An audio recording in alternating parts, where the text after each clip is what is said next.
You can. How much have you pulled out of the business in a year? What are you making?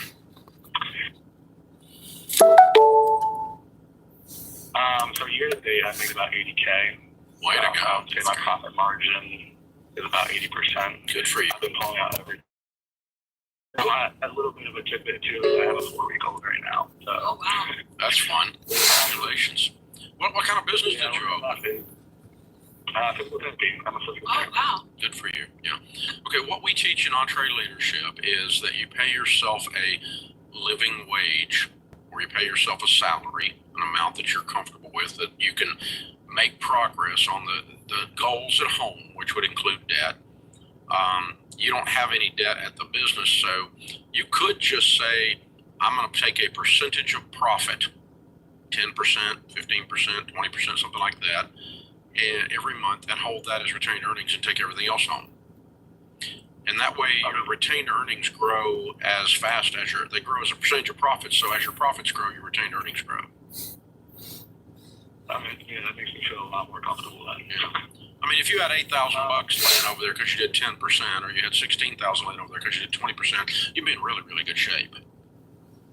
Yeah, so it's definitely more than 1,000 I would keep in for Exactly. the security fund. Exactly. This is the different formula because it's business that we're dealing with. But yeah, that's what we teach EntreLeaders. It's what we do at Ramsey.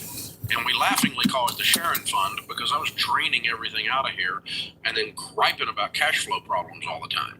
And Sharon's like, well, you're not even doing what you teach. You don't have an emergency fund. You goober, you're a hypocrite. And I'm like, oh God, she's right again. So we called it the Sharon Fund when we first started doing it. And so, we've been taking a percentage of profits from the day that I discovered that my wife was brilliant, So yeah. Well, when Sam and I started our business, it was a similar thing. We still had about $240 some odd thousand that we were paying off, and I mean, we drained all the profit to pay it off. And the most painful part was, you're taking this payroll and then you're turning around paying taxes on it, and then you're using it to pay off all this debt. But for us, it felt a little different because it was just the two of us at the time. We had very low overhead. There wasn't a lot of risk involved. And so. Yeah, and make sure whatever you're taking home that you're withholding on it so that you can do your quarterly estimates. You don't want to get behind with the KGB. Yeah, definitely. Yeah, okay. So as long as you're doing that, just pick a percentage. I don't care. My recommendation would be 10 to 20, somewhere in that range.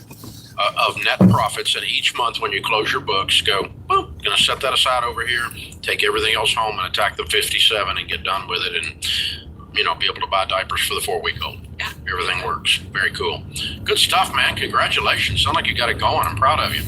Alan's in Fort Worth. Hey, Alan, how are you? Oh, I'm doing well, sir. Thanks so much for taking my call. Sure. How can we help? Well, so here's the detail. So my wife and I were in baby step 2, and we're just trying to figure out when does it make sense to pause baby step 2 in order to save for a beater car. What are you talking about? Why you don't have a car, or what's the situation? So the situation is I have a car now, got a big, not a big loan on it, it's $24,000, and we're trying to do the whole gazelle intense thing, and I'm just thinking, if you got a beater, you'd sell the 24. Yes, sir. Okay. What's your household income? So all said, so about $6,000 a month for my primary job. I have a secondary job. I get maybe $500 a month, and then VA disability. So around $7,500 a month as my take home. Okay. All right. And so you have that car, and is it worth around the 24, or what's it worth? It is. So it's a Kelly Blue Book, and right now it looks like it's selling for about $22,500. But okay, what's the other car? That's it. That's all. I mean, that's you have one car? I'm sorry, we have another car. What's the other car? Honda Civic. Okay, what's it worth? Well, that one's probably worth $8,000. Okay, it's an older car. Yeah. There's 2 rules of thumb we use when someone asks this question. Number 1, don't have vehicles ever in your life that have motors and wheels. Anything with a motor or wheel added together that equal more than about half your annual income, because you have too much tied up in things going down in value. Agreed? You're not violating that one. Okay. And the second one is, can we be debt free everything with the house in around 2 years? So we know we got 24 in debt. What other debt have you got? About 3,000 credit card debt. That's all. You like the car, It is a good car. I then mean, pay it off. okay. You can be debt free inside of 2 years, easy. Probably about 18 months or less. You're making 90. We need to pay off 25 grand, 26 grand. You can do that. Okay. Yeah, I agree. Yeah. All right. So you can do it inside of 2 years, and the total is less than half your annual income. That's the two tests that we use, the means test, if you will, to do that. And folks, I tell you, that's not a biblical thing in terms of, it's not in the Bible, because Yeah. the only thing that's in the Bible is the Honda Accord, because Jesus said they were all in one accord. But none of the rest of them are in the Bible. So you just add it all up, and the problem is that we all in America love cars. Some people love cars because they're redneck like me and they want a muffler. Some people like a battery called a Tesla. Some people like Rachel and George, they want to catch fire to themselves, and then some people like my wife likes a nice car because she thinks it's a large purse. And so, but that, we like cars in America, and the stupid things go down in value. And when you take $60,000 or $70,000 and you turn it into $10,000, this is not a wealth building methodology. And it's the largest thing Americans buy that goes down in value because you are what you drive in America. It's such an identity piece. And man, it's I never thought about that. George is a battery. You are what you drive. I'm a loud muffler, so who knew? That's funny. Yeah. But my neighbor said the other day, he goes, I know when you go to work. So how do you know when I go to work? He goes, I can hear it. So that's who I'm hearing driving driving down the road. Oh my gosh. Once a redneck, always a redneck. This is the Ramsey Show.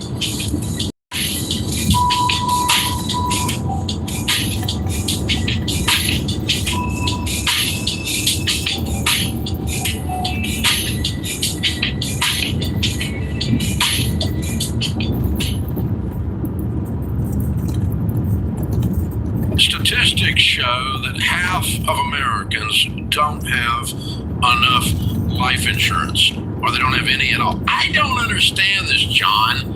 Why don't people want to take care of their family? They think they're going to die or something? Well, I used to be one of those guys, I didn't even think about it. And one of my buddies said, hey, the only reason to not have life insurance is if you hate your wife and kids. And I immediately went and got term life insurance. That's a gut punch. And you're telling me, and for decades, Dave, I've sat across people who've lost a spouse. They've lost somebody important to them. Me too. They don't know what to do next. Me too. I mean, you're going to have a crisis here. And, you got two options while you're sitting and talking to a young widow. She's concerned about how she's going to invest all this money properly and not mess this up, or she's concerned how she's going to eat tomorrow. That's exactly These are the two options. Take care of your dadgum family. Term life insurance can replace income, have dads cover funeral expenses, so your family can actually have the opportunity to just be sad, to just miss you. That's exactly what it's supposed to be.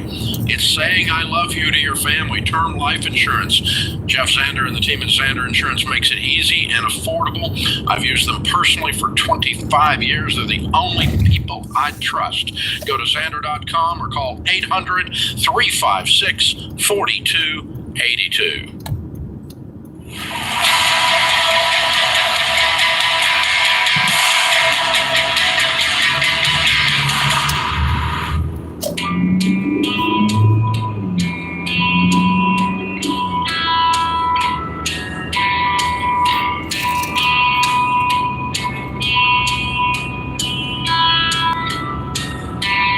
Washoe, Ramsey Personality, is my co-host today. Thank you for joining us, guys. We appreciate you being with us. Hey, the best way to get a sense of power, a sense of dignity, a sense of sustainability with your money is by telling it what to do instead of wondering where it went. It's called a budget.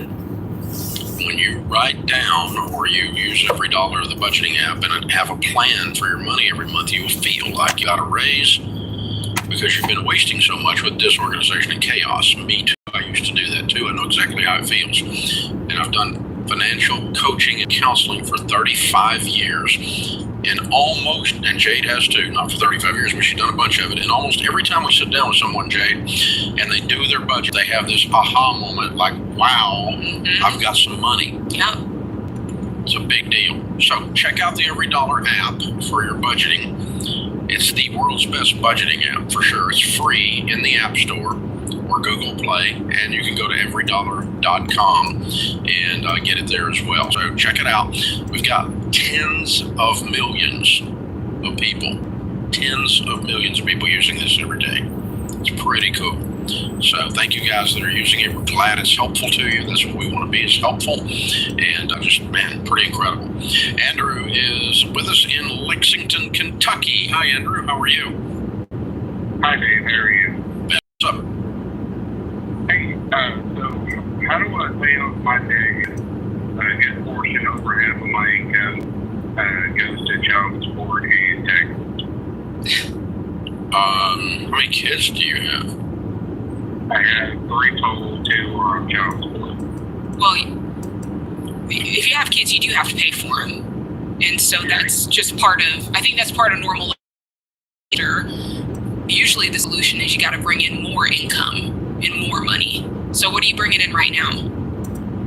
I average about gross, probably about over 3, but I only bring in probably about maybe 12 to 15 A month. Yeah. $1,500 a month. I guess something's wrong with that, because in Kentucky, 2 children, child support's 25%. Well, I have 2 separate moms. Okay.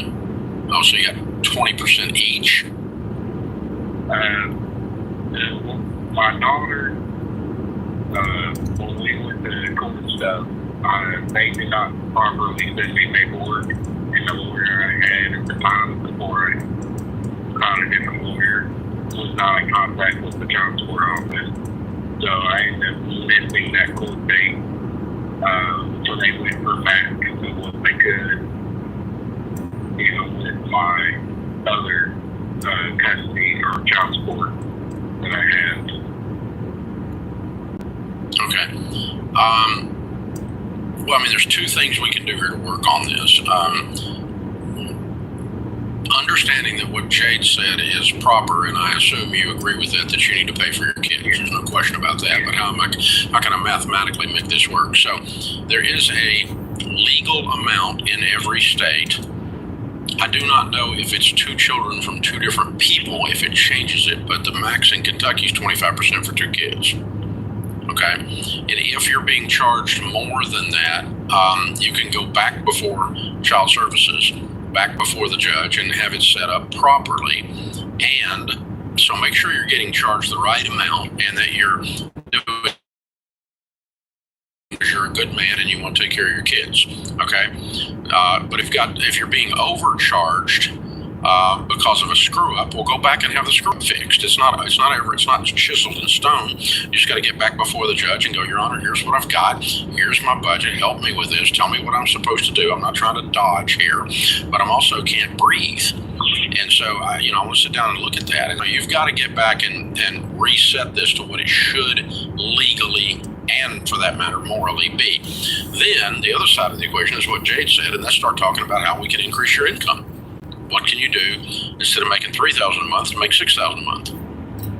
And that may be side hustles, it may be career change, it may be something different. But one of the things we see, Andrew, often, it's almost every single debt-free scream that comes in here and is on the stage had an increase in income during the time they're getting out of debt. It's vital, because the 2 things that you can do is you can cut expenses and you can increase your income. So there comes a point where you can only cut expenses so much. And then you say, okay, what else can I do? And then it's, okay, I'm increasing my income. I'm picking up a side hustle. I'm taking overtime. Anything that will pay me that is legal and moral, I'm going to do that to get money. Serious money, yeah. We had a young lady in her 20s that paid off doing a debt-free scream just the other day. Were you on with me? Yes, I will never forget. Attended bar. $9,000 a month. Single mom. Yep. Bartending, beating alcoholism, Yeah. and doing 75 hard at the same time. Yeah. Rockstar. And you know, $9,000 a month. But she's working 12-hour days. Yeah. Hard, you know. Yeah. And that's hard work, by the way, if you didn't know. So, wow. So I don't know, Andrew, but Jade's right. There's only two ends of the equation. I'd work both of them, and that's be paid the proper amount of child support by the law to do an appearance before the judge in order to get that fixed. There's nothing wrong. And then increase your income. You know, lower your expenses, increase your income, and that's what we're doing. So, good question, sir. We appreciate you joining us. Open phones at 888-825-5225. You jump in. We'll talk about your life and your money. I will tell you this. Something he brought up, we hear a lot. And not necessarily exactly the way that he said it, and I don't know his exact situation. But here's the thing. If you know there is a thing out there coming at you, you have a former landlord that says you owe them money. It's a thing that's laying out there. You have a repossessed car. It's a thing that's laying out there. They're going to come at you. You've got an old credit card from 5 years ago. You've not paid it. They've not called you, but you've done nothing about it. It's coming at you. You're going through a divorce. And you know, when you go through a divorce and you have children, 100% of the time, there's a child support meeting. That's coming at you. When you know these things are coming at you, one of the things I've observed is that if you don't go headlong into it and face it and handle it before it comes to you, it costs you twice as much. If you wait till the former Lord sues you, if you wait till the old credit card pops up, it's going to pop up right about the time you're trying to buy a house or something, or about the time you're getting engaged or some other kind of crap. These things have a high rate of resurrection. They come back to these are debt zombies. Yeah. You got to be proactive. And you know, if you don't go find the debt zombie and handle it, so don't tell me, well, they didn't tell you about child support. Dude, you knew about child support. You go down there and fix it. 100%. Instead, they jacked you up because you weren't there. Yeah, you can't wait for somebody else to tell you. And make sure it's taken care of. Yeah. You got to wander down there and take care of this stuff, boys and girls. You know, it's like, well, I didn't know I had a credit. Yes, you knew you had a credit card debt. You did know that. You know, you weren't that drunk for that long. Eventually, you sobered up and go, yeah, I ran the balance up on that thing. You know, I mean, you do know it happened. And so this stuff, it comes back to life, and it's 10x worse than if you had gone and found it and taken care of it yourself. Don't let these things lay out there in the buck, because when they come back to life, they're the swamp monster, and they're 3 times more powerful.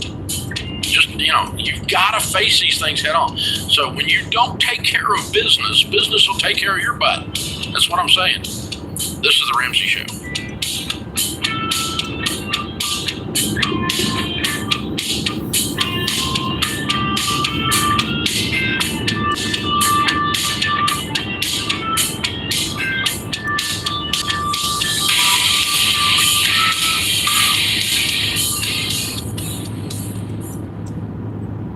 Hey guys, here's a quick math refresher. There are only 24 hours in a day. So you and your team need to streamline time-consuming tasks to focus on the activities that actually make money. Smart businesses are realizing that to reduce headaches as they scale, they need NetSuite by Oracle. NetSuite is the #1 cloud financial system, bringing accounting, financial management, inventory, and HR into one platform. With NetSuite, you reduce IT costs because NetSuite is cloud-based. You cut the cost of maintaining multiple systems because you've got one source of truth. And you improve efficiency by bringing all your major business processes into one platform, slashing manual tasks and errors. So join the 37,000 plus companies, including Ramsey Solutions, that have done the math and are boosting their efficiency with NetSuite. And right now, download NetSuite's popular KPI checklist designed to drive the right behaviors for your business absolutely free at netsuite.com.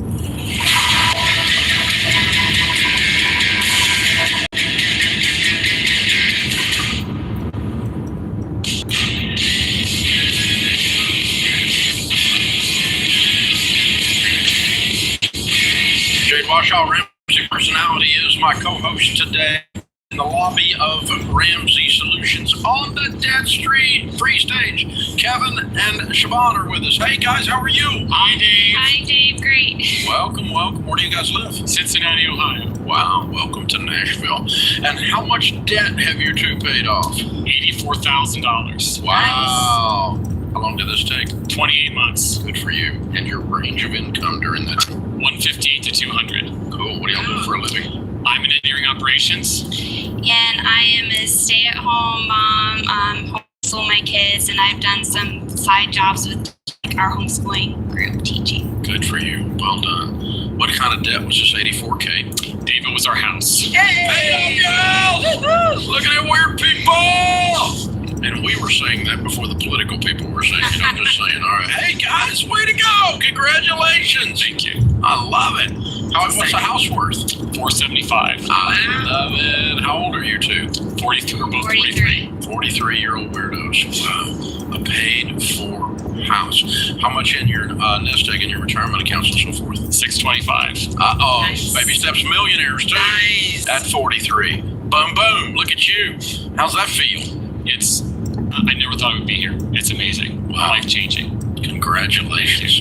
Proud of you all. Excellent. So tell us your story. What was your I've had it moment? What turned this whole thing around? How'd you get connected to us? I've been connected to you for about a decade. I think our story starts back in 2007. We were just married. We were living up in Detroit area, and I was working in the automotive industry. And if you remember, 2007, 2008 was a real great time up in Detroit. The company that I worked for was actually sold to a leveraged buyout company.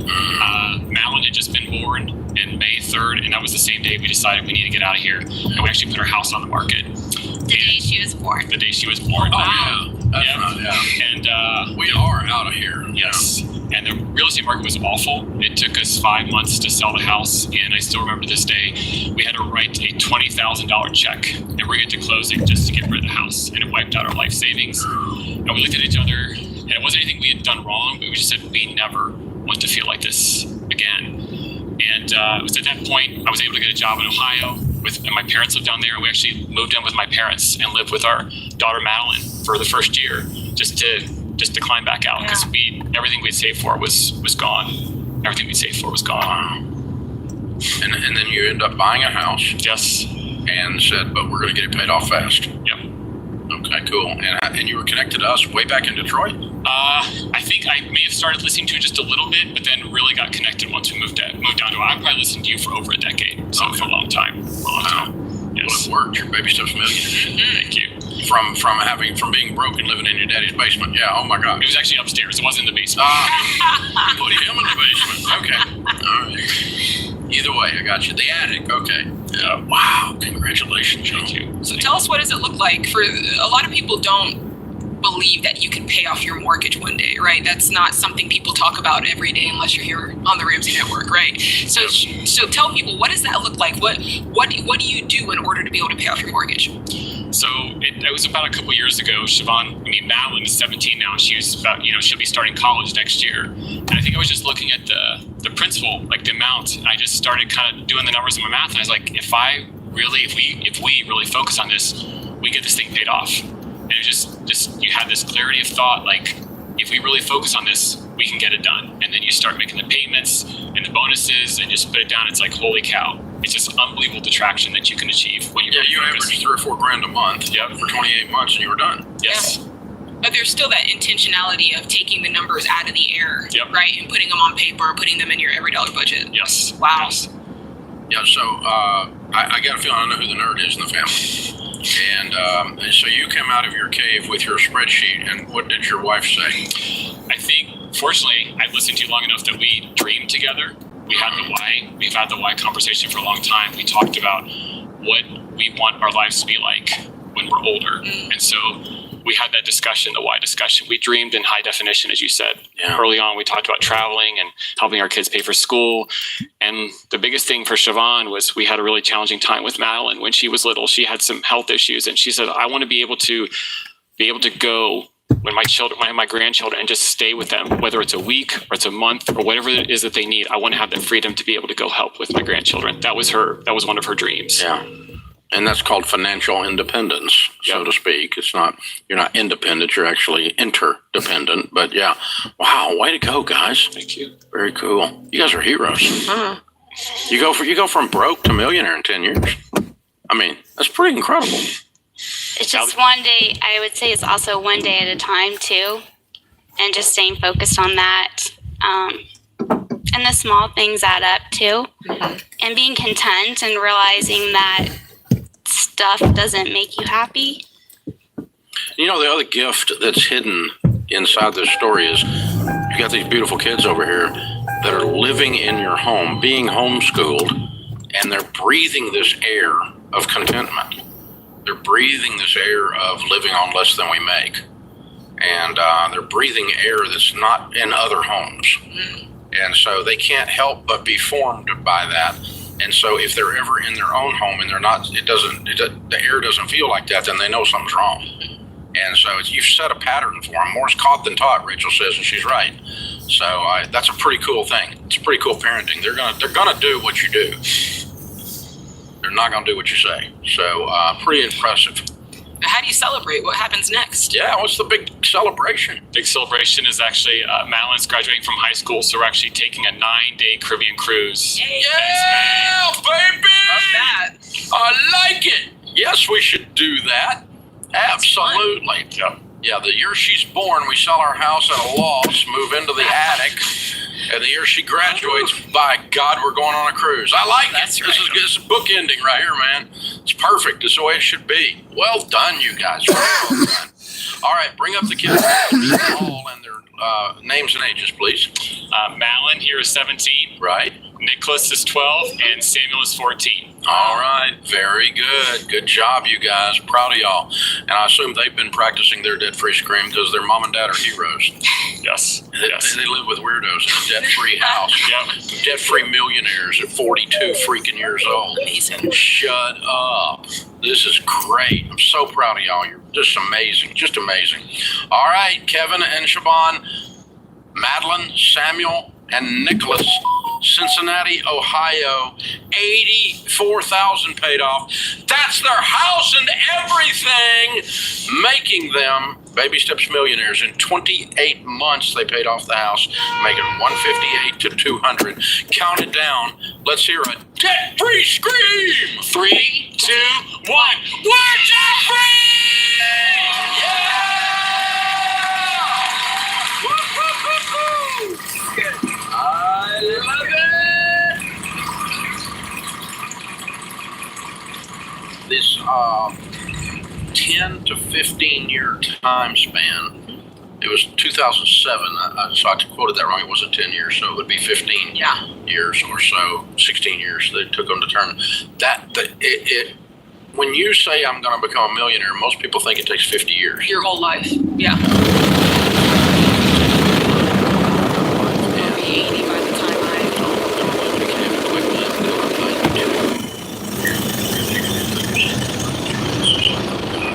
This is not how it works. They're fleet. Going on a 9-day cruise to sell our house. Okay? So if you're 27 and you're whining about a little bit of sacrifice, shut up and do the work. I know. Wow. Step up. Seriously. Because 40 is the new 30. I thought 60 was. But We could do that too. apparently green is a new fashion trend. That's right. You're on trend, So, Dave. Good I job. had no idea you and I were both dressed to join the Army today. And but glasses, we did. too. So, hey, We're a real team around here. We're more in sync than we realize. Way to go, you guys. We're Gotta very give you some proud of of my you. hair. No. Oh, man, I'm proud of those people. What a neat family. This is the Ramsey Show.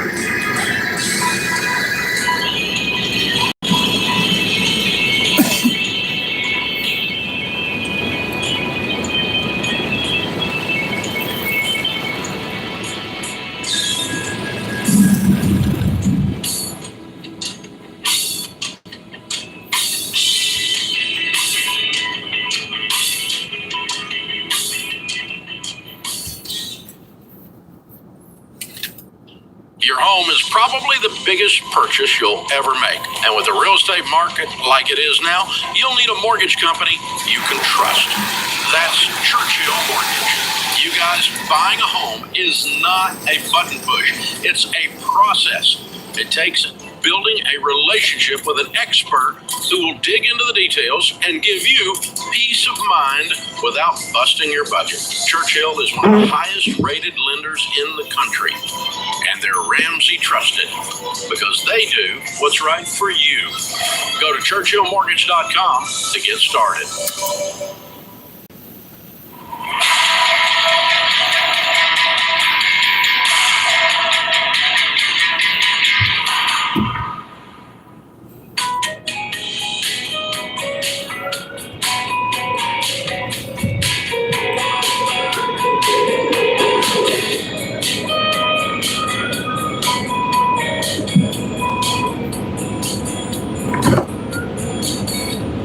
Thanks for joining us, America.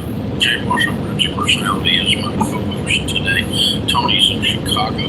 Hi, Tony. Welcome to the Ramsey Show. Hi, Dave. Thanks for being on the show. Sure. What's up? Well, this is the passed away about 18 months ago. She had been on early in 2000. I think the second, now that I was going to make the decision was to sell the house. At the time, I found another street.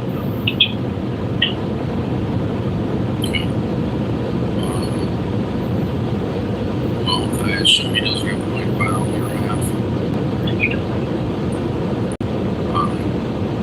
think it's a little dramatic to say throw him out on the street. He's going to have $200,000 in his pocket when he lands on the street.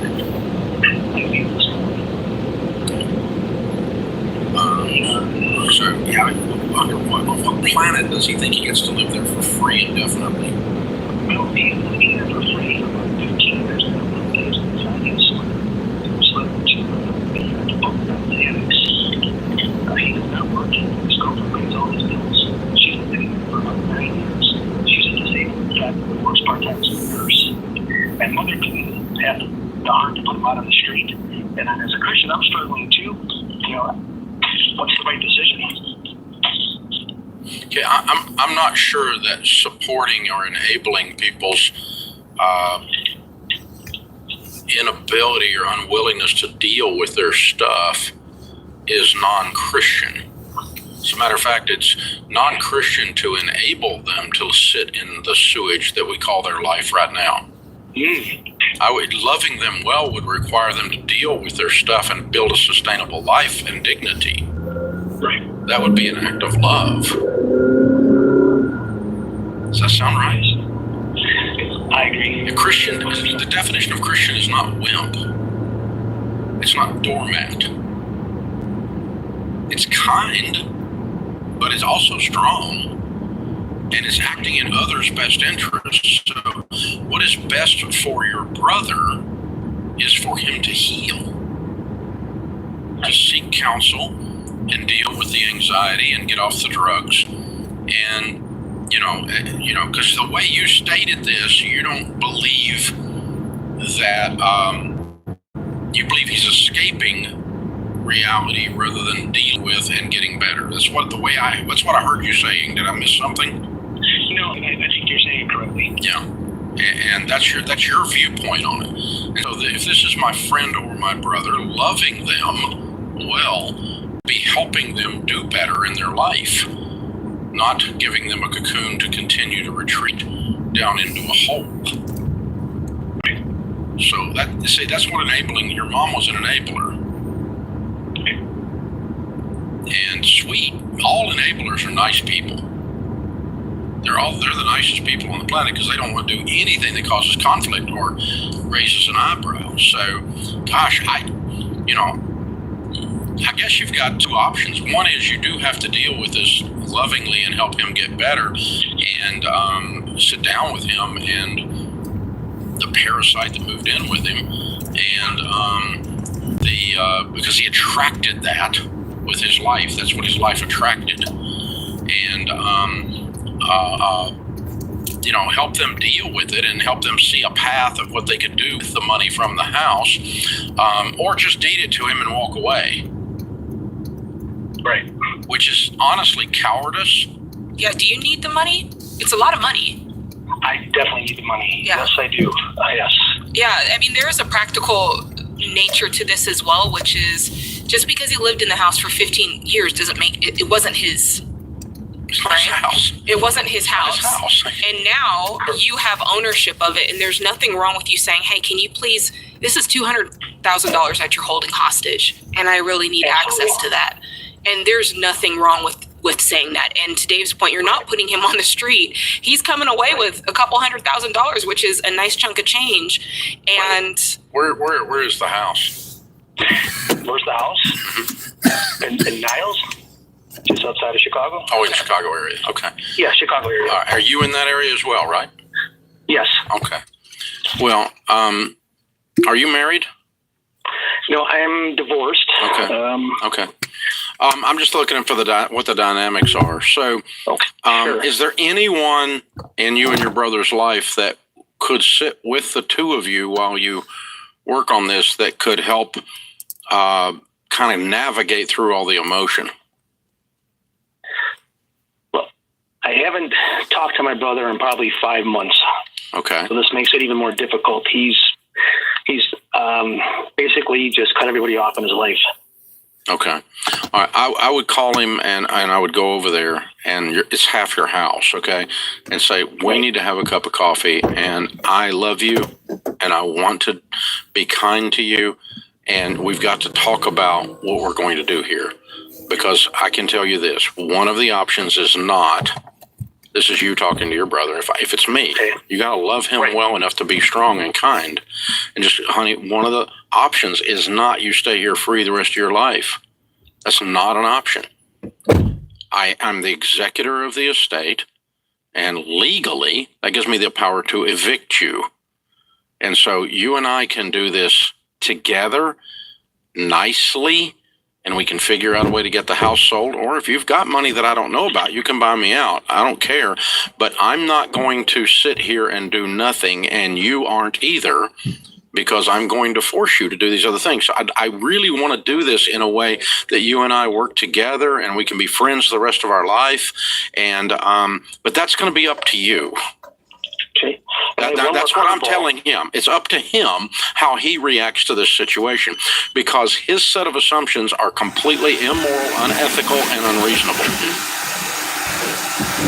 Correct. And so he can choose to react and act like you're doing something wrong, but you're not. And you have to go in knowing that. So let me just say, so you go over there, the whole thing blows up, he has a fit, acts like a 4-year-old, says, get out of here, I'm going to shoot you. Then you say, all right, here's what we're going to do. You're going to be getting a letter from the attorney, and the attorney's going to be telling you that you have 30 days to move, and after that, we're going to evict you. And after that, I'm going to sell the house, and I will still send you your half of the house once it's sold, but you are leaving. And you chose poorly on how to react to this. It's still going down, honey. And then just walk off and go get a lawyer. Okay. Because that's probably what's going to happen. Am I right? I'm really taking this to heart. The other thing in the interim, my father has gone ahead and he's taken $1,400 a month from his future inheritance, and he's giving that to me as a rent. He says, well, as long as your brother's in there, he says you're going to keep getting $1,400 a month, and that'll go over to your inheritance. But you know, Dave, as well as I know, we don't have the crystal ball. That money can easily disappear down the road. We don't know. I don't like that. So your father also is an enabler. He's covering for him too. Am I understanding that right? I think he was just feeling bad for me and just. Oh, you feeling bad for you? Oh, okay. Well, it's both, because he's saying I'm essentially paying your brother's rent, and if you let me pay rent to you, then you can let him stay in the house. It's very twisted, all of it. I mean, I don't have to tell you that it's unhealthy, an unhealthy dynamic. I would rather him give your brother $1,400 to help him get counseling and go to a rehab center and go inpatient treatment and get some help with the anxiety disorder so he can become sustainable and eat. I'd rather him use the money for that and let the lady who lives there's family take care of her, and your dad to help take care of your brother. If you want to use some of the money from the house to take care of him, if he's moving in positive steps, I'd be willing to do that if I were you. But I'm not willing to sit here and cause this dysfunction to happen to me. It is not good for anyone in the story.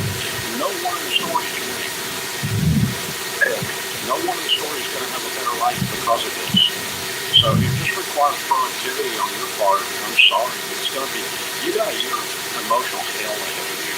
You're going to get called everything in the book before this is over. I'm sorry. Pick up Dr. Henry Cloud's book, Boundaries. You read it and you'll go, oh, there's my family. This is the Ramsey Show.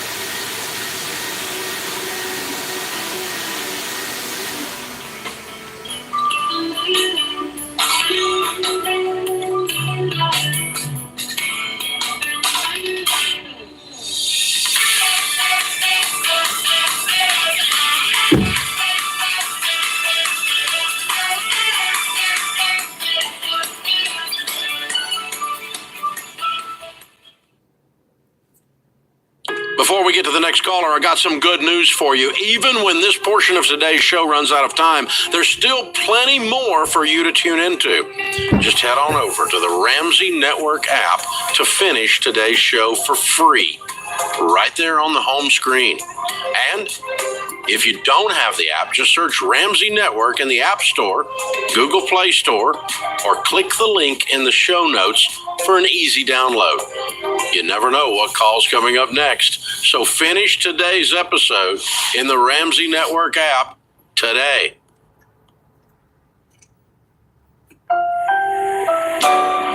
Brought to you by the Every Dollar app. Start budgeting for free today.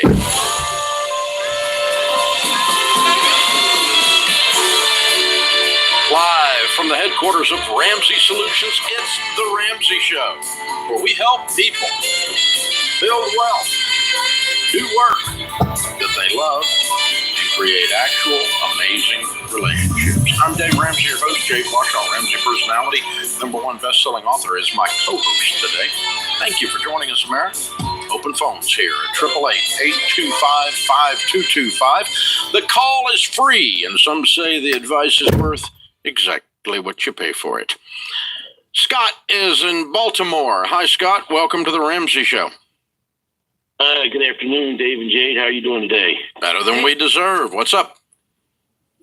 So I'm a 58-year-old single guy, getting tired of working. I'm trying to get to retirement, but I don't have really anything saved. I need to know what I should do to get there. Okay. What do you make? 75. What do you do? I'm a trim carpenter. I trim high-end houses and build some custom cabinets as well. Okay. Do you have any debt? I've got about $25,000 worth of a mortgage and $20,000 auto loan. Okay. Good. Okay. All right. Why have you saved no money? I was married to a spender, and at the age of 50, got divorced, and I walked away with $0. That was 8 years ago. So, why have you saved no money in the last 8 years? Well, getting back on my feet, I ended up buying a house. That's where the mortgage comes in. I got $25,000 left on that. So is that where your extra money was going, paying down that mortgage? What did it start as? Paying down the mortgage, and it was a bank-owned property. I got it for a song in a great neighborhood. I put a fair amount of money into it, and that's where most of my money went. So, So the Okay. All right. So, and you bought a truck. no, I have I have a truck that's paid for. Oh, what's the $20,000 vehicle? I know you're into cars, Dave. It's not a car. It's a motorcycle. It's a Harley Davidson. Oh, okay. oh, well, we gotta get rid of that. I knew that was the first thing you were going to tell me to get rid of. Yeah, it's gone. So If you want to save money, I mean, we can't keep doing what we've been doing. Okay, you have a $20,000. You almost owe as much on your motorcycle as you do on your house. That's weird. Yeah. You know, I mean, really. So you did so good on the house and so poorly on the motorcycle. So that was a weak moment. I'm sure it's a great bike. But it's is. gone. It's gone. It's somebody else's great bike now. And because we need you to, and then, what I would say is let's get on an every dollar budget and build an emergency fund first of 3 to 6 months of expenses, and then pick up All right, every let's back extra up. job you can get. And let's pretend that you saved $10,000. Let's pretend you saved $24,000, $2,000 a month, $24,000 per year for 10 years. That'd be $240,000 plus growth. It'd be $500,000. Okay. Okay, Right. and you're 67, and you'd have $500,000 in a paid-for house. Okay. I do have about $23,000 in cash. Okay, well then you got your So emergency I fund do in have place. that. That's great. I do have the emergency fund. Yeah. Right. I've got a term life insurance policy. Mhm. It's $100 a month Mhm. for $500,000. Should I keep that, or is there a way to convert that to something else? It doesn't convert. It's just like I have homeowners insurance, and I don't have a home anymore. Do I need it? No, you don't, because there's no one counting on you. It sounds like for your income. No. Okay, and the house I is got worth kids. more than you owe on it. Do you have children?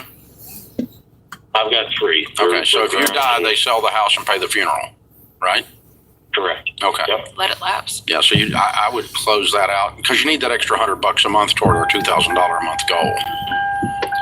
So Okay. what I'm Yeah. going to do is sit down and do a budget, and I'm going to come up with $2,000 a month. I'm going to sit down with a SmartVestor Pro, and I'm going to fill up Roth IRAs and simple IRAs and whatever else you can do as a self-employed person. The great news is, as a trim carpenter in high-end properties, you are in great demand. You've always had more work than you could take on.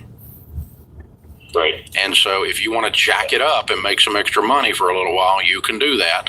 I'm always less tired when I don't feel like a hamster in a wheel, when I'm actually getting traction. Part of what's I making can you tell you- tired is you feel stuck. I don't know if I necessarily feel stuck. I know what stuck feels like because once I got out of my divorce and got rid of the spender and started actually saving or being able to have money and didn't have to live paycheck to paycheck and play the beat the bank game, I've sat down one day and thought, wow, this feels really good. Yeah, I'm tired of working is what you told me. And so if my work is going toward a goal that I'm excited about, I'm not as tired. That's all I'm saying. Okay, yeah. Well, my goal is to get as much money, save as much money as I can for retirement. And retirement for me is probably working 3 and 4 days a week instead of 5, 6, and 7 days. That's true, but there always comes a time where you won't be working anymore. And so making sure you get to the point that you're okay when that phase of life hits is also very important. See, if you had $500,000 in the bank at 67, or in a mutual fund at 67, and a paid-for house, that $500,000 will throw you $50,000 a year, Right. without forever. And so you can travel, you could do whatever you want to do with $50,000 a year. You work 1 day a week, you can do whatever. What I do know, having grown up and been in the building business, real estate business my whole life, is trim carpenters are artists. They're the artist on the site. They're very precise, very detailed. He makes furniture. You've got an artist's eye. And I need you to use your business side, the science, not the art side of this discussion that we're having. Okay? You can't art your way out of this one. You got to science your way out of this one. And so it's a math thing And then it will build you a situation where you have enough of a nest egg that it causes you to have a good life. That's what I'm wanting to move you towards. So you got 10 years, $2,000 a month, and you can get there. It's very doable. And you might fool yourself. You might get there sooner because the more you pile it up, the faster, the more you're willing to work, all that kind of stuff. So, you can back down at whatever point. But I would sit down with a SmartVestor Pro, go to RamseySolutions.com, pick somebody with the heart of a teacher and say, this is my situation. I've got to do this. Dave told me to get on an every dollar budget. He told me to jack my income up, get rid of my motorcycle. Jade told me to get rid of my motorcycle. Dave agreed. And I slide that in there. just threw that through the under. You see the bus tracks? I see the bus tracks right across her. Blum, blum. Yeah, there we go. And get you a game plan, man, and then execute the game plan just like you were doing a job on a house. You lay out the game plan, you lay out what is needed, you get the supplies on hand, and you execute. Same thing here. Same exact deal. This is the Ramsey Show.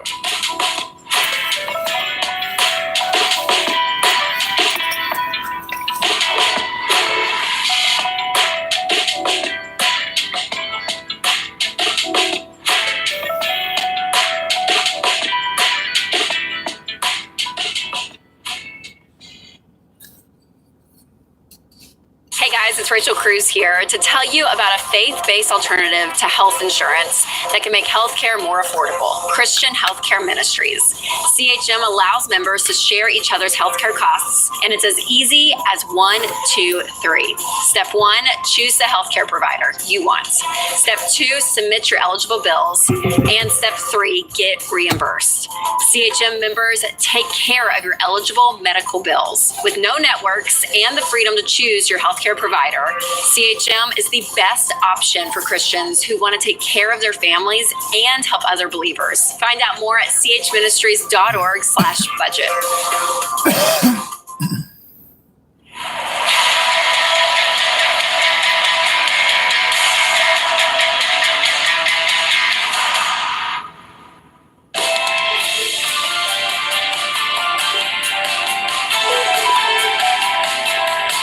Jade Washaw, Ramsey Personality, is my co-host today. Today's question of the day is brought to you by Why Refi. If private student loan debt is taking away your peace of mind and you don't see any way out, you need Why Refi. Why Refi refinances defaulted private student loans that other places won't touch. And they give you a low fixed rate loan that's custom built for you. So go to whyrefi.com/Ramsey. That's the letter Y, REFY.com/Ramsey. Might not be in all states. Today's question comes from Patty in Illinois. My husband and I purchased a very modest home for his parents due to the rising cost of rent in our area. My father-in-law is disabled. My mother-in-law works full-time at a very modest job, and they pay us a small amount of rent each month. It's been 5 years now, and the home has required a lot of repairs, such as water, intrusion of mold. We've been able to cash flow the problems, but it has cost over $15,000, not to mention our sanity. It has also changed our relationship because they frequently contact us for issues or requests in spite of many conversations about what is, quote, nice to have versus what is, quote, needed. We're trying to honor our word, but it has been very taxing emotionally and financially. We're in baby step 6, and we need to plan for our own retirement. I keep telling myself to suck it up, but we are losing tons of money with no end in sight. I've listened to the show long enough to know we probably shouldn't have done this, but at the time it felt like the right thing to do. What would you do if you were in our shoes? Well, first off, I wish I had more information, Dave. I want to know how old these parents are. I want to know more. I want to know the value of the house, because I'm thinking if you bought a house in 2019, like, the value's probably gone up a good deal. Mm-hmm. So they might not be losing money in the way that she thinks. Now, the actual idea of doing this, I think, was a really bad idea. I think there was just a lack of foresight here, and I don't know what the promise was. Did they say, hey, we're doing this house, you're going to live here and until you die, and we're covering it? I don't know what the promise was, but I think that they may have, promised more than what they could deliver on, and I think that's probably what she's feeling some type of way about. So she's got a lot of drama in her words. She does. And it's her in-laws. The piece of information I would like is I'd like to talk to her husband to see if he feels the same way. And if it was everybody's idea. If it's bothering him to the same degree, or if this is in-law drama that you are now molding or laying over on this house. Yes. I think it's a little bit of both. She does use the word we a lot, which makes me think that there is some unity. No, I don't think it was a hidden thing, but I think he went into it and went, I bought mom and dad a house, and dad's disabled. Mom got not much of a job, and they pay us what they can pay us, and we fix the stuff that breaks. And, and she's going, oh God, I'm dying. It's like, so $15,000 is not, we are losing tons of money for over 5 years. 5 years. No, it's nothing. If you own a house, you're going to spend more than $15,000 over 5 years on a house. And they're getting some rent, which is good. And it's going up in value. Going up in value. Mom and dad are going to pass someday, and you're going to have a nice asset that's gone up in value that you can sell. And probably pay off your house and more if you haven't already. So I think first thing I would want to do is get to the bottom and say, where is all this resentment really coming from? Is it really coming from the house? I kind of don't think it is. I don't think so. Now there is part of it where they may have bitten off more than they realized they were going to be chewing. Do you know what I'm saying? Like in theory, it sounded good, and then when you start walking it out, you're like, oh my goodness. But to your point, if she's writing into our show, there's something that they're not talking about. If your mother-in-law is calling you and asking you to fix something at a house that you gave to her at a deal, and you already had mother-in-law itis, then that would just make it worse, right? I mean, it's like, well, the difference in what is needed and what's nice to have. But, it's a modest home. They're modest people. She makes a modest income. There wasn't anything in here lavish. There's also, though, Dave, I didn't hear a jacuzzi being installed. I think, to quote myself, I think there's also a vocab rehab that needs to happen. Amen. Because here she's saying, my husband and I purchased a very modest home for his parents. They don't own the home. They're renters. You guys bought a house for yourself. It's your asset. It's your home. And I think if you start viewing it as an asset that we have, it's going to change your thoughts. I have a rental house, and it had a water leak, and I had to fix them all. That's right. As opposed to Guess what? I've had to do that a bunch of times. Right. So that'll help. I had zero drama about it. That's right. Because I just fixed it. And it's going up in value. Tree fell on the back porch. I just fixed it. It's just, it's just you own a house and crap happens, right? I mean, it's like, the other question that I'm with you. I don't think we have enough information because it's a very interesting question. It is. And I'm impugning a lot on you, Patty. I apologize for that, but trying to figure out what's really happening here, and therefore to what to do with this. Because also their age might play into it. If they're 87, suck it up. If they're 57, kick them out. Sell it and give them the money that it brings, whatever it brings. Give them the money from it, because you didn't buy it for money. You bought it to help them. And if you want to give them whatever proceeds are, because you're going to have made some money, to your point, from 2019. So that's part of it. And and I think then I would want to just really ask. I don't know. Well, walk that out. What would you do? So let's say she's listening. She goes, yeah, you know what? They are in their 50s. They need to get out of this house. They've been paying us a small amount of rent. What would you suggest in that situation to fairly? I mean, I don't care if you give them the money. Really, I mean, you sell the house and whatever. I don't know if there's a mortgage here or not, but pay off all the expenses, and then whatever money you've made on the house, give it to them. I don't care. I'll tell you the other piece.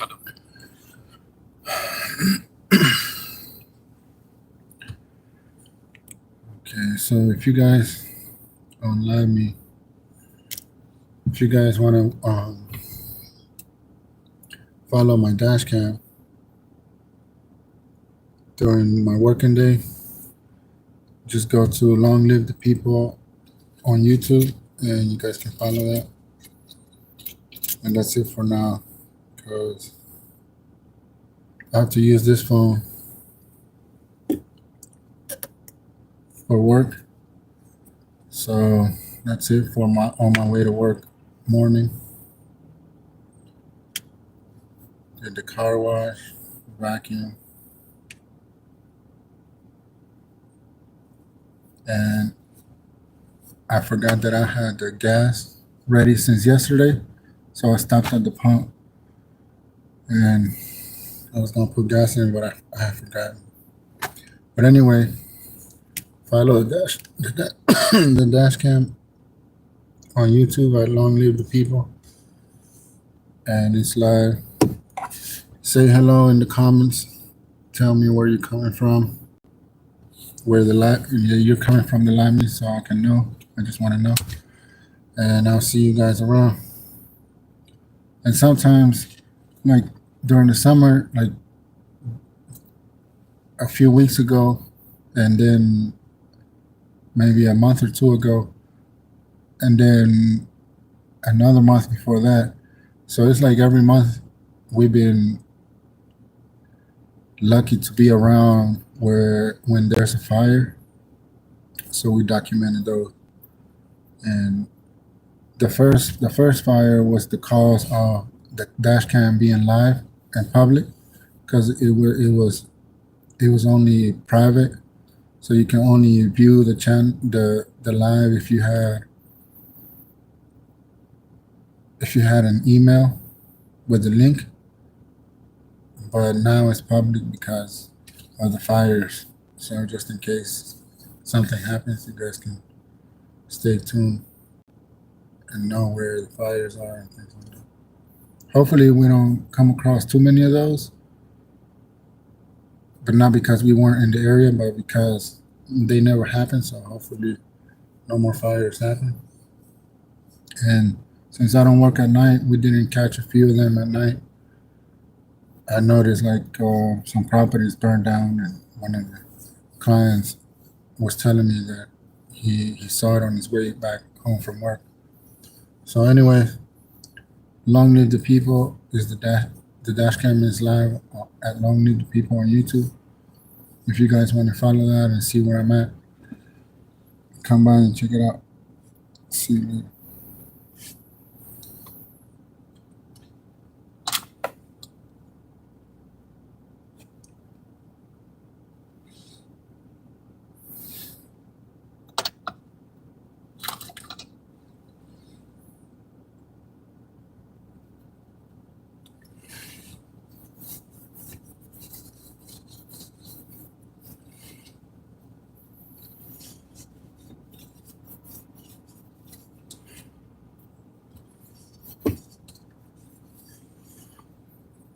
So we're almost ready to go,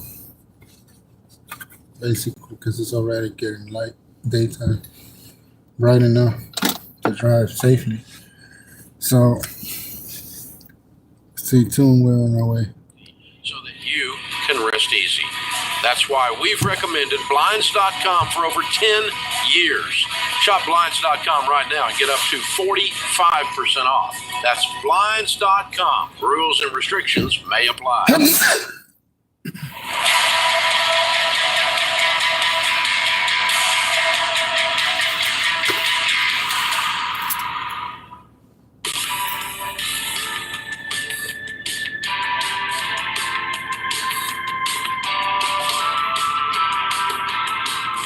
The $12 sale is here through August 31st. We've got $12 books to help you raise money smart kids. The book Smart Money Smart Kids, the #1 bestseller by Rachel Cruz and me.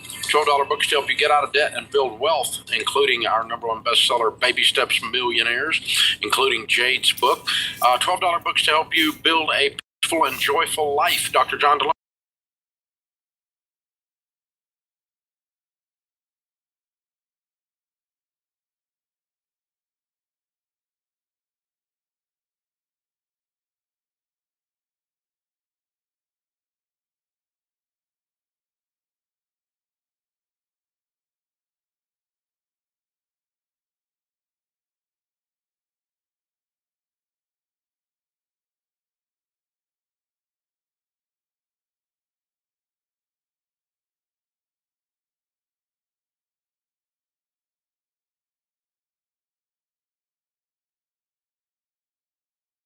2024, we still have this policy, but I've never heard you address this issue.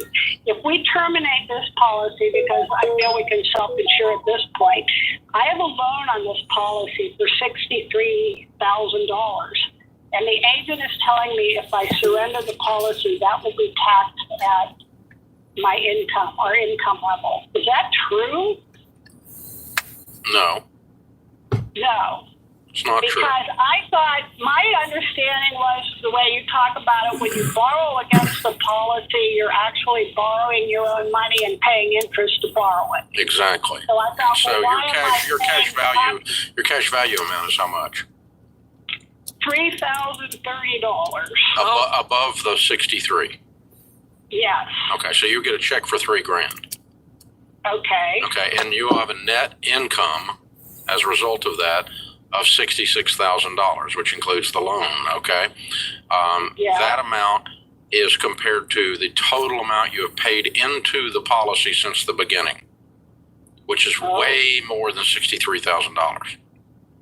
Okay. Your basis in a cash value policy for tax purposes is the total of your premiums paid in. Right. And as long as your cash value does not exceed that number, you have zero taxes. Okay, so I would think that since it's been paid on since really the 70s or 60s, 70s. Yeah, how much have you paid on it? Do you know? No, I have no idea. The death benefit's $24,000. Yeah, but I mean, if you add it up, you're going to add up and see the total premiums that you have put in is going to be more than the cash value that you get out. Okay, how am I going to find, where do you find that? Can they tell me that? They can tell you that. Now, the company can tell you that, or you could just say, how much is the monthly or the annual amount and multiply it out since you got it. Oh, okay, I got you. So as long as, and I would think that we've paid in enough over all these years that it's more than $63,000. Right? Exactly. I mean, it's been 60 years? 60 years. Oh my gosh. Yeah. So if it's $1,000 a year, terrible. if you only paid $1,000 a year, you're still okay.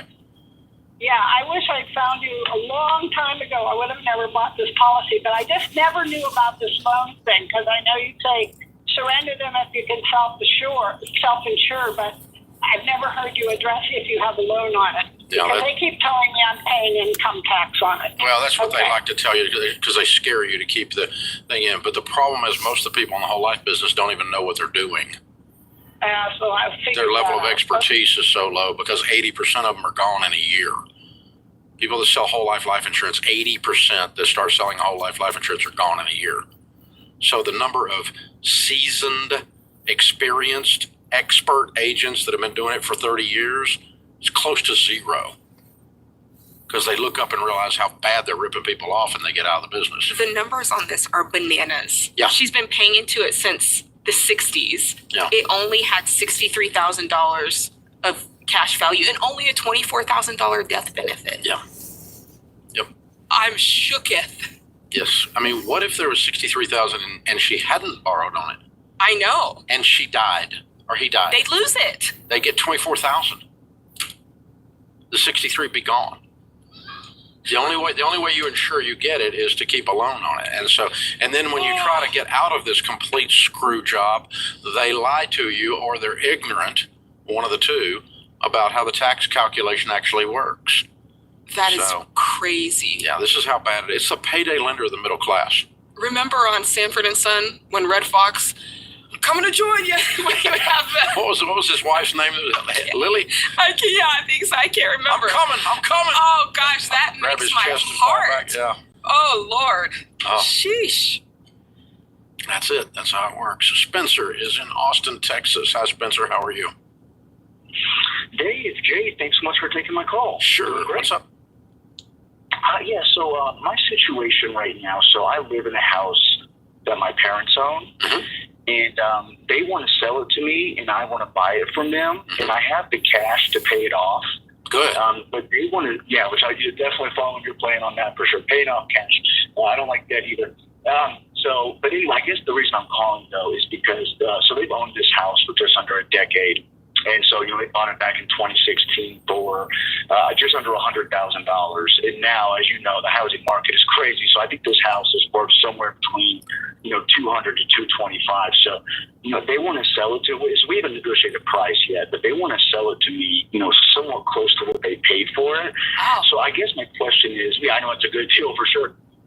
But I guess my question is, I guess I'm calling on their behalf too, because, we're wondering about, are there going to be capital gains taxes? How does it work with me buying it at much less than what it's worth? How does all that kind of work? And what's some ways around, if there are any, around capital gains and things like that? Okay. Capital gains tax is calculated on the gain over basis. Let me kind of walk you through that. That's a technical thing, all right? What you pay for a house is your basis, okay? So let's say they paid $100 for it, and let's be simple for a second and say they sold it to you for $150. Then they would pay capital gains tax on the 50 gain. You see what I'm saying? Yes. Okay, and that's at 15%, and so that would only be what, $7,500 would be their taxes. Okay, that's a simplified look at the thing. Now we'll add a couple of complications in there. If they have been renting the property and have been filling out a tax return on that and depreciating the property against their taxes, taking depreciation, then they have an adjusted basis. So the $100,000 they paid for it minus any depreciation that they have taken becomes their basis. So let's say they had taken $20,000 worth of depreciation on their taxes over the years, then their basis is no longer 100. Now it's 80. You following me? Yes, sir. It's called an adjusted basis. And then your taxes are going to be on the difference between the 150 and the 80. So they're going to pay taxes on 70 grand in that case. So that's how you calculate it out. If they sell it to you, Just ahead, turn left on 20th Street East using the left lane. And they sell it to you for 100. You probably ought to get some tax advice as to whether or not Turn left on that's going to 20th Street qualify as East. just a good deal, or whether the IRS would look at that as giving you a gift and try to tax them on a gift tax. I wouldn't want them to get hit with that. So there's kind of a gray area on the difference in a gift and a good deal. Okay, that was my other question too, because they're going to sell it to me for less than what it's currently valued at. So I guess they were kind of worried about that as well. How absurd it, if they sell it to you for $1 and it's worth $1 million, then they're going to get hit with gift tax, okay? Because that's a gift. That's not just a good deal. Let's go over the top, okay? It's going to kind of shake everybody up that looks at it. But if you sell you a $300,000 house for $200,000, that's probably just a good deal. So you need to talk to a tax advisor on that part of it to make sure that you're not violating anything on gift tax. At what point does the IRS look at something being a good deal or being a gift? And then they also can help you with calculation on the basis. So good deal, and pay cash for it, and it's a free, clear transaction. It sounds like a wonderful deal. This is the Ramsey Show.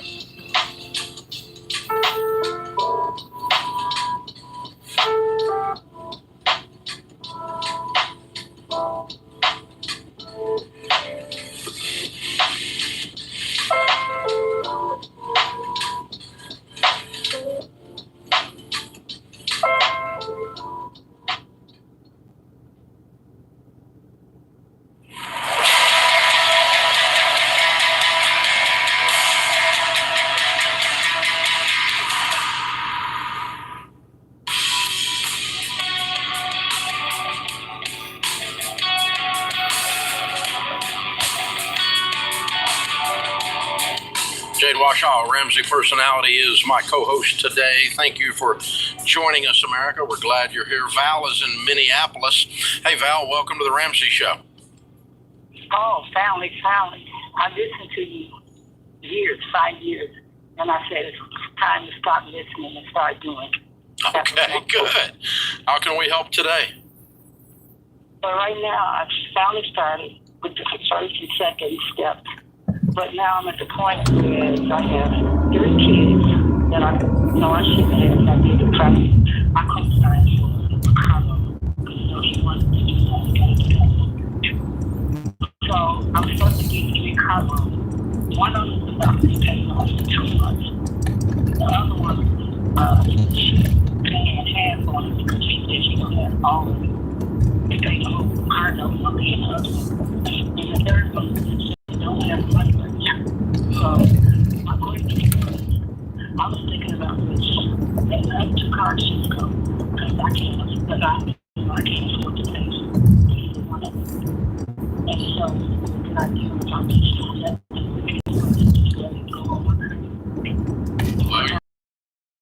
Well, you co-signed. And then when they the car and it doesn't bring what's owed, they're going to come after you for the difference.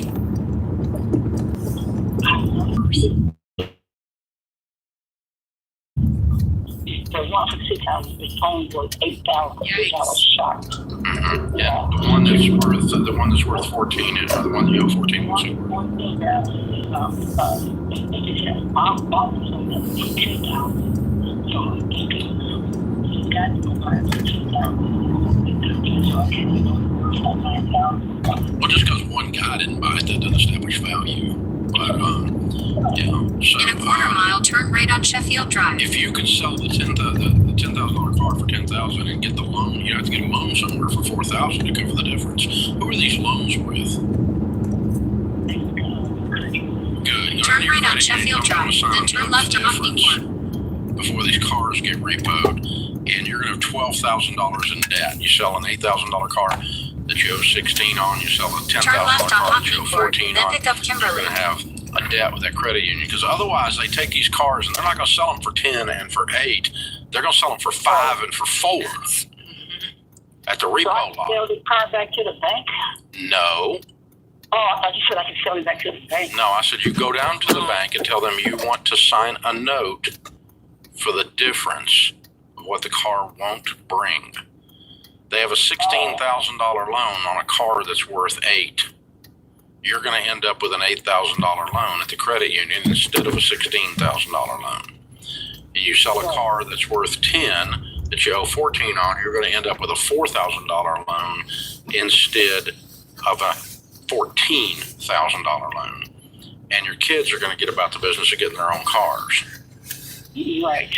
But you get to pay the 8 and the 4 difference, which is going to be 12, because they're not going to come through on that. You and I know that. Yeah. This is what you pay. This is called a co-signing fee. Is that what you're calling it?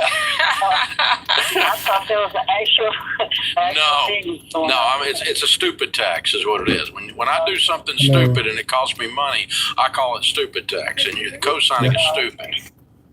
Yeah. Learned that. Yeah, you learned it 3 times over.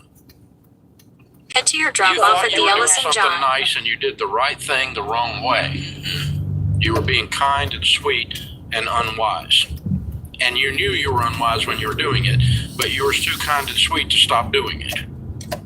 Turn right on East Next Avenue time, South. be more wise and less sweet. Please use your seatbelt for your safety. Wow. Well, the truth is she didn't do the kids any favors either, because they've been strapped to this. That's right. That's right. You think you're doing somebody a favor, and you strap them to something they can't afford, and that's why the bank wouldn't loan them the money in the first place. Everybody feels the strain. Yeah, Thanksgiving dinner tastes different. So co-signing is so universally stupid. The banks are the most aggressive lenders on the planet. They love to loan money. And if they won't loan somebody money, it really means something that they can't pay it. And instead we step in and we go, oh, it's little Junior, we'll help Junior. And we step up and we co-sign. And Proverbs 17:18 says, one lacking in sense co-signs for another. The contemporary English version, the CEV of the Bible, in 17:18 Proverbs says, if you co-sign for someone else, it's stupid. That's what that version of the Bible says. The Bible called it stupid. So I didn't get mad at God. But yeah, and I co-signed for a guy one time, and I ended up having to pay it. And a guy co-signed for me one time, and he ended up having to pay it because I went bankrupt that time. And I had to go back and pay him back later. It's an awful, awful mess. Don't get into those things. It's a horrible, horrible situation. So poor Val. I feel so sorry for her. It's awful. Hey guys, things are changing around the Ramsey Show here this week. Back on Monday, we made a move. We have a network app called the Ramsey Network app that you can download for free. You can listen to the whole show on the Ramsey Network app, or watch the whole show on the Ramsey Network app, whichever you prefer to do.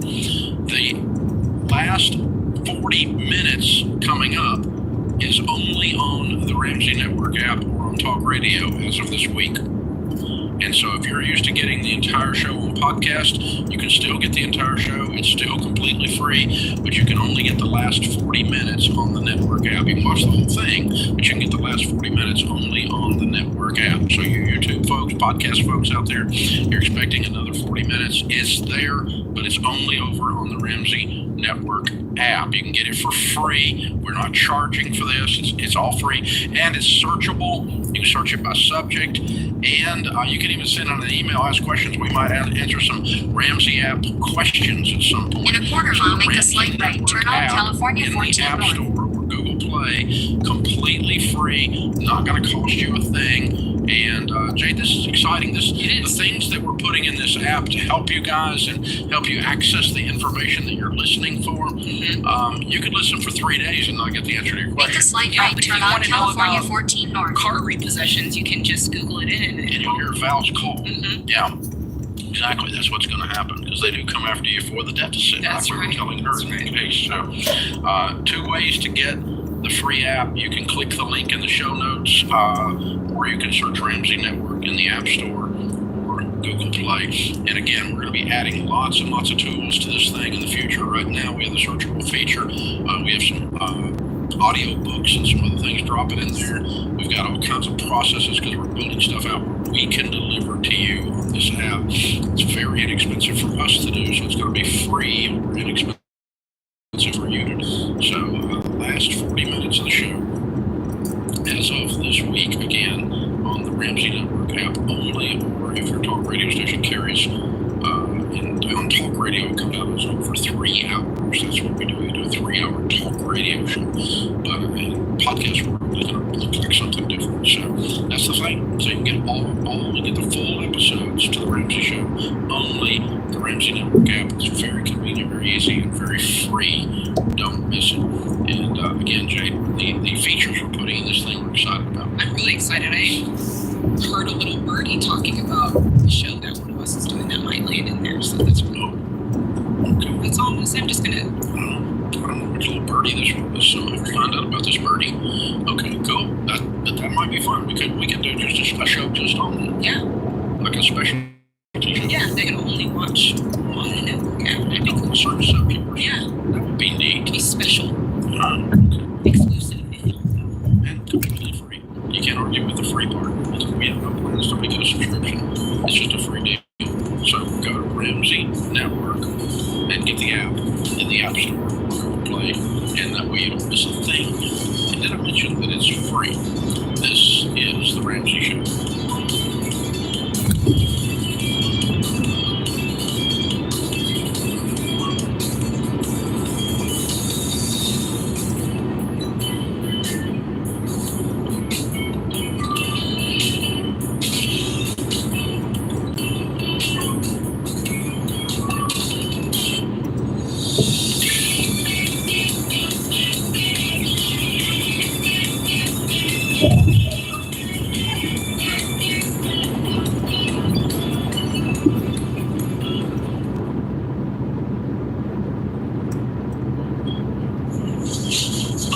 Hey, what are you still doing here? You know the rest of the show's happening on the Ramsey Network app, right? So you gotta jump over there to continue watching. You can download it for free. Just go to your app store, type in Ramsey Network. It's completely free, and I'll drop a link in the show notes to make it easy for you. So if you're watching on the app, you are in luck. But if you're watching somewhere else, this show is over for you. So jump onto the app and let the fun continue. All right, go on now. Don't make it weird. Okay, I gotta know where to go, so you need to go. Okay, bye-bye now. Alright, let's get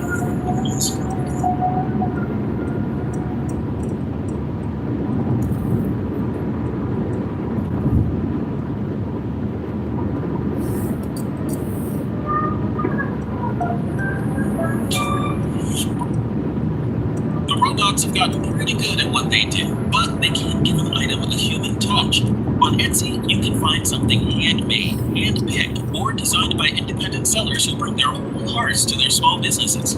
Discover hand-blown glassware, reclaimed furniture, personalized jewelry, hand-picked vintage pieces, custom-designed artwork, and so much more.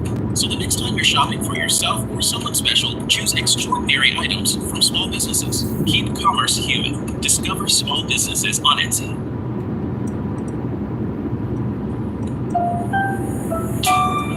Brought to you by the Every Dollar app. Start budgeting for free today.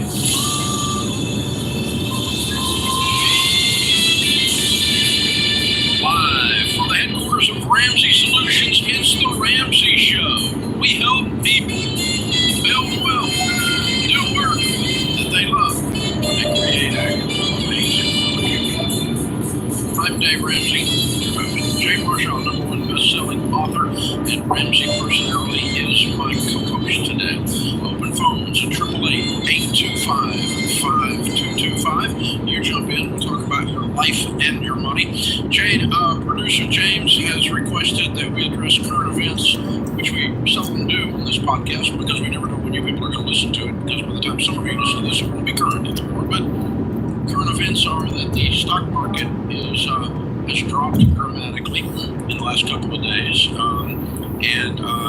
Cue the whining, screaming, and gnashing of teeth that everyone's going to die and we're all going to return to the Alpo routine. Not good for Democrats if the stock market goes down and fears of a recession are looming.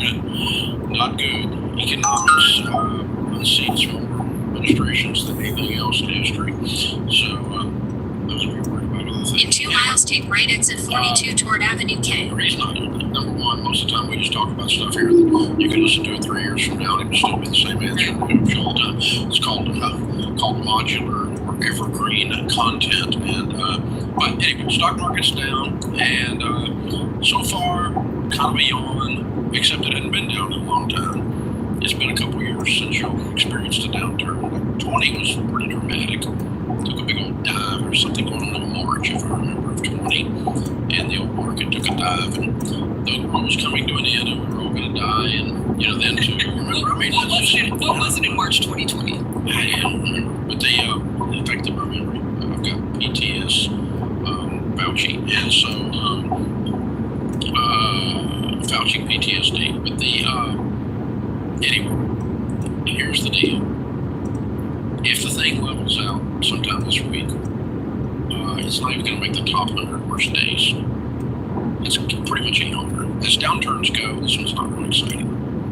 Now, if you continue to dive, you're day over day over day over 1,000 points a day for 4 or 5 days, we'd have something to actually discuss. But in a half mile, take right exit 42 toward Avenue K using the right lane. Why is the stock market going down, Dave? Why is it going down?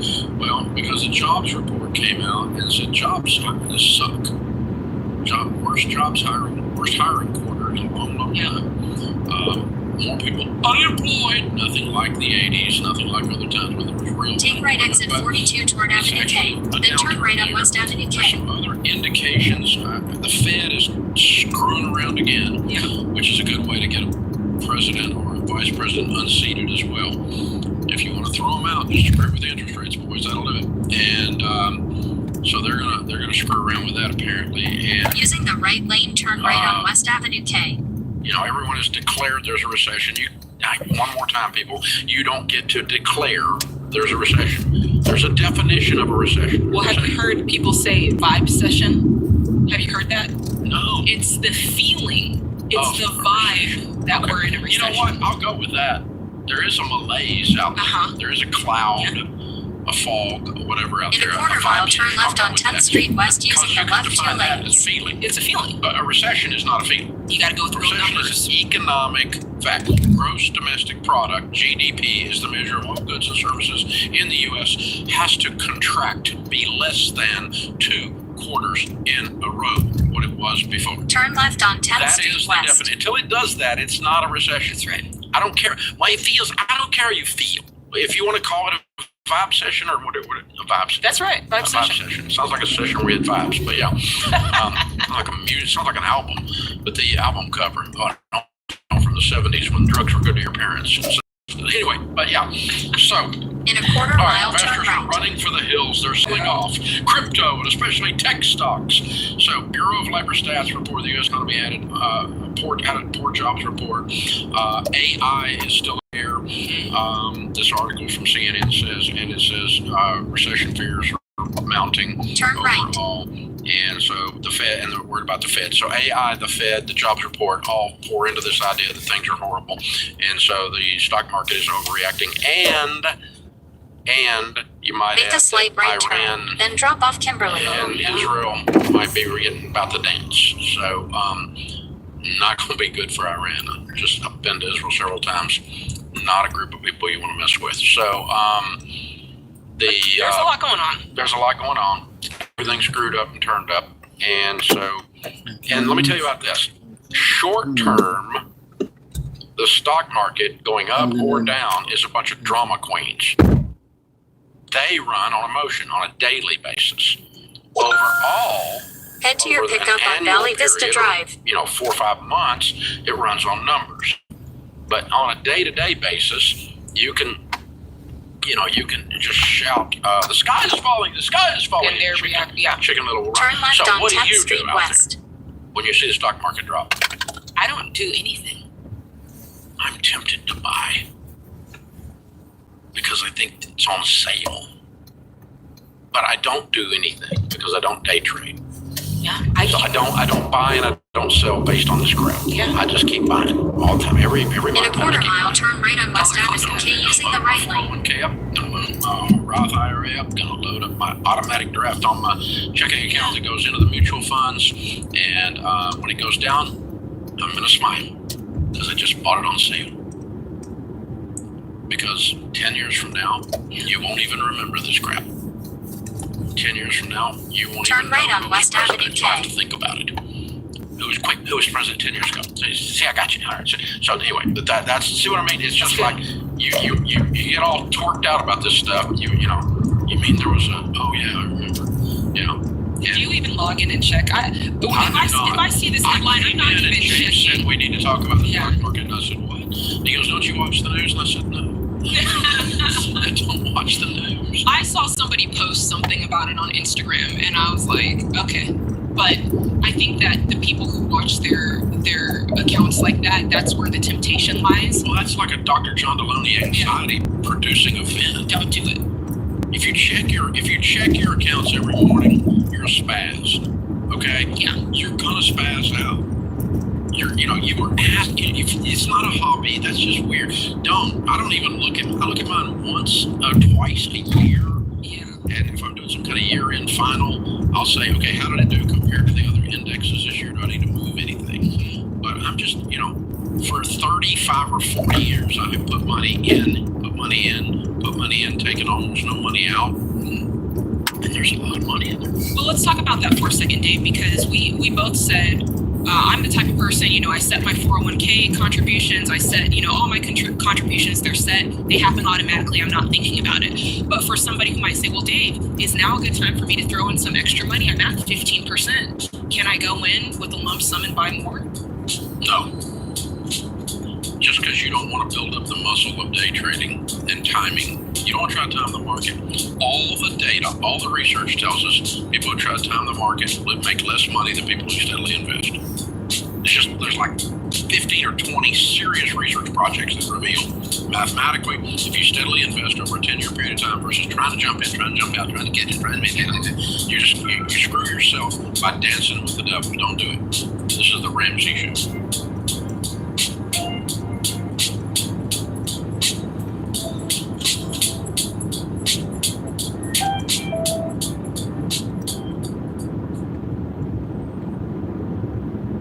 You've been gazelle intense, you've eaten more beans and rice than you knew existed, and now you're ready to make your biggest investment better.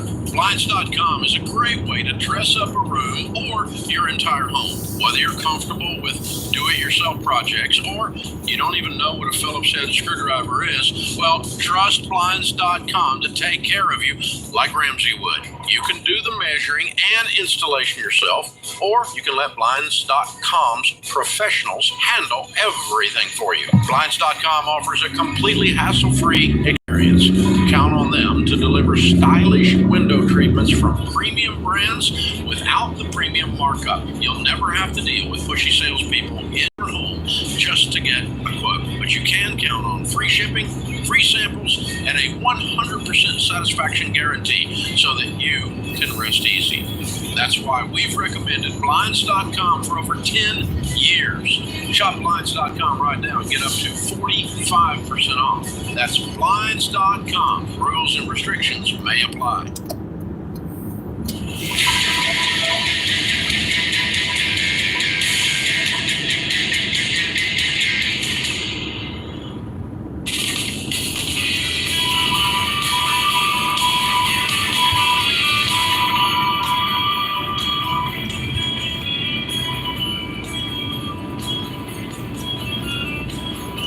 I'm Dave Ramsey, your host. Jade Washaw, Ramsey Personality, is my co-host today. Javier is with us in Salt Lake City. Hi, Javier. How are you? I'm doing well. How are you? Better than I deserve. What's up? So the first question is, my mom took out a bunch of loans in my name. She's making minimum payments, but I'm trying to kind of get this whole thing sorted out of my name. How would you suggest I approach her, the situation as a whole? How old are you? 27. When did all this happen, hon? It started back in 22. I want to say 21, 22. It was after my divorce. So I was going to just start coaching and just saying yes to it.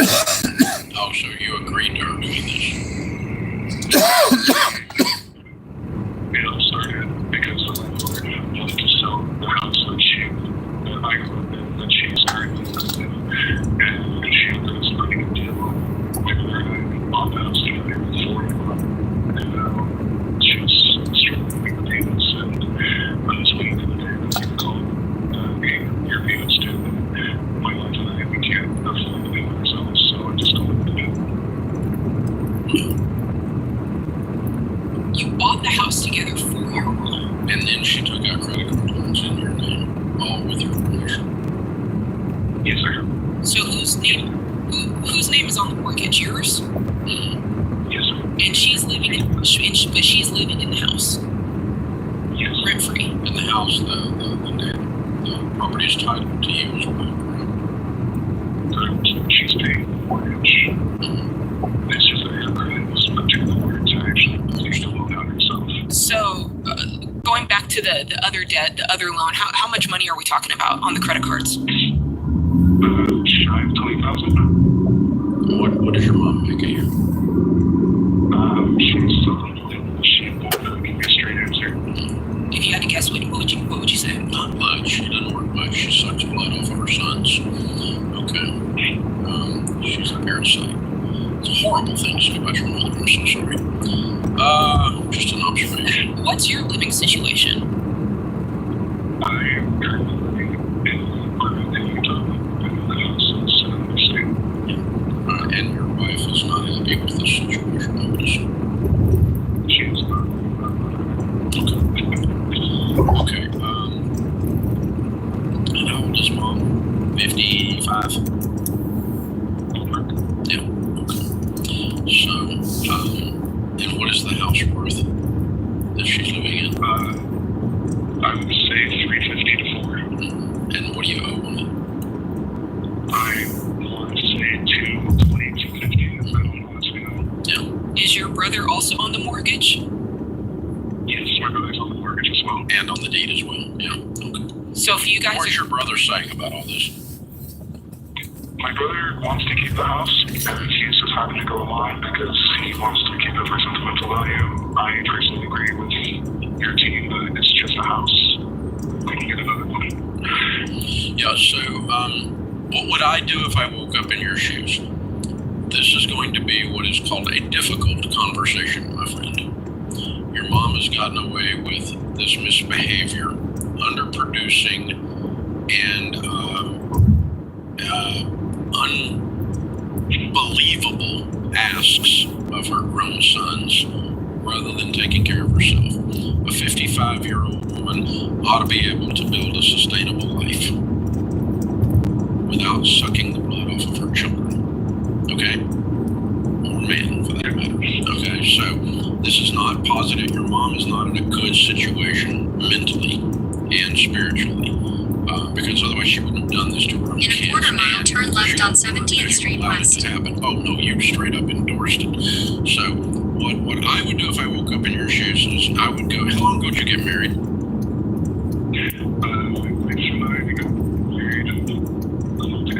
Okay.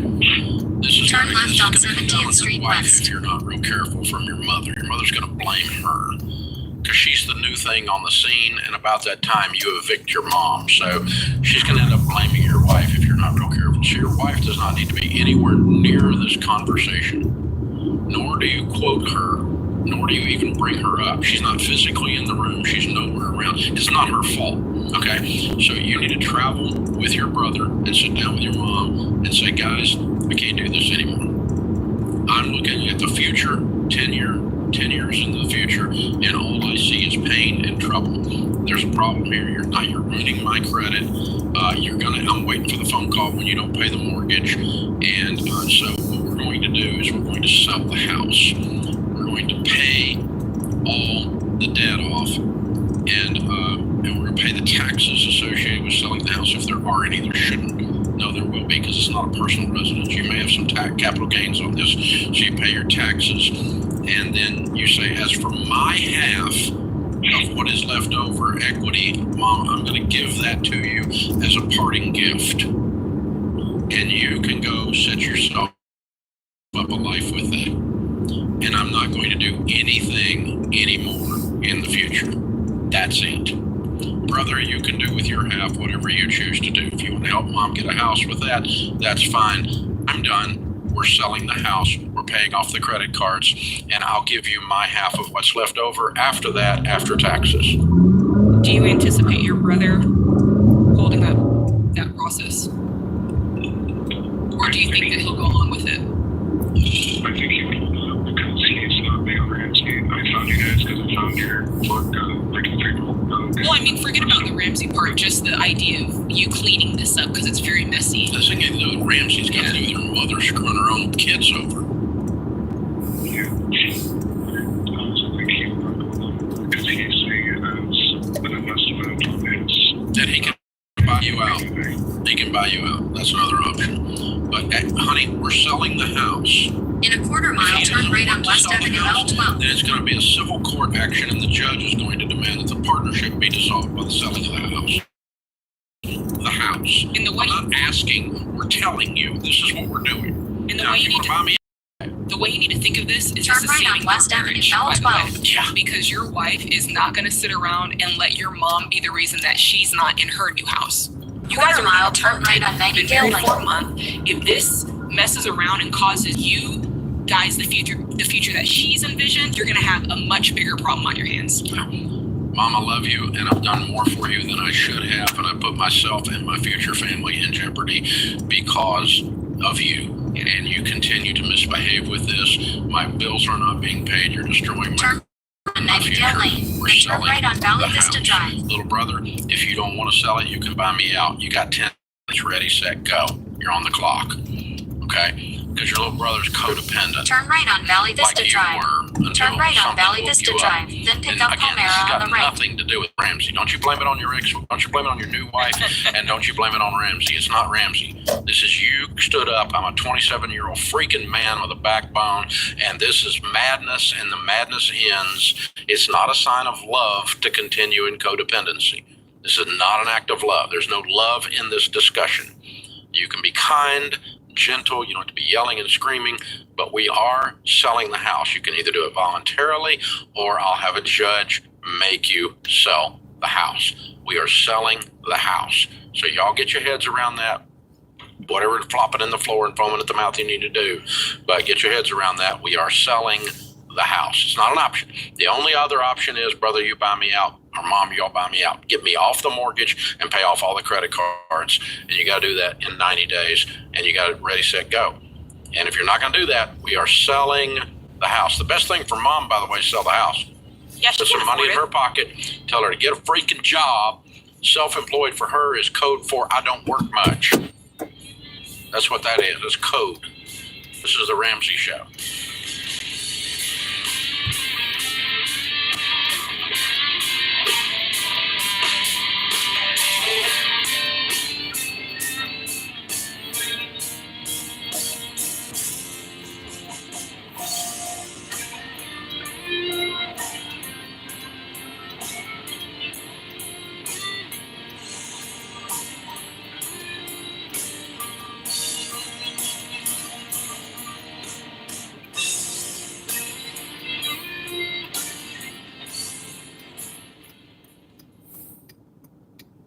Your home is probably the biggest purchase you'll ever make. And with the real estate market like it is now, you'll need a mortgage company you can trust. That's Churchill Mortgage. You guys, buying a home is not a button push. It's a process.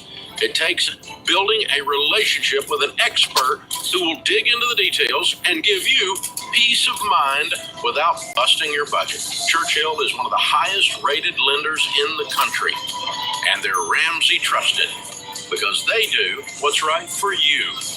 Go to churchillmortgage.com to get started.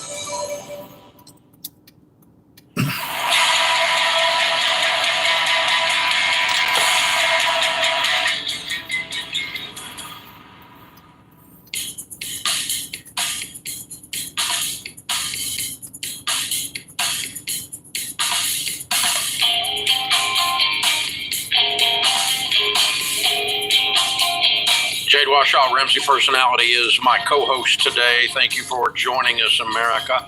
The $12 sale is here through August 31st at RamseySolutions.com in the store. $12 books help you raise money, smart kids. That's right, the Smart Money, Smart Kids, #1 bestseller by Rachel Cruz and me, on sale for $12. $12 books help you get out of debt, build wealth. That's right. Baby Steps Millionaires. That's right. And, of course, you can get the Total Money Makeover, $12. $12 books help you build a peaceful and joyful life. Dr. John Deloney walks you through the 6 daily choices you need to make and build a more peaceful life, building a non-anxious life. $12 resources help you find work that really matters, like Ken Coleman's book, Paycheck to Purpose. All of these amazing deals, RamseySolutions.com/sale. Mac is in Seattle. Hey, Mac, welcome to the Ramsey Show. How you doing, Dave? Better than I deserve. What's up? So I am currently a business analyst. I work remote, and I'm 28 years old. I have a fear of sooner or later becoming unmarketable, make a decent wage, but I'm basically working off a bachelor's degree. And so I'm trying to decide if it's worth taking a student loan out to also cut time from my current job to either go back in MBA or an MBA adjacent, or completely do like a career shift into something that is a little bit more desirable, a little bit more fulfilling, but might even be a dip in terms of my compensation, or who knows what the career would bring with that. It's kind of a question of, do I continue to do something I'm good at, but not necessarily something I'm stoked about? Or do I kind of mix between doing that with an MBA, or completely shift, take the time now to shift into something completely different for the rest of my life, but also taking a financial risk with that? Well, I'm definitely not interested in you going into debt to further the education. And I'm certainly not interested in you going into debt for a job that you're not even really stoked about, right? So that's the first thought. My second thought is, what would be the other thing that you would do that might, bring less money, but you're happy you're doing it? What do you have in mind when you say that? So for the longest time, I've wanted to be an architect, but I know that market is a bit saturated. It takes a lot of credentialing to eventually get to a point where you can make a decent bit of a wage and have a good, healthy income. Okay, stop. You're making decisions based on a wrong assumption. Here's the wrong assumption you're making. That degrees or credentialing cause people to be successful. Nope, they don't. Degrees put tools in the belts of people who are going to go leave the cave, kill something, and drag it home. Credentialing puts tools in your belt. And so the reason some lawyers are successful and some aren't is not because of law school. It's not because of passing the bar. It's because they chose to get it. They chose to get out in the market and climb and grow and be ambitious and read and continue their own growth curve and approach it. And so the reason some architects, you know, anytime I hear the market's saturated, I just think of lawyers.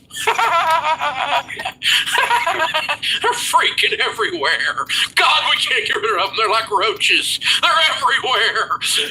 Yeah, and yet some of them make $500 an hour. You know, it's killing me. Same thing's true with architects. There's always somebody that gets better at their job, you know, continues. There's other people can't seem to find a wet job making a living as a CAD supervisor, and they've got an architectural degree. But that's got to do with the person, not the degree, and not the space, and not the credentialing. You know, I'm in podcasting, for God's sakes. You know who's got a podcast? Every human on the planet has a podcast. You know what causes this to be one of the top 5 podcasts in the entire world? Nothing to do with credentialing, buddy. I'll tell you that. Nothing to do with my dadgum degree. Nobody even asked what my degree is. I got a PhD in DUMB. So what I want you to do is figure out what you want to do with your life and go be the very best at that. If you need to put some tools in your belt, fine. But don't sit at home doing remote work worrying about the marketplace. The marketplace is always going to kick you in the stomach if you suck, and the marketplace is always going to fill your wallet if you're awesome. Forwarded to an automated. I think that we need to make sure you leave here. Ken Coleman has a really great book, Find the Work You're Wired to Do. And inside of it, there's an assessment that you can take. And I think it's really going to help you figure out what it is that you want to do. And then the book is going to help you walk through the results of your assessment so you can really narrow in and hone into what it is that you want to do. Because here's the thing.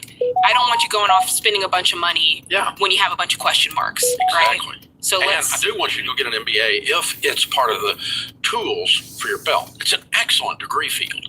It's a horrible degree field for somebody that doesn't want to be in business, that wants to be an architect. So it would be a bad idea, you know, Don't do that. But hey, and business analyst with an undergrad, man, I got a friend of mine's a 42-year-old guy. He's a great 43-year-old guy. He made $250 last year. He's got an undergrad. That's great. He's got an undergrad in finance. He's a business analyst. And you know what? But he's really good at it, you know, and he works really hard, and he's good with people, and he has common sense insights when he's doing his analysis, not just crunching numbers like some broke finance professor. So, you know, that's the trick, man. Don't believe this lie that because I got a degree, I'm guaranteed something, or because I go get another one, that's going to be the door to a fully saturated market. You got to add the secret sauce to it. Parents, teach your children that the cause of their success is them. That's right. Teach them to stand up straight, bathe regularly, shake a hand and smile, and brush your teeth. You gotta bathe. And don't send your mother on your job interview. Teach your children to have some moxie, some confidence. Teach them to do hard things and scary things, and teach them to persevere when they get a little bit scared, not collapse on the floor. Teach them to have some skeletal structure to their character, and to believe in God who loves them and is bigger than them and will carry them through when they don't think they can get through. Teach them these things and then let them get a degree. But quit worshiping it, not picking on you, Mac, but it's everybody out there. Quit worshiping at the altar of where somebody went to school. Nobody crap where you went to school.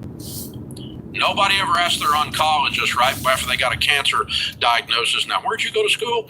Nobody ever said that ever. How many of you even asked your divorce attorney where you went to school? You didn't care. You just want to get me out of this. All you care is, did they do their job? Do they know what they're doing? And all you care is, did you put the tools in your belt while you were studying? Nobody has asked my GPA ever once since I left school. 40 freaking years I've been waiting for somebody to ask for my No one has ever asked me for my degree. I don't even know where it's at. You know how some people have You mean the little diploma? the little paper that people put in a frame and like put behind their Zoom? Man, I got mine like framed. Did you? Yeah, I was so proud because I just barely got out. I got out okay, but no one cared. No one ever asked me about it. You know, they had that little thing, what do you call it, the graduation ceremony? Did you walk? You didn't walk? I walked to work. I was working that day because I was hungry. The idea of spending money and taking a day off from work when I had $1.67 in my checking account, that's what I walked. That's not true. Yeah. No, Yeah. oh man. Oddly enough though, my son graduated from business college. Got a degree, Daniel, several years, 15 years ago, 10 years ago, 12 years ago, whatever it was, at the University of Tennessee, same business school I did. And they let me do the commencement exercise. That is a full circle moment. So I got to walk. That is Up there like a academic type person or something with all the little hats and stuff. It was pretty cool. I had a full circle moment like that when I graduated with a music degree. The first cruise line I auditioned for to be a vocalist, I didn't get through the audition. But when we became talent agents, they were the first agency that we signed as working with. So I was like, wow, this is a full circle moment. I don't know if you realize this, but when I auditioned, you said I wasn't no. good enough to sing for you, but I'll tell her all your songs. That's right. They'll remain nameless for now. It sounds like something. Head to your pickup at 426 in a quarter mile, turn right on West Avenue. Yeah, that's right. This is the Ramsey Show.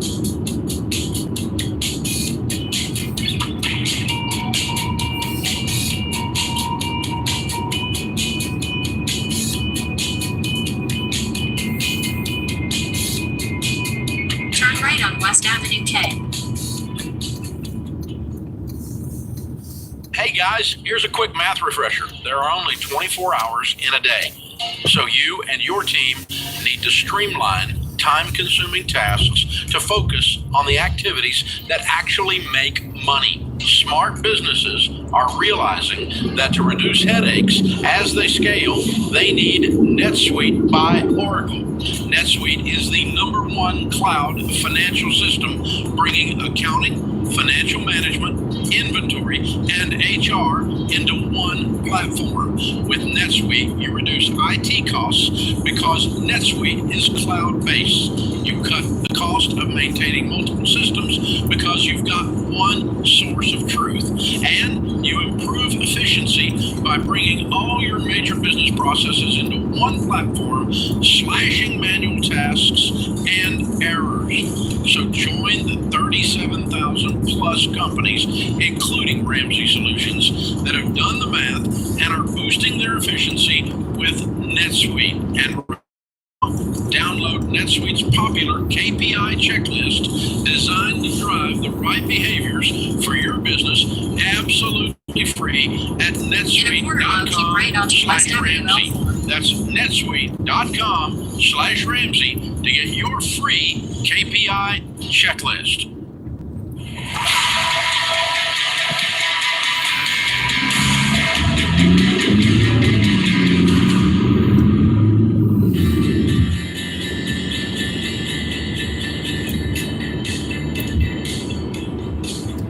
Keep right onto West Avenue L. Joshua Ramsey, personality, #1 best-selling author, is my Just ahead, co-host turn right on today. Thank you for Camden joining us, America. Sarah is in Atlanta. Hi, Sarah. How can we help? Hey, y'all. How are you doing? Turn right on Great. Camden How are Way. you? I'm doing great. Thank you so much for taking my call. My husband and I, we have 3 small children. We have a 4-year-old, a 2-year-old, and a 1-year-old. And in January of this year, our 4-year-old got diagnosed with leukemia. And so he's actually doing super well. So, it's not Was insane. Except for 2, we only have The on the right. left on the car, and we pay it off today. It would just be kind of a big hit to our savings account. How much is in your savings? We have about $11,000, thanks to our community raising money for us when he got diagnosed. What's the prognosis? Is it a situation where you're going to go through this line of treatment and then everything should be good on the other side? Do you have a timeline in mind? It sounds like you do. Yeah, so he, for most leukemias, it's 3 years of treatment, but the first 8 months are like extremely hard. We're actually right at the end of that 8 months. He went back to school today, which was super exciting. I know, it was great. And we're super blessed. We got something called Katie Beckett Medicaid, if you're familiar with that. It's a type of Medicaid that for families that make more than the Medicaid limit, and it'll come behind like a child and will cover the 20% that your insurance won't cover. So we're actually not looking at massive medical Head to your drop off at 39430 11th Street West. Point, you could get an infection and we could be in the hospital for 10 plus days and I have to take FMLA. Okay. So that's kind of what we're you doing. make? My husband and I net about $100,000. How much of that is you?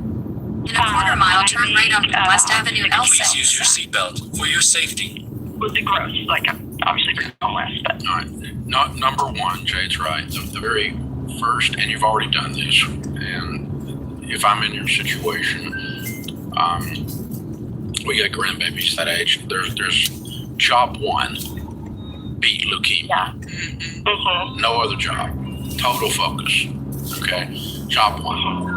If there's any crumbs left in our lives, Turn right on West Avenue spiritually, L6. financially, after we do job one, we can talk about doing other stuff. But it's only if there's crumbs left. Okay. So I would never, personally, nor would I ever recommend you do anything except beat cancer. Just ahead, turn left That's on it. West Avenue L8. Yeah. Now, it sounds like you're entering the second season, which is lighter by your explanation. I don't know anything about that, but I'm going off of Turn your left on West explanation. Avenue L8. Okay. Yeah, that's correct. And this is more of a, you've gone from very intense to a maintenance, if you will. I'm using layman's terms. I have no idea what I'm talking about. That's what I think I'm hearing. Is that right? Yes, it's actually called maintenance. So wow. Stumbled into it. Who knew? Okay. And so, it's not, in other words, Just ahead, turn right on 17th Street West. That when you say that C word over my child, Turn right on 17th Street then West. we've also now gotten the other side of the tough medical 8 months of hell. And now we're, now we're going to put the finishing touches on the death of cancer, right? But that's going to be a little more gradual. We've gone from a sprint to a marathon. Are these metaphors working at all?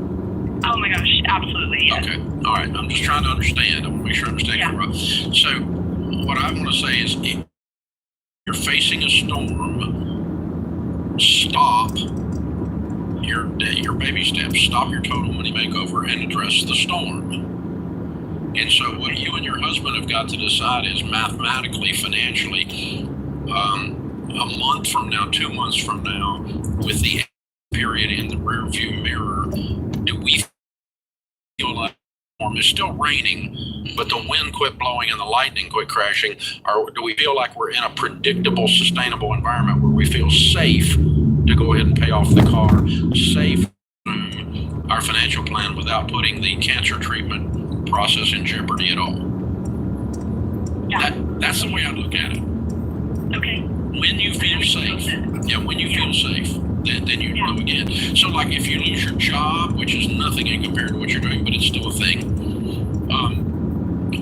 Once you get the new job and you get a paycheck, you play again and you go.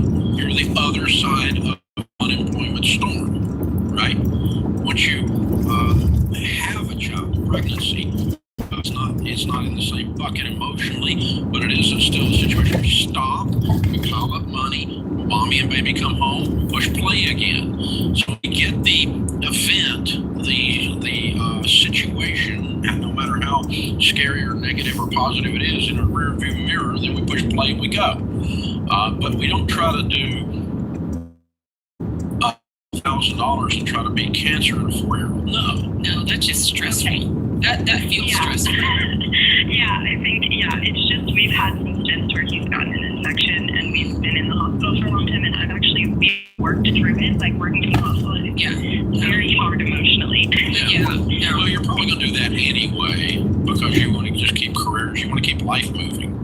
Yeah. But that's not got to do with hitting the total money makeover baby step goal. That's just got to do with, we just got to keep this thing rolling. We got to keep the wheels on the bus, you know. Well, yeah, that's a different posture when you're working because you need you need to keep working versus there's no money in the account if I don't work, we won't be able to pay the bill. That's a whole different level of stress. How many of those trips has he had?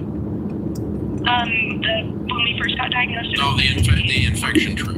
Only one. So. Okay. Yeah. So hopefully. So it's the only cloud. It's the worst cloud still hanging over the situation. Other than we know we've got some discomfort, but nothing like we've had before going forward, right? Yes. No. He's like 99% prognosis. That's so That's great. It's honestly when you live in the hospital as much as we do, you realize how lucky you are when this is all you're facing. So we've got a lady here named Shauna that came into my office 17 years ago, or 14, 15 years ago, and said, my 3-year-old has leukemia, and she worked in accounting, and you can't do accounting. Your brain doesn't work. Yeah. So anyway, we paid her through all of it, and ladies took care of meals, and the guys took care of keeping the grass cut, and then pretty soon we had a little bald-headed 3-year-old running around the office, and we're celebrating with her. And the other day, we gave away Ramsey scholarships, and she walked across the stage, and gave me a hug. Graduated from high school, and I got to take a picture with her the other day. So there is a good ending to these stories. Yeah, we have so much hope, and we have such a good community too, so that makes all the difference. We can hear it in your voice. Yeah. You really can. You're very joyful and attitude's everything. Yeah. It really is. Yeah. It's a lot of it. So, hey, we're with you. If you need any more help, you call us back. But just use In a quarter good mile, common turn right sense. on Rancho Vista Boulevard Take care using of the me right first, lane. and then once we're clear of the storm, don't let the worries of the world keep you from going and winning what might be, but use good wisdom. Okay.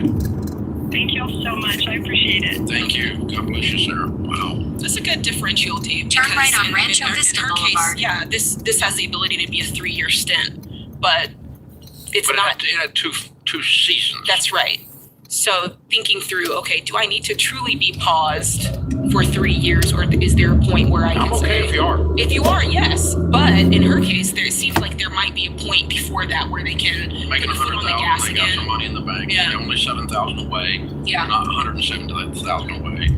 Yeah. It'd be nice to have the car payment gone while I'm doing this. I'm sure. And it'd be nice to have that stability. And guys, just remember, if you have an emergency come up and you have zero debt and $25,000 in the bank for an emergency fund, sometimes, not that kind of emergency, but some emergencies are a mere inconvenience. The drama starts to leave your life when you get your crap together. That's right. Hello. So that's what these calls remind me of. She's a hero, what a great mom. Wonderful. Wow. This is the Ramsey Show.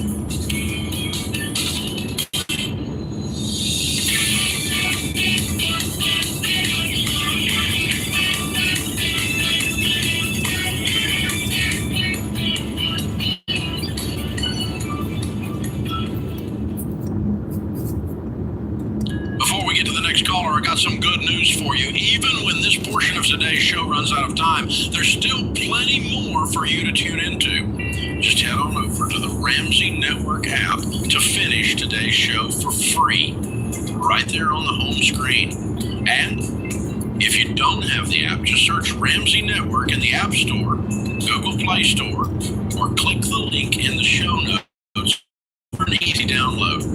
You never know what call's coming up next. So finish today's episode in the Ramsey Network app today.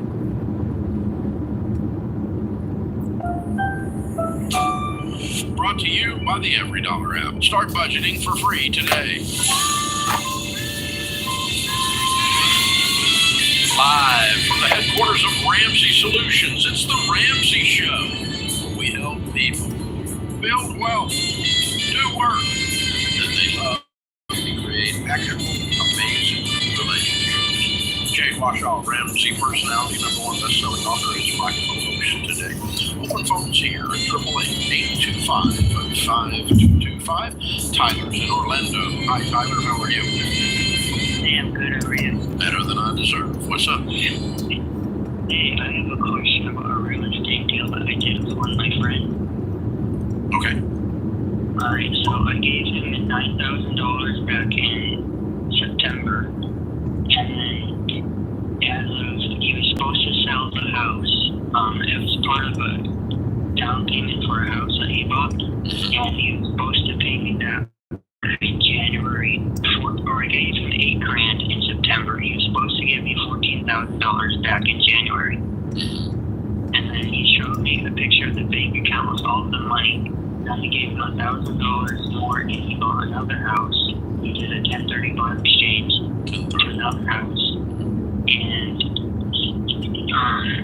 And then he was supposed to pay me back, I think, $25,000 plus some extra for the taxes. And that was supposed to be due in April. He's giving me $2,500 back out of the, right now, as of now, he owes me $29,500. I have it all in the contract and in writing, and today's the date. I actually made a new contract last month and said that he owes me the full amount, $29,500, by August 5th, which is today. And if he doesn't pay me back then he has to pay all the court fees, attorney fees, and $1,000 extra per month in interest. Why is he not paying you? I don't know. I mean, Did the house sell? No, he said that he always says that it's going to settle. Oh, the house hasn't sold, so He hasn't paid any money. Yeah. Do you think contracts magically make him have money? No. He doesn't have any money. That's why he's borrowing from someone like you. Yeah. Have you seen the properties? Yes, I have. Right now. So the first one sold, right? He said it did, but it didn't. Okay. Was the first one ever rented? Did he ever rent it out? Yes. Did it ever have rental income? No. Then it is not involved in a 1031. Only income producing property can be in a 1031. Flips do not qualify for a 1031. So he didn't, and besides that, if it didn't sell, he can't roll it into the other house. So that 1031 tax deferred exchange did not occur. Okay. So basically he owns two houses right now, neither one of which have sold. Yeah. And how old are you? 23. And how old is he? Maybe 30-ish. Mm-hmm. Okay. And why did you think this was going to work? I mean, I was skeptical of it, but I mean, I had the contract, so I wasn't like too worried about it. Well, you're learning a very harsh lesson that I learned early in business, and that is that contracts don't make bad deals good. Contracts In a quarter mile, turn right on 11th Street West. When everything blows up and melts down, they don't make bad people good, and they don't make bad deals good, and they don't make money appear on the scene that's not there. But I have a contract is never a defense for getting into a really stupid deal. So you might end up spending $30,000. So the other house, you probably lost your money. But anyway, let's play it through. The current property that we're waiting on both of them to sell, right? Yes, sir. Do either one of them have $29,000 worth of equity? Yeah. Okay. Well, I guess if I were in your shoes, I would try this. I think this will be much more successful than Turn right on 11th Street West. Because that's a 3-year process. It's going to cost you $15,000, $20,000 in legal fees. Right now, you've got $2,500 of your $9,000 back. So right now, you're only bid to the Just tune ahead, of drop off Bobby on the left. $6,500, right? Yeah. Okay, that might be the most expensive tuition that a 23-year-old's paid lately. But if you pay tuition to the School of Life, and that's all you pay is $65,000, it's not too bad. But let's see if we can salvage this.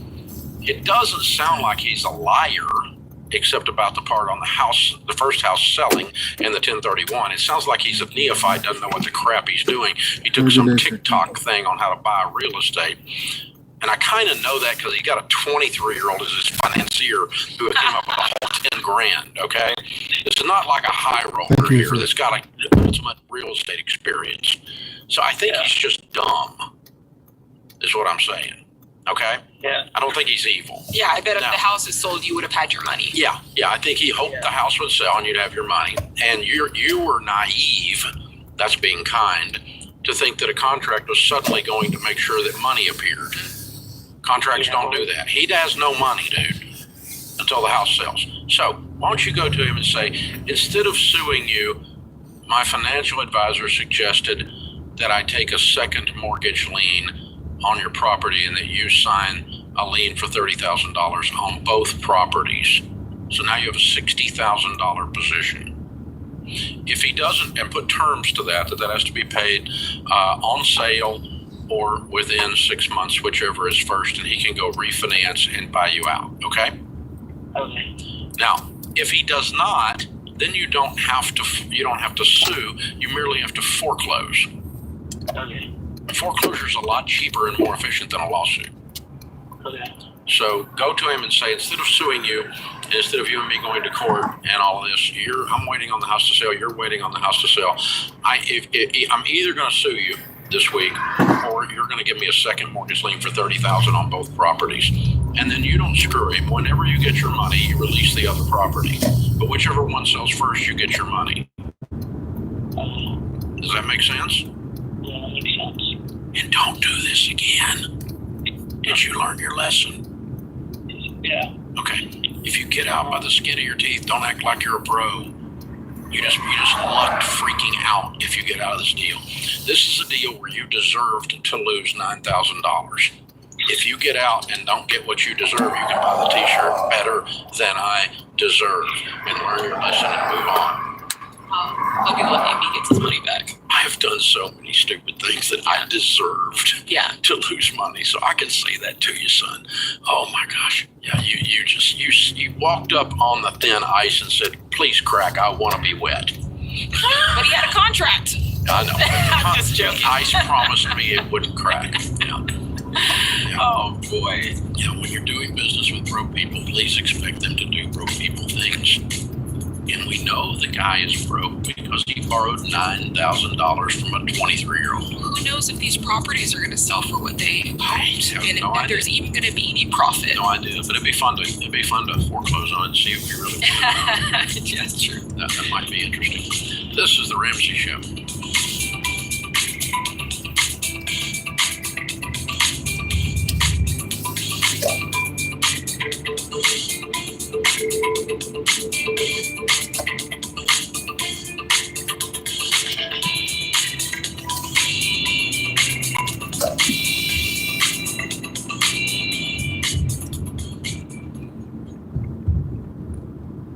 So, George, we talk a lot about identity theft, and we take calls from people that do, but yours actually got stolen. Well, don't say it with that much happiness, Dave. It's true. Gosh. I do not recommend it if you can avoid it at all costs. And that's when I was much younger.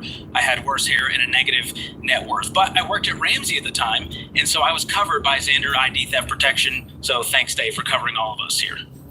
Absolutely. Well, one thing, Sander helps us do that. So it's a great benefit for the team, but it's a great benefit for everybody because Jeff Sander and I have been working together for, 25 years. We've been doing stuff together since before there was an internet.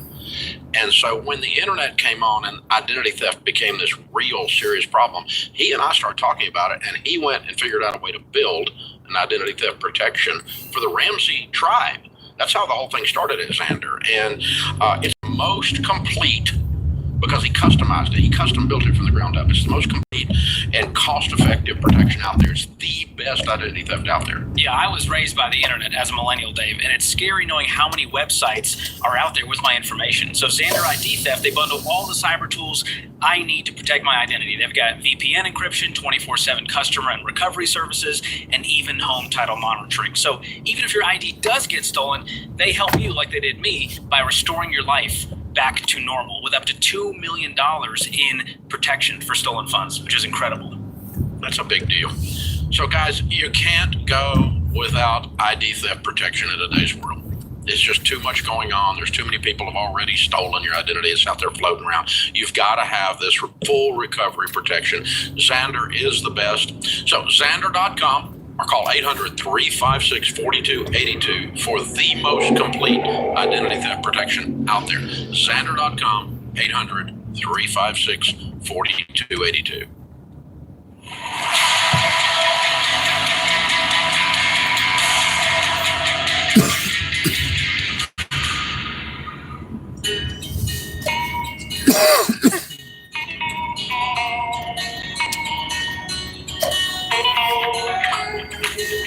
So I've learned so many silly little sayings from other generations because I'm on the air with the cool people around here, and I learned that like when Biden forgave the student loans, that was sus.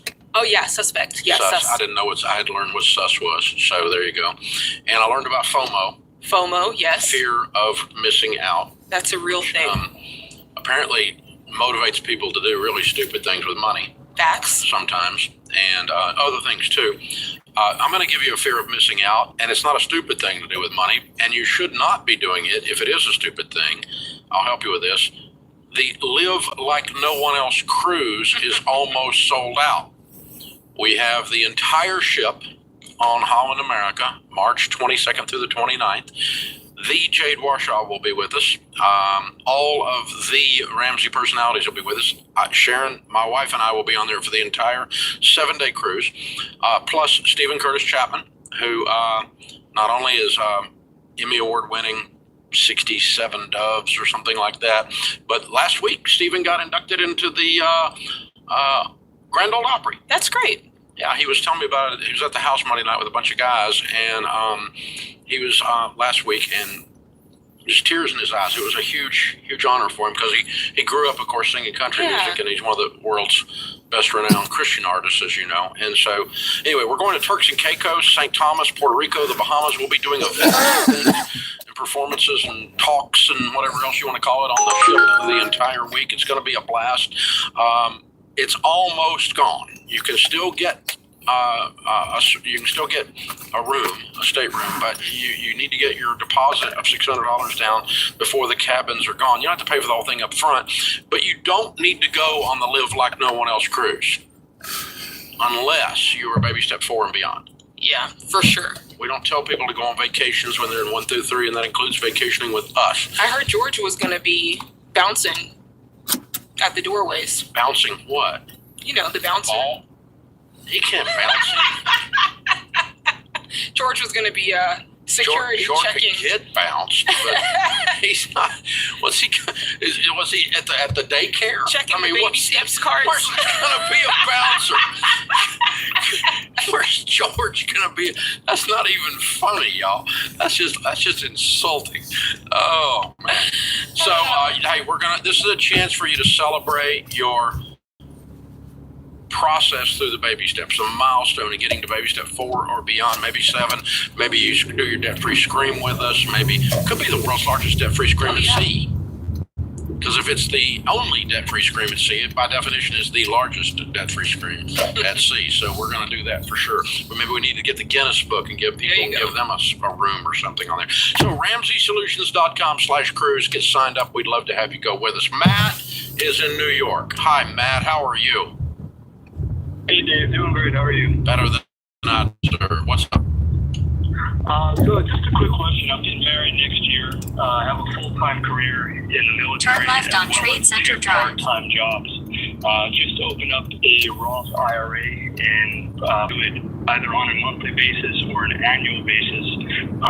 Being that I'm also trying to Just save ahead, up for a continue home. straight through the roundabout onto Trade Center Drive. Yes, I am. Good for you. How old are you?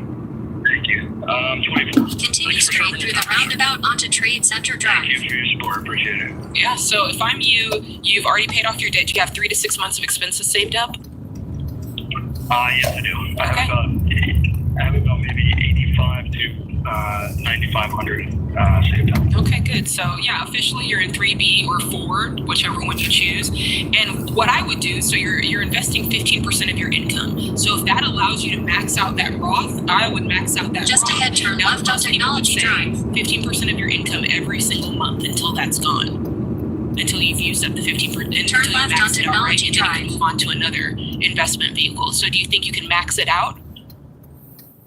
Yes, absolutely. Okay, then yeah. Because I'm also looking for. I mean, I'm definitely money hungry, to put it in the easiest way. So I'm trying to find all sorts of multiple side hustles and everything You can. Yeah, I heard you say you have 2 other part-time right, jobs. So you then max turn out this left. Roth. What other things do you have available to you through the military that you can put money into? TSP. TSP, thrift savings plan. Yeah. Okay. Yeah. So I would, what we want you to do at baby step 3B. 3B is saving for a house and or investing for retirement. Obviously, the more you put into retirement, the less you'll have to save towards a house. Agreed? Correct. So the most you would put in at your stage would be 15% of your household income, your total income, until you're married. Once you're married, the total income of the household needs to go into retirement, a maximum of 15%.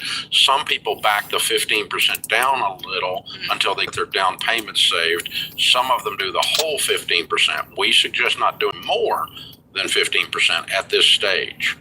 Instead, put it all toward the rest of everything else towards the house. But if you want to do 10% or you want to do the Roth and that represents 8%, I don't know what your income is and all that, but whatever you guys want to do and then start saving towards that house, that's great. Who's paying for the wedding? My fiance and I had actually our parents offered to help us immensely, but my fiance and I both felt like we would feel personally more accomplished if it was paid off ourselves. So we're paying for the wedding ourselves. Wow. What's the budget? We're looking at about $27,000 right now. Is that money already saved? Yes, it is. We have about 46 in a joint account as of now. Okay. No more joint accounts until you're married, except the wedding fund. Okay. Yeah, that's exactly. And no buy a house for somebody you're not married to. Yeah. Okay.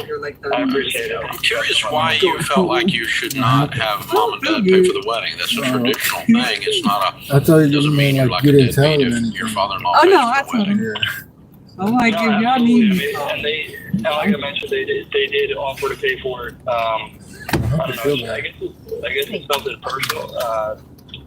Personally that I feel.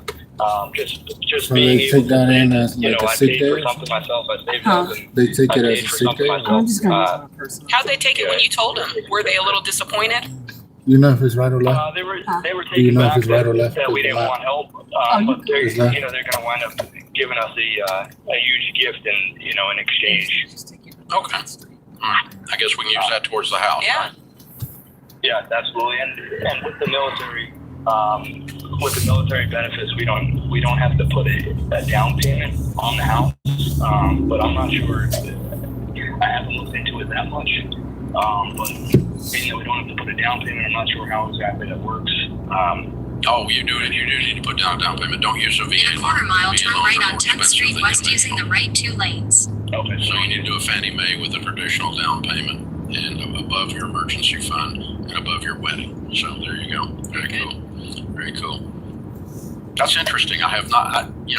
That's from a generation, and not him, but that's from a generation that doesn't want to pay their student loan. Turn right on 10th Street West. Everybody's not like that. I know That's the everybody's not last like one. anything, but and I paid for both my daughter's weddings, and I did not think poorly of my sons-in-law. Oh, no. The least. No. I had no expectation they would.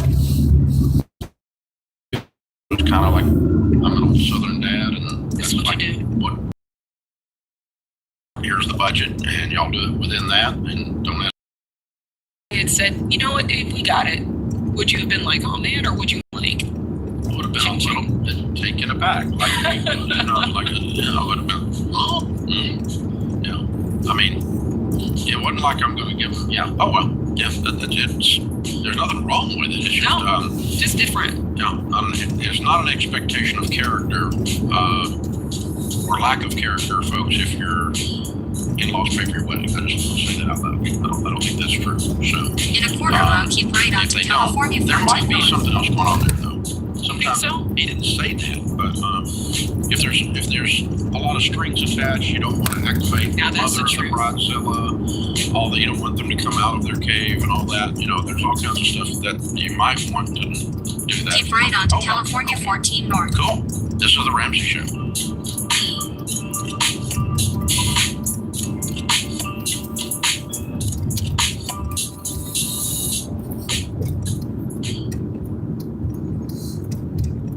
Hey guys, it's Rachel Cruz here to tell you about a faith-based alternative to health insurance that can make healthcare more affordable. Christian Healthcare Ministries. CHM allows members to share each other's healthcare costs, and it's as easy as 1, 2, 3. Step 1, choose the healthcare provider you want. Step 2, submit your eligible bills. And step 3, get reimbursed. CHM members take care of your eligible medical bills. With no networks and the freedom to choose your healthcare provider, CHM is the best option for Christians who want to take care of their families and help other believers. Find out more at chministries.org/budget.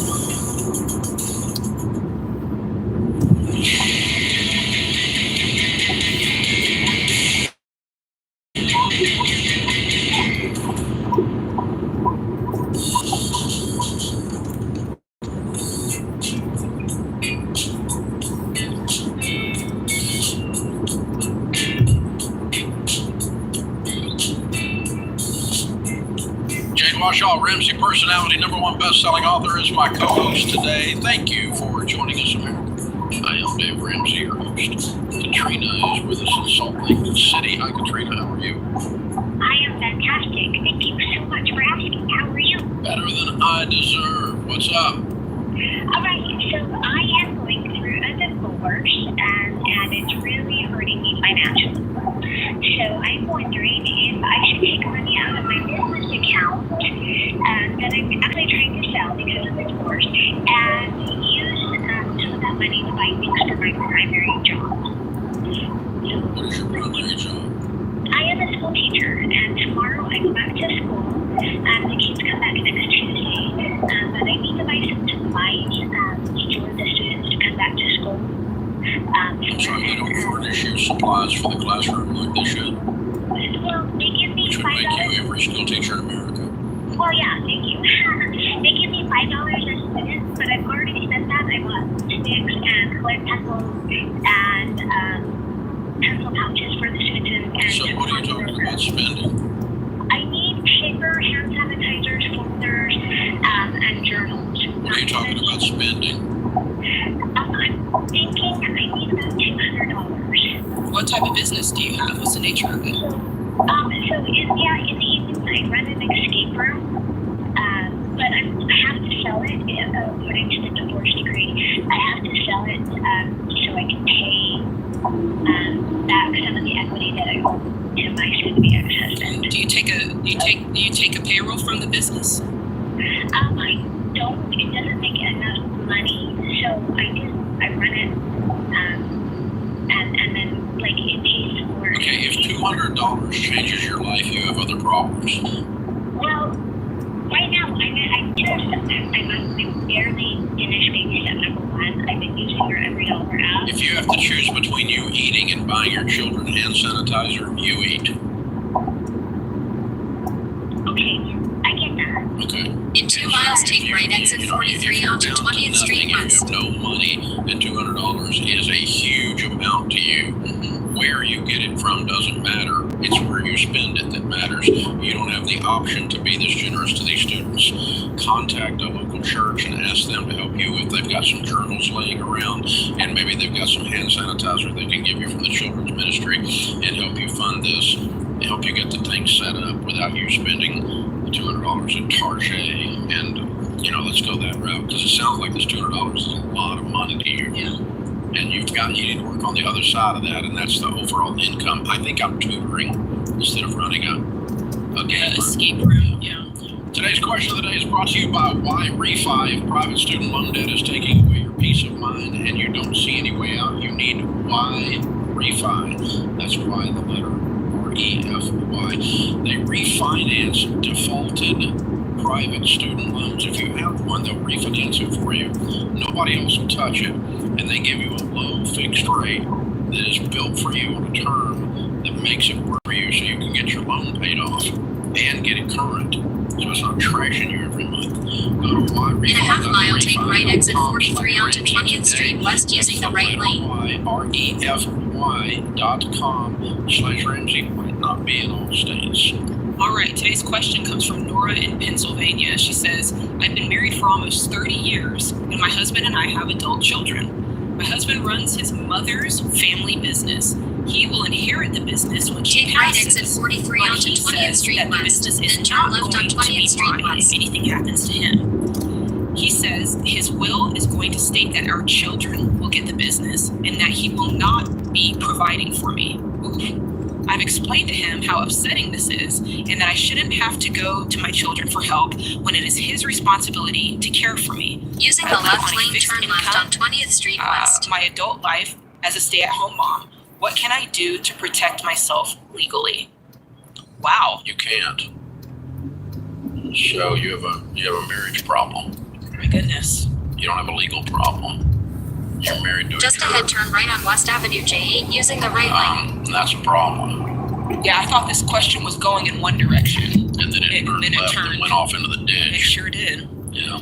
So, honey, Turn you right need to on go see West a marriage Avenue counselor, and he's not going to go with you because he's right about everything. He doesn't need any help if you ask him. And, of course, everybody else listening to this knows he's the one that needs the help, but you need to go to the marriage counselor. The marriage counselor is going to explain to you that your marriage is over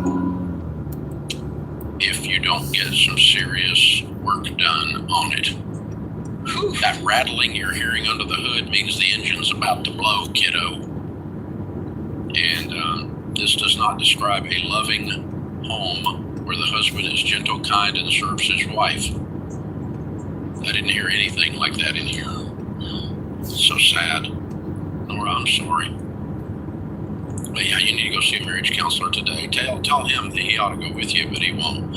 And then the marriage counselor will give you words to speak to him that lead to either him coming to the table or the end of your marriage. You can't go forward with this. And after 30 years, he still chooses his mommy. After 30 years, he's still a mama's boy. Old men that are mama's boy are kind of pitiful. That's the worst. Mama's boys are pitiful, period, after 4 years old. But old men, mama's boys, seriously pitiful. Ooh. And he's going to be one even after 30 she's gone. years. That means this guy's in his 50s. He's an old man, mama's boy. You can title the thumbnail on YouTube. Old man, mama's boy. There you go. I thought she was going to say something. As I was reading it, I thought, okay, this is his mom's family business. It's going to pass to the children. Maybe she didn't want to run the business. You know what I mean? Because there's part of that where it's like, I don't want this responsibility. But that took a hard left turn. Ooh, gracious. In a quarter mile, turn right on 35th Street West. Always become. Leave and cleave. Choose carefully, my darling. Choose carefully. Choose a man who loves his mother from a distance. That's right. Mom, I love you. Turn right on 35th Street West. I say that, but when the day comes when my son gets old enough where he has to go over there, I'm going to be hard. sad. I think it's one of the hardest child developmental things I've ever witnessed as we raised kids. Girls separate from their mom, but boys, when boys just ahead, turn left on West Avenue J5. When they separate, it's brutal. And it usually comes somewhere around 16 or 17 years old for people that become men. Oh, man. But boys who are mama's boy at 50, they never did cut the cord. And so they're still Turn left on West tugging Avenue her, J5. which is, Mommy, I want the business. Mommy, would you take care of Mommy? Mommy, I want to make sure you love me, Mommy. Oh, brother, I think I'm gonna puke. Oh God. Just ahead, turn left on Radcliffe Court. No, I want We my do have a son. manhood crisis in this country, for sure. Wow. I mean, this is not masculinity. Turn left on It's not Radcliffe Court, toxic then masculinity. drop off It's just a Shonda on the left. Yeah, and a controlling child. A very controlling jerk of a child. Yeah. Goodness gracious. And After here's 30 the thing. years. Drop off Shonda on the Nora's left. husband, if you happen to end up listening to this, if you're not who she says you are, you need to understand how screwed up your marriage is that your wife wrote this letter to a nationally syndicated You're show welcome. Hope you that feel has better. hundreds of millions of people downloaded every month. So if you're not this and she sent this in, you got stuff going on, dude. So you still deserve bus tracks over your butt. So we threw you right in front of the bus still. That's what happened. Maybe he'll write in a letter next. I hope so. I wish he would just come on the air and let us talk to him. How fun would that be? That would be compelling podcast material. Oh, man. Wow. Ouch. Yeah, Here's what's interesting. The number one thing that will keep you from building wealth is screwed up relationships. Bingo.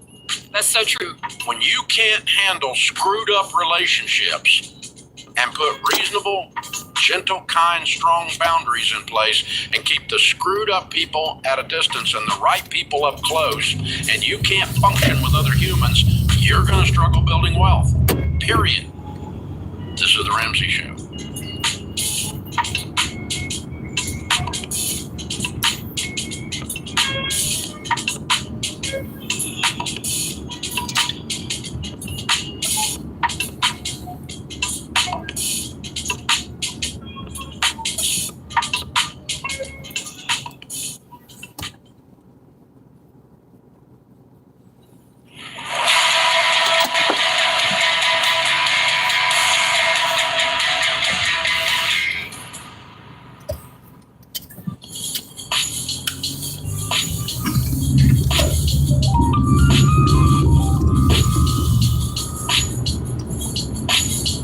Jade Washaw, Ramsey Personality, is my co-host today. Nathan's in Philadelphia. Hi, Nathan, and welcome to The Ramsey Show. Hey, dude, thanks for taking my call. I've listened to your show for a while and never thought I had to call in. You guys are very curveball. Okay, cool. How can we help? So I have started dating a girl, and I found out recently that she is close to $150,000 in student debt. For a doctorate degree that she does have, and she's been working for a year with that. A doctorate degree on what? Physical therapy. Okay. So she got a PhD and she's a PT. Okay. Correct. Yeah. So I don't have any debt. I'm proud of that, and I'm finding that as I'm going through this relationship, that's been a big deal for me, I think. So I'm just trying to figure out how much do I factor that into the way I guess pursue this relationship, and then two, how do I talk to her about it? Have you asked her what her philosophy on debt is going forward? Does she plan to utilize more debt? That sort of thing. I think that I've made my position somewhat clear as far as like I don't like debt, so I haven't straight out asked her how she feels of that going forward. If I were you, this is just what I would do. I'd want to do a little bit of undercover detective work. So I'd probably ask her a little bit more about her views before I reviewed all of my views, because I would not want her to say something to appease me. Okay, yeah. I'd want her to, I'd want to know the full business, and then I'd say, well, here's the way I feel, and then see where the conversation goes from there. Okay. How long have you been dating? About 4 months. What do you think? She might be the one? No, I like her. I feel like her relationship outside has been really good, and I appreciate getting to know her. But this one thing, I feel like it's really taking a lot of my sanity stress a mile and just thinking about it, I haven't my debt yet. So like I'm trying to figure out if I'm overreacting. Because I think with our combined income, assuming, down the line, obviously, a lot of things have to happen. But I wouldn't not continue a relationship with somebody because they had debt, but I would not continue with a relationship with someone if they had an opposing view from that point going forward. okay. Yeah, like if she said, "Oh, I hate this," if we ever got together and were married, we would throw everything at it, get it done, like that guy does on the radio. I'd want to do it that way. If she said something like that, she's a keeper, dude. Mm-hmm. Mm-hmm. But if she says, "Oh no, I plan to keep this debt and pass it to my grandchildren. I think debt is wonderful," then she ain't for you. I think that her expectations of how quickly she can pay this off is different than reality, just based off of what That's her different. expectations for That's lifestyle. different. The expectations are just information. Uh-huh. And that's a big point of this. You know, what Dave said is so true. A lot of this is information. You got information at some point that informed you that debt's a bad idea, living in debt, continuing to go into debt's a bad idea. That's information she may not have come across yet. And the way our culture is just telling you car loan, student loan. That's where, so if she comes in contact with the same information that you've got that led to your life change, let her, have that moment as well. Yeah. And that has to do with all of it, not just the debt, but the reality of the payoff. I think what Jade's saying, and I think, Jade, I thought that was really wise. Ask a lot of questions, don't make a lot of statements. And just fish around a little bit, and then you can kind of open it up. Because honestly, what you're trying to ascertain, we think, is not whether she has $150,000 in debt. Is that a deal killer? That is not a deal killer, we think. But what is a deal killer is someone who's going to mishandle money and be chaotic and stay in debt the rest of their life. That makes for, especially for someone like you've told me like 6 times how you hate debt and this has got you stressed out. Can you imagine a whole life of being that stressed? The rest of your life? No, you're not marrying that woman. That's a hell on earth. That'd be awful, especially for you. Now, if someone loves debt and they think just like her, then they can get married and they'd be just fine in their chaos. But so being in agreement and being aligned on money is the number one cause of divorce. And so the inverse of that is true. It's the number one area of happiness for couples that stay together. Because when you agree on money, you are agreeing on your value system. Jesus said your treasure is where your heart is. You're agreeing on your dreams. You're agreeing on your fears. You're agreeing on what stresses you out and doesn't. And these things matter. Even if you're a spender versus a saver, you can still be aligned on the values of the subject. And I think that's what you've got to fish out. But you need to run like your hair is on fire if this lady intends to stay in debt the rest of her life and she thinks this is wonderful, because it will destroy you, Nathan, especially you, because of the way you outlined this whole thing on the air. Yeah. That's a big deal. That's a good differential between the philosophy of how you view money in debt versus just personality characteristics. Like, exactly. I tend to be a saver, or I tend to be a spender. But if the philosophy at the core is the same, but we still avoid debt and we still don't go into debt, then you're okay. Yeah. So Nathan, if you said, we would say that someone who said, along those lines, I'm not going to date anybody who has debt. Mm-hmm. So if you want to keep dating me, you got to get out of debt. I would call you a Pharisee. Yeah. That's not the right thing. But you made this mess, you figure it out. Well, then I wouldn't want my daughter to marry you. Right. I agree.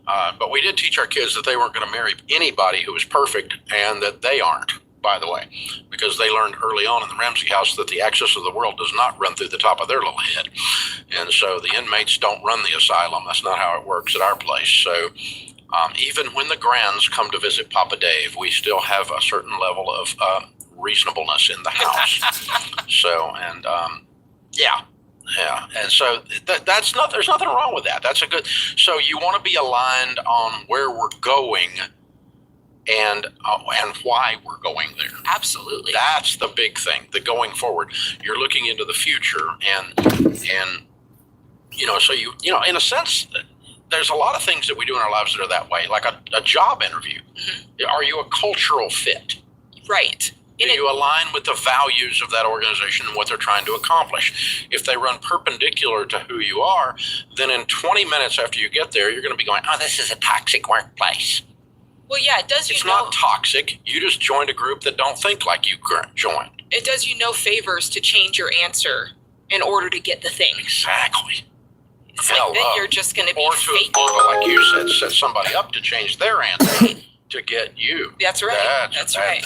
Hey guys, big announcement right now. Everybody tune in. Hold your breath. Listen. Turn up your radio, turn up your podcast, listen. We're changing things at the Ramsey Show. Oh my gosh, they're changing. Yes. So this show is a 3-hour talk radio show. When you guys get it on a podcast without the commercials, it's about 38 minutes. Or 39 minutes or whatever. And and same thing on YouTube, right? And there's tens of millions of you on all these different formats, literally. So the third hour, the third segment of the talk radio show that is on podcast and on YouTube and all that kind of stuff, the third hour Turn left on West starting Avenue today is now going to be on the Ramsey Network app for free. You could consider it like the after show or something. So the only thing it costs you is your email. Okay? So jump on and download the Ramsey Network app in the App Store or Google Play, and you can get the third hour of the YouTube, or the third segment of the YouTube, whatever we want to call it. I still think in hours because this whole thing started on talk radio, right? And the third is 3 hours I'm sitting here. Jade and I are sitting here doing this with commercials and everything. Okay, so anyway, third segment on YouTube and all podcasts is now on the Ramsey Network app as of today. It's completely free, but the podcast folks or the podcast world is wanting our show to be shorter. So it is just now, started right now, okay? And those of you in talk has gotten. Okay, we're not changing a thing. So if your station carries all 3 hours of the Ramsey Show, then you get all 3 hours. We're not turning nothing off there, okay? But the apps, you're going to the Ramsey Network app in the App Store. It's completely free. It's going to be great because there's a bunch of other stuff that's in the app that we built, like searchable. So you can search a whole subject and get all the calls around leasing a car or all the calls around the debt snowball. It's a cool app. So it's completely free. Ramsey Network app. You're going to still get everything you've always gotten. Check it out.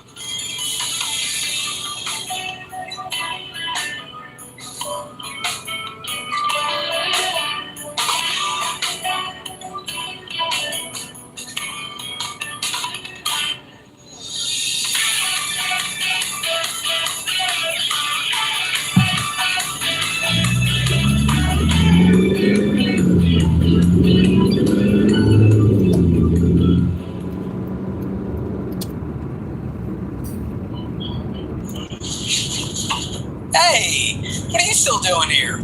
You know the rest of the show's happening on the Ramsey Network app, right? So you got to jump over there to continue. In a quarter mile, turn right on 15th Street West using the right lane. Store, type in Ramsey Network. It's completely free, and I'll drop a link in the show notes to make it easy for you. So if you're watching on the app, you're in luck. But if you're watching anywhere else, this show is over for you. So jump onto the app and let the fun continue. All right. Go on now. Turn right on 15th Street West. Okay, I got nowhere to go, so you need to go. Okay, bye-bye now.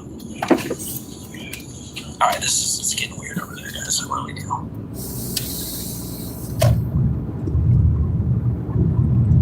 Just ahead, turn right.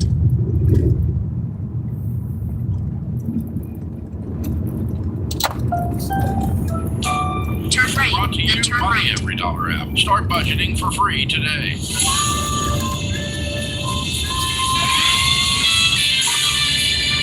Live from the headquarters of Ramsey Solutions, it's right. The Ramsey Show. We have...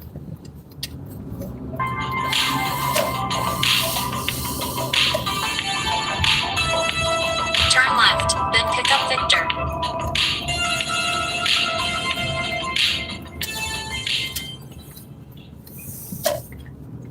Pick up Big Victor. gazelle intense, you've eaten more beans and rice than you knew existed, and now you're ready to make your biggest investment better.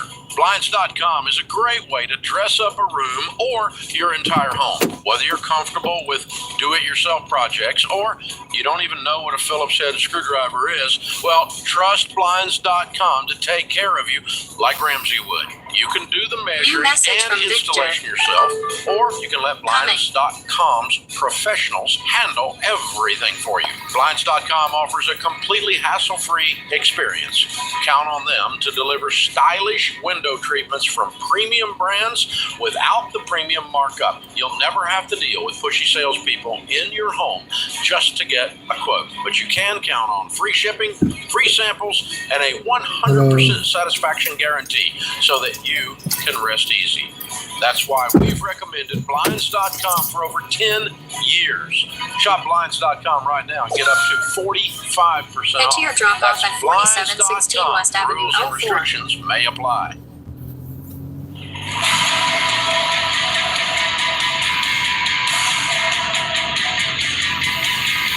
Turn left, then turn right.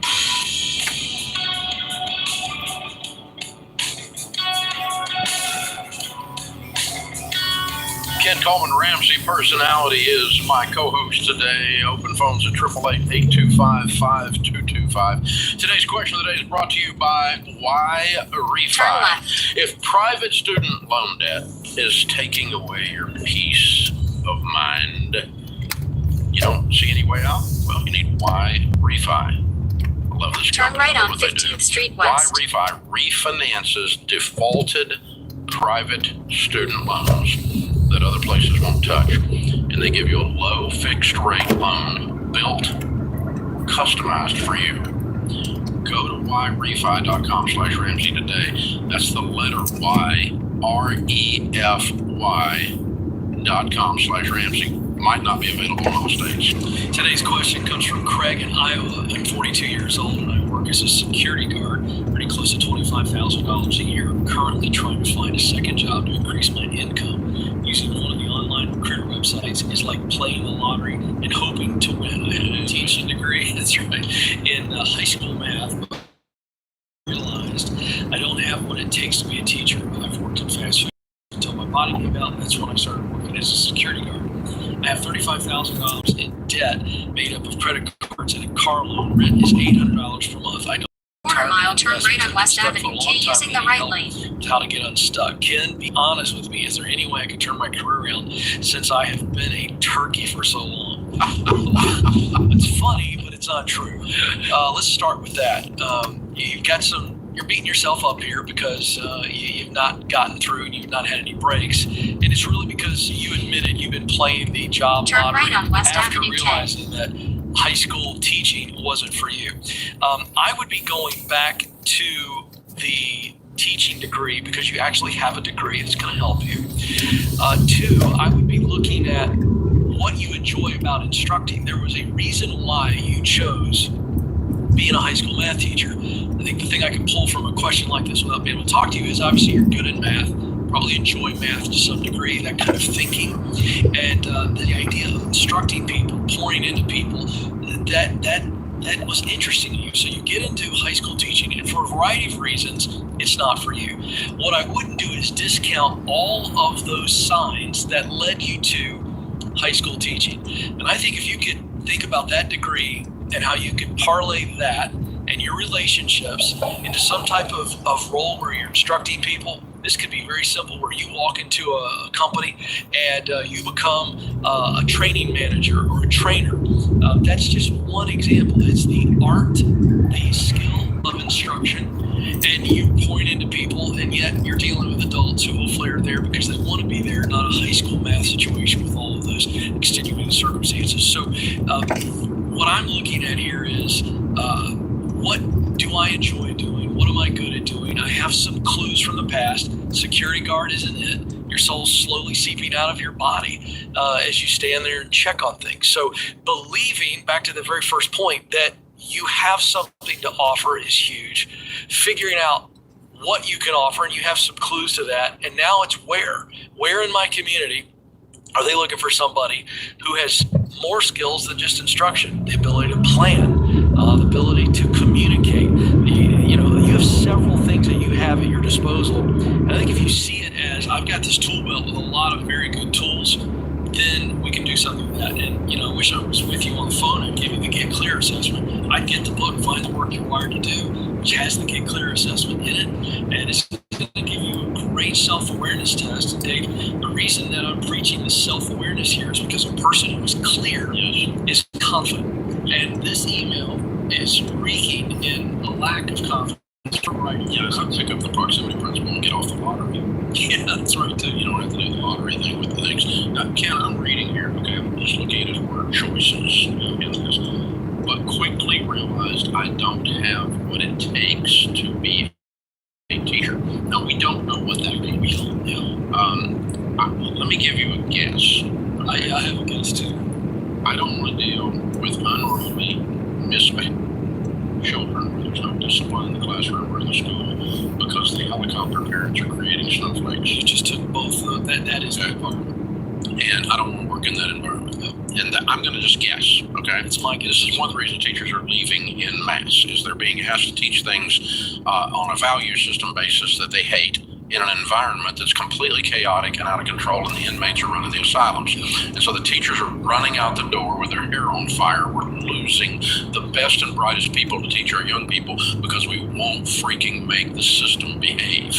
Where there is no law and order, there cannot be prosperity. Okay, now, end of rant. But that's the reality. It is a reality. If that's why you left the classroom, then you are a real candidate to be a fabulous one-on-one tutor. I agree. And as a tutor, a math tutor to high school students, you can make $30 to $50 an hour. Let me throw that ain't $25,000. That's right. Let me throw another scenario out. That's $50,000, $60,000 a year. Yeah. And let's take a Chick-fil-A manager. Okay, because Chick-fil-A is a wonderful organization. They value their people. Somebody like this can walk into a Chick-fil-A that needs a manager, and he's going to make more money than that, double, triple that money with a path to actual growth that are going to treat you like $1 million. That's an example. Again, he's got so much that he can do because half of what I've got a good friend who's in Chick-fil-A operator. You'd be leading quality young people. Leading young people who want to be there. You're and that you can fire. That's right. So that's just one example. And tutoring, we can go down the list of all the things that a teacher brings to the table from a skill and experience. In a quarter mile, turn left on 40th Street West using the left lane. A lot of magical powers. They really do. I agree with this. The ability to sell an idea and pull someone through a frustrating experience, because 100% of learning has a frustration level to it. When you're learning something new, you have that moment where you kind of grit your teeth and get pissed off. Do you know what the most magical power Turn left on has? 40th Street West. They transfer belief.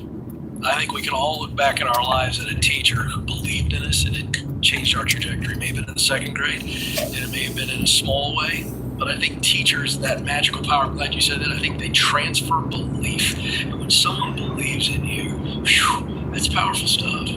I can tell you, I could tell you, I've written blogs about some of the teachers that we've had and some of the stories, and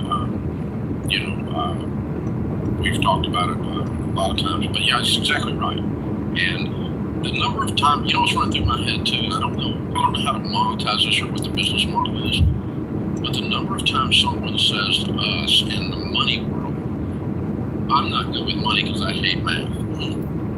Math intimidates me. I'm not good with math, so I'll never be able to have money. And so there is this with math.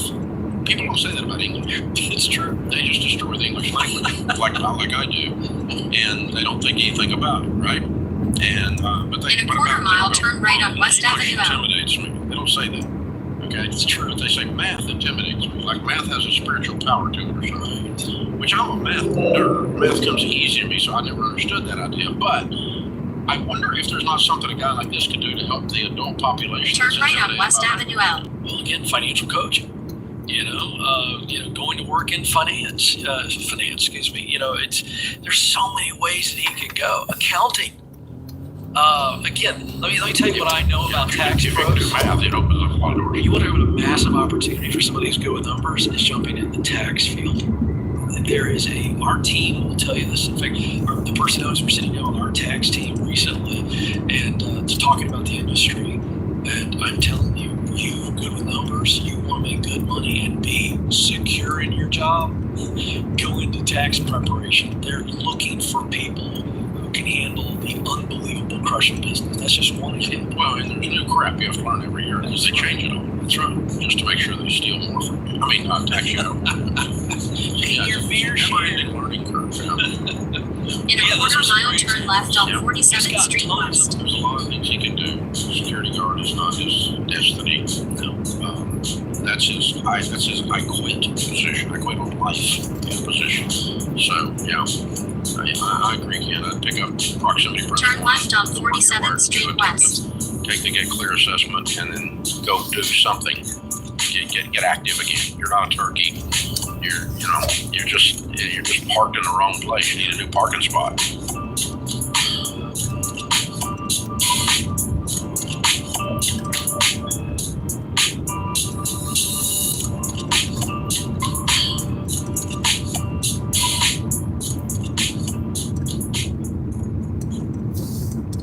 Turn right on West Avenue. Hey guys, here's a quick math refresher. There are only 24 hours in a day. So you and your team need to streamline time-consuming tasks to focus on the activities that actually make money. Smart businesses are realizing that to reduce headaches as they scale, they need NetSuite by Oracle. NetSuite is the #1 cloud financial system, bringing accounting, financial management, inventory, Head to your and pickup at HR 7142 into one Hemlock platform. With NetSuite, you reduce IT costs because NetSuite is cloud-based. You cut the cost of maintaining multiple systems because you've got one source of truth, and you improve efficiency Just ahead, turn right by on bringing 50th all Street your West. major business processes into one platform, slashing manual tasks and errors. So join the 37,000 plus companies, including Ramsey Solutions, Turn right that on have done 50th the Street math West. and are boosting their efficiency with NetSuite. And right now, download NetSuite's popular KPI checklist designed to drive the right behaviors for your business absolutely free at netsuite.com/Ramsey. That's netsuite.com/Ramsey to get your free KPI checklist.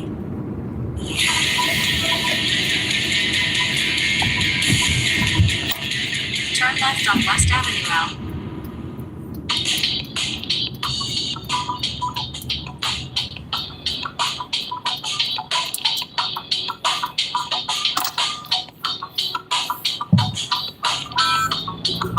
Ken Coleman, Ramsey Personality, is my co-host today. Thank you for joining us, America. If you're going to buy or sell a house in the middle of this weird real estate market, well, if you do that, you would need a pro right now. You need a pro anytime. A pro is a real estate agent who does 30 to 300 transactions a year and actually knows what the flip they're doing. They didn't get their license last week. You don't list your $500,000 asset with somebody who just learned to drive a car. I mean, come on. That's what you're saying.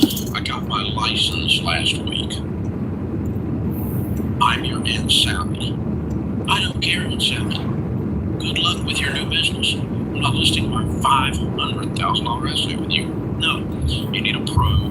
Ramsey Trusted real estate agents are people that we have vetted, that we regularly coach and talk to, and they know the Ramsey systems, and they'll help you do real estate the right way. And now is a great time to buy and a great time to sell. A lot better time than it's going to be like a year from now. What if you had bought last year instead of this year? Yeah, you would have avoided all those price increases. Hello.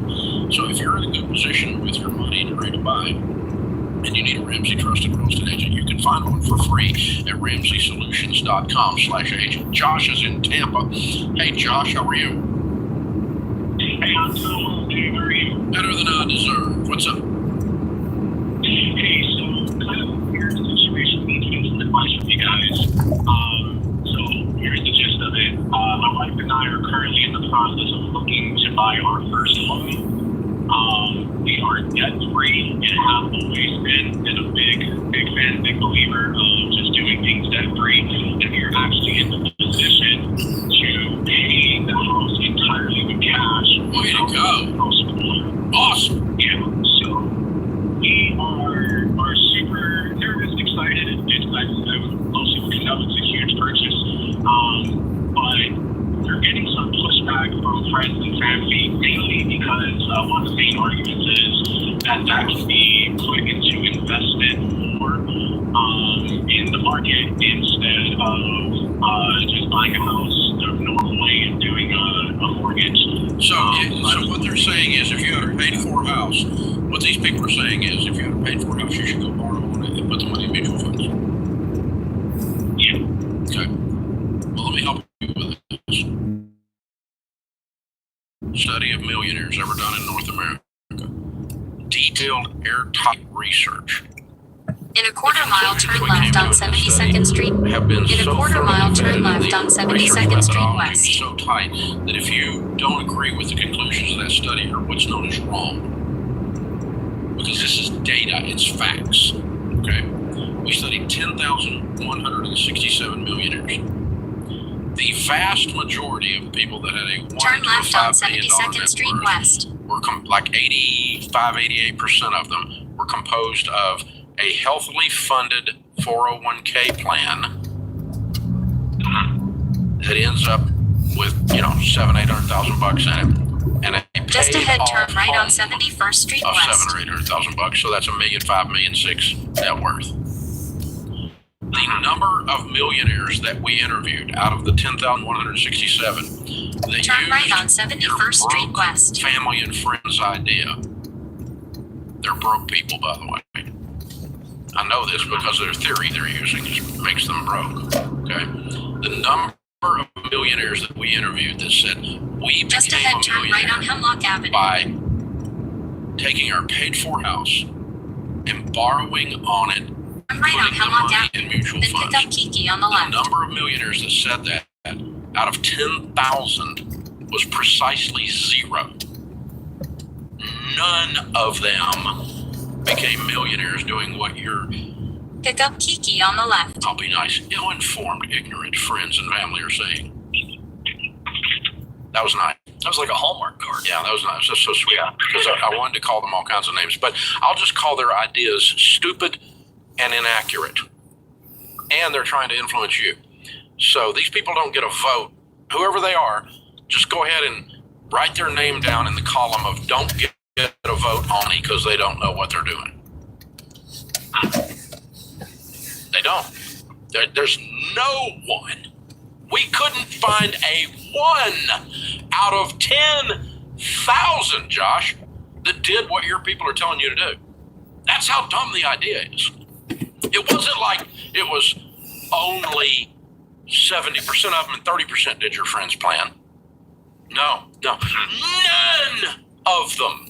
Not one. That's how dumb the idea is.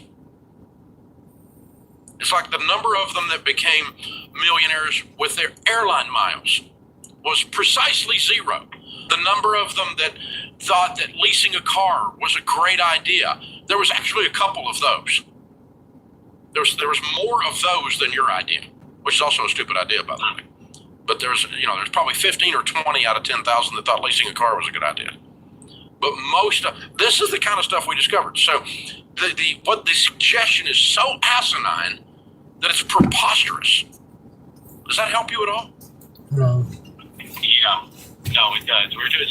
We've literally looked at or heard your show for a while, and it's one of those things that we always have gotten excited when people say, hey, we've never been there. We paid off our mortgage. We've never been there. So as we're walking through this, we just want to make sure that we're making wise decisions and that. Okay, here's the thing. Go pay cash for your house, and if you hate it, then you could get a mortgage. Sounds good. Try that one. I mean, but I've never had anybody goes, I really hate being debt free. People get pissed at me about a lot of stuff, but none of them are pissed at me about paying off their house. None of them. I mean, it's just, I like that you gave him the option to get the mortgage after he paid the house off. That's great. That's kind of hey, give it a shot. Scratch and sniff. If you lose 30 pounds and you hate it, you can get fat again. It's not hard. It is true. Getting fat's easier than losing the weight. I'm telling you. True. It's so true. I mean, it's not. If you hate it, if you cut up all your credit cards and you get out of debt, and you hate it, on the desk. just wait On the about 10 P5 desk. seconds and there'll be 14 credit cards in your mailbox. Yeah. You don't What have else to would worry. they do? They'll send them right back to you. It's not like you broke up with them and they're mad. They'll come back for more and they'll up your everything. Oh God. Yeah, I mean, try it. Try something different, folks. And listen, listen, if broke people are making fun of your financial plan, it's always a good sign. If fat people are making fun of your health and fitness plan, that's a good sign. It's a good sign. You know, it's just,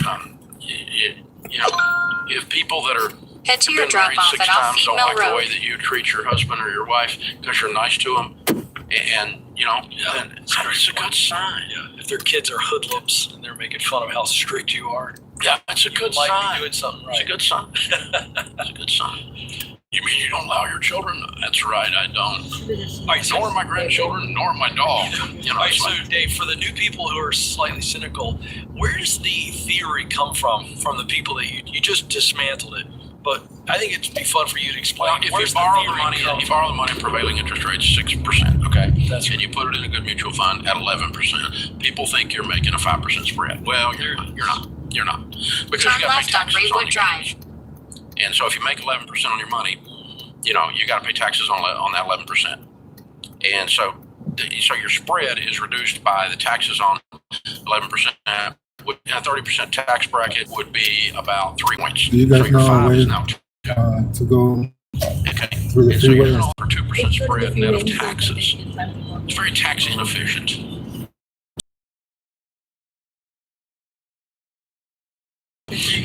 For risk, because 100% of the foreclosures occur on a home with a mortgage, and you've not mathematically adjusted for risk. When you adjust for taxes and risk, you don't even make Keep money. right onto Camden Way. But the naive formula is, I'm making 11 or 12 and I've only paid 6. I'm making the spread. No, you're not. You're just naive. You just don't know how this Just crap ahead, works. turn left That's on all it West is. Avenue L4. This is the Ramsey Show. Turn left on West Avenue L4, then turn 17th Street West.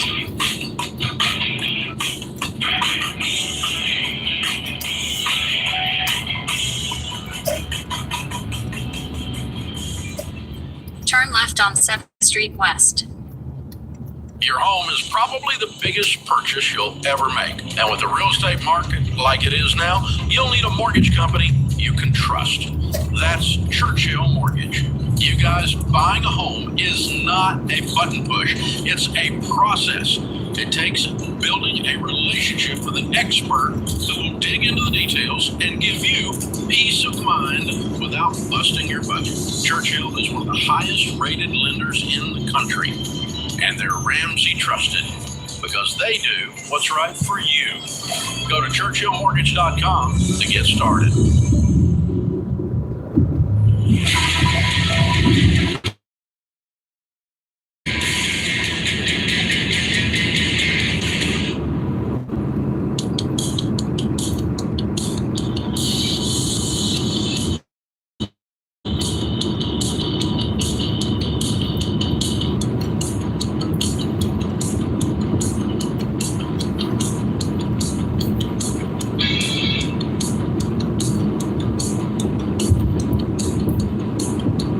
Thank you.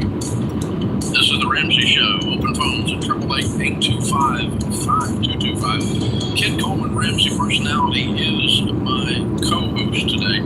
This is pretty interesting. You guys, this statistical analysis, Ken. If In a quarter mile, turn left on West Avenue K. interest rates for homes were 8.04%. 1973. If you said in 1973, I'm going to wait for interest Turn rates left to on come West Avenue down K. before I buy, it would have been 20 years that you waited until 1993. Wow. When they dropped to 7.3. That's a word to the wise. For those of you that are saying, I'm not going to buy a house right now because of interest rates. You marry the house, you date the rate. Buy the house where the rates go down.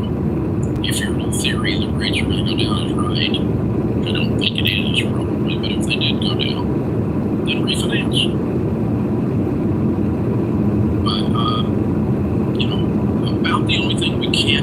sure of is interest rates. We can be pretty, based on historic history, good. The thing we can be sure of is that house prices will go up.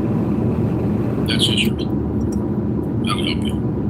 So let me hit you with this, Dave. Real time. This is 3-hour-old article. 30-year average mortgage. This is 30 years. So 0.28.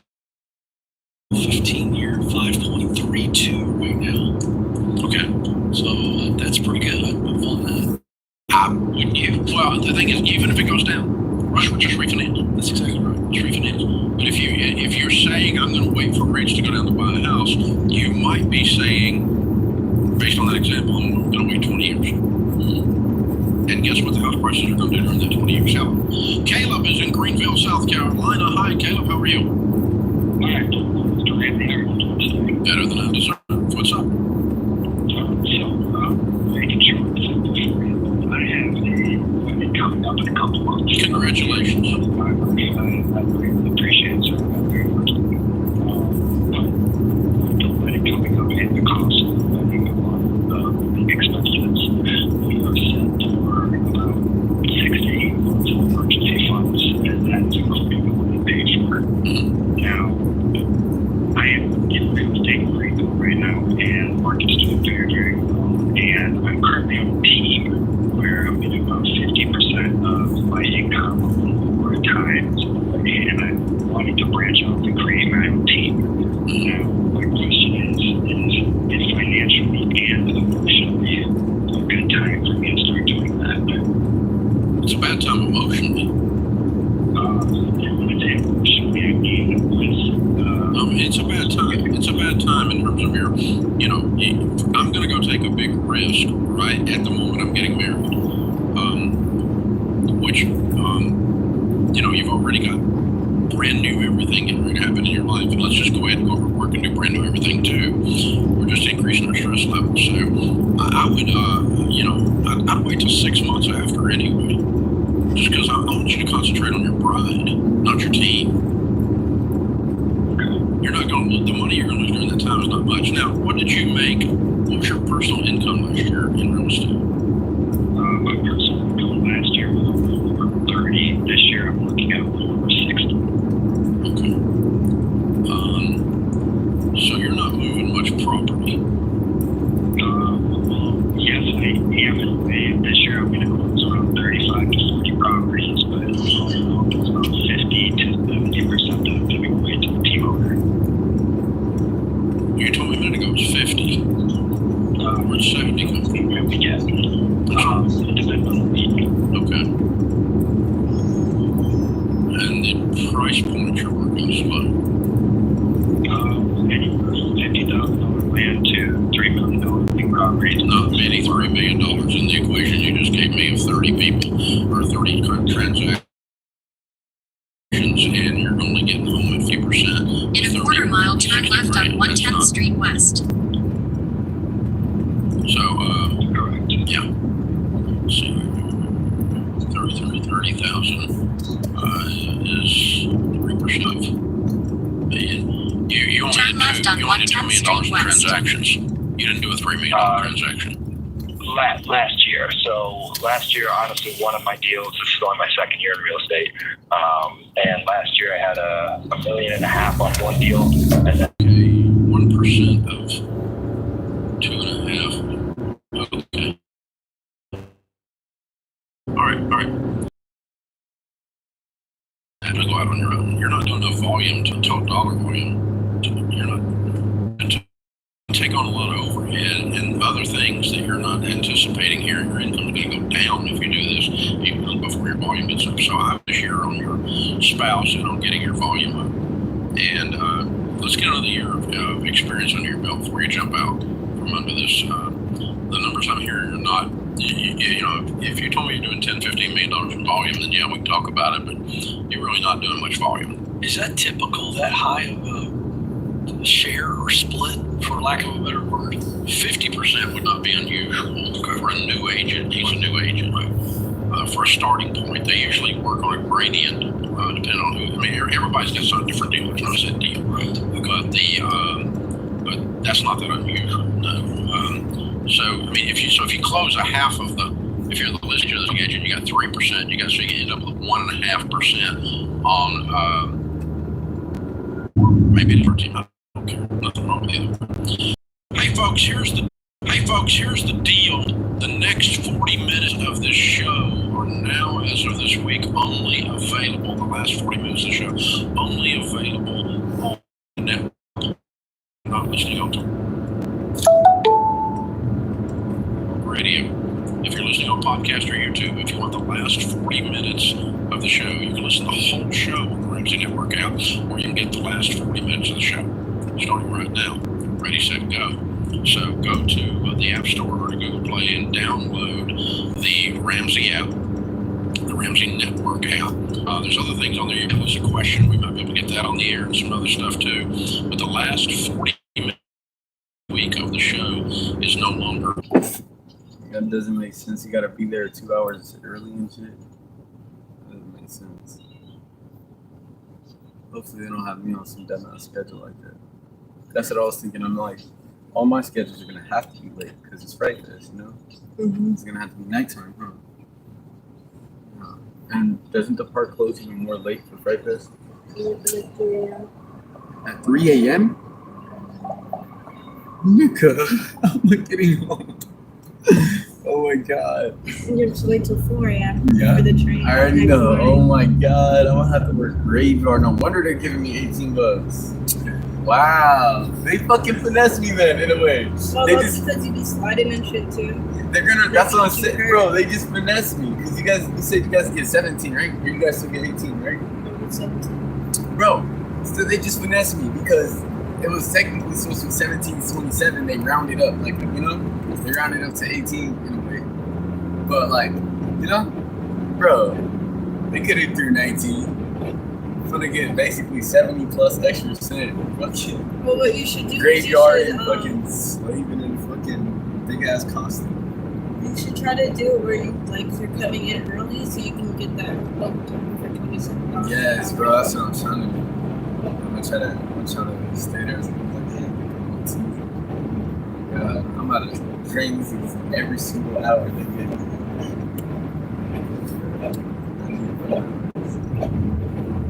What's crazy is that everyone else I know has, like, where they just get days off, right? Mm-hmm. I don't. Like, I always get just 2 days off, and it's because they overwork me for 7 days straight. Like, people be having enough days to pick up shifts. I can't even pick up shifts because the only days I have off are the 2 days that they give me.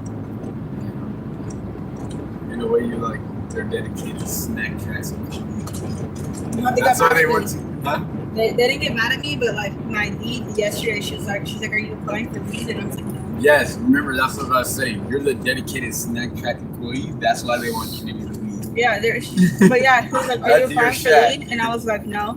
And she was like, what? Why? And I was like, everybody else is applying for lead. And she's like, exactly. She's like, apply with them. Yeah, she wants. Yeah, I want you. I was like, might as well. I mean, are you gonna get a promotion anyway? You get 40 cents extra. Can you only get 18? Well, no. That works. You get 40 cents extra. That works. Them 40 cents add up. Like an extra little $5 every day, you know? Extra 6 or 7. You throw that towards your Ubers, you know? It'll work.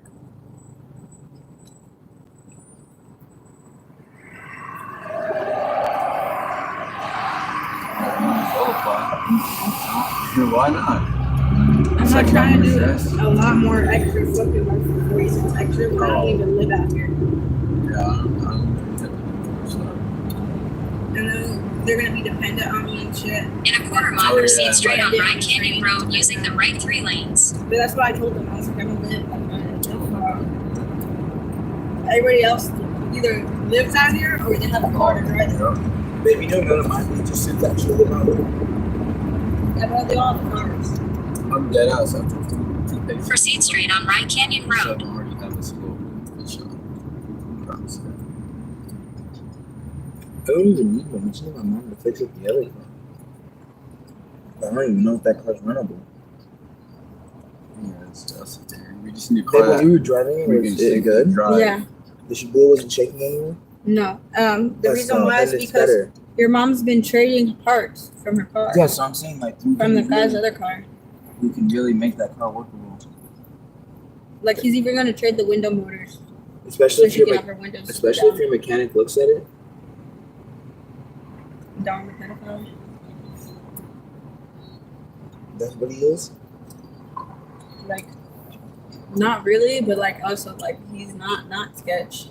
He's gonna flirt with my grandma, and then Wait, he was what? no, Don. You know grandma's fucking mechanic, Don. Oh He yeah. flirts with grandma, and Hey then baby, he turns around and Don he flirts with Auntie Anne. Don is well, he's not a pedophile. He just got really weird vibes. He does. Bro's a You know, Rizzler. yeah, he's Bro's the Rizzler. like he dead ass it. Yeah, what's up, baby? How you doing? I can get this fixed up for you, baby. I swear to God. I'm like, bro, ain't no fucking way. I wonder how many people he talks to like that a day. No, literally. Or does he just talk to grandma like that? Yeah, literally. I wouldn't doubt it either. Grandma be getting like sweet talk about hella people for some reason. It's funny. That shit is wild. Look, there's the soccer center. Oh, is this where you would go to play soccer? Yeah. R.I.P. the soccer teams.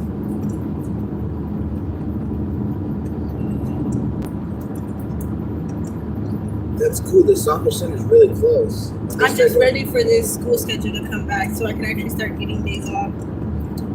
The school schedule? Mm-hmm. You mean no working Tuesday, Wednesday, Thursday? Yeah. In a quarter mile, turn left on the old road using the left lane. When does that happen? Next week? I don't know. I think that happens the week where we get where you get 9 days off. It's the first week it happens. Because I can see I Turn literally left on see the that I old don't road. work on Sunday, Monday, Tuesday, Wednesday, and Thursday. And then I go back for Friday, Saturday, Sunday, and then Monday. And then I can go work for Tuesday, Wednesday, Thursday again. Bro, what are we gonna do? For the 3 days? No, for 3 hours. Well, I mean, it's not like you have to get an Uber. There's buses and stuff that run out there, but Oh yeah. yeah, but we're just gonna have to do that. Find out which bus will take us somewhere we can grab something. We hop back on that bus that gets out here, or gets to the. Spot, huh? I guess it's Six Flags. Oh my gosh, it's gonna get there as we get there. I think With the bus. the 820 bus, it gets to the back. In a quarter mile, turn right on Skyview Lane. I'm pretty sure. We're gonna get there at 8. Wait, where's my phone? 8:37.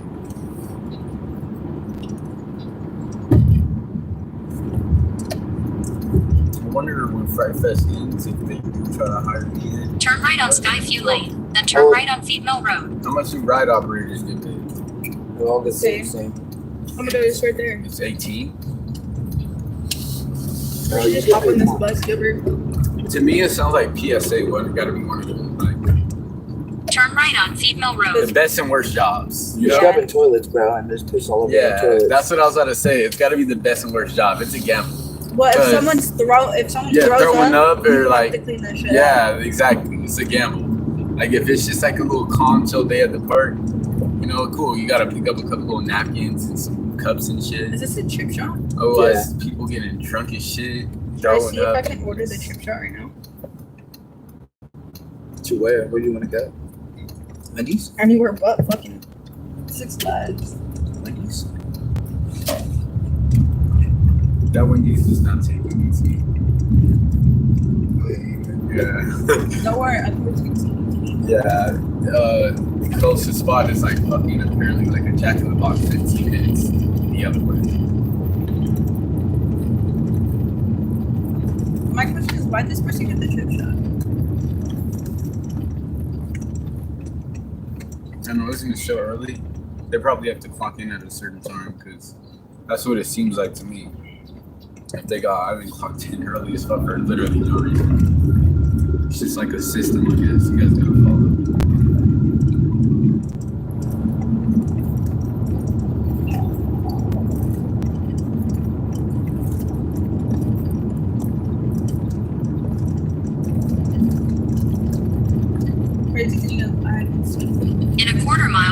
left to stay on Feed Mill Road. Said you still didn't have to clock to another 2 minutes.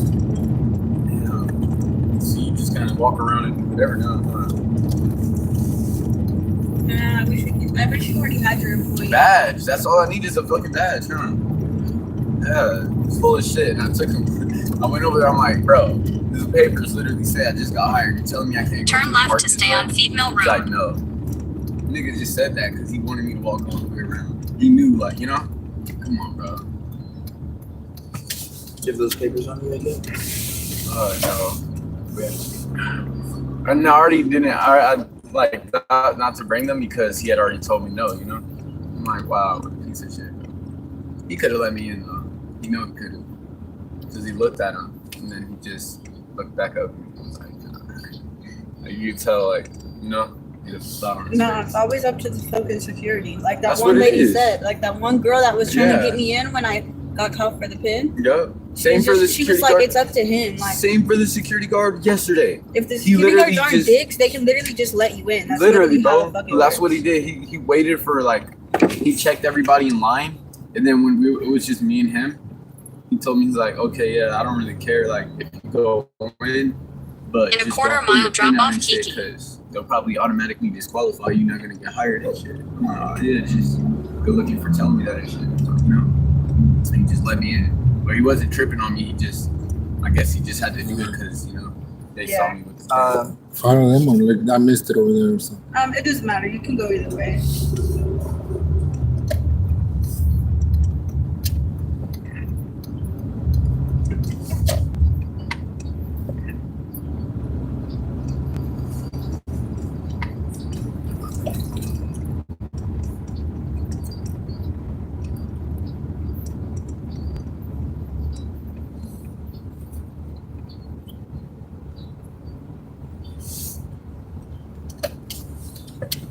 Drop off Kiki.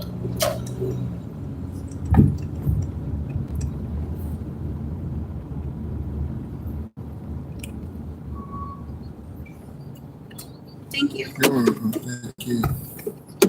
Good day. You too, sir. Have a good one. Thank you.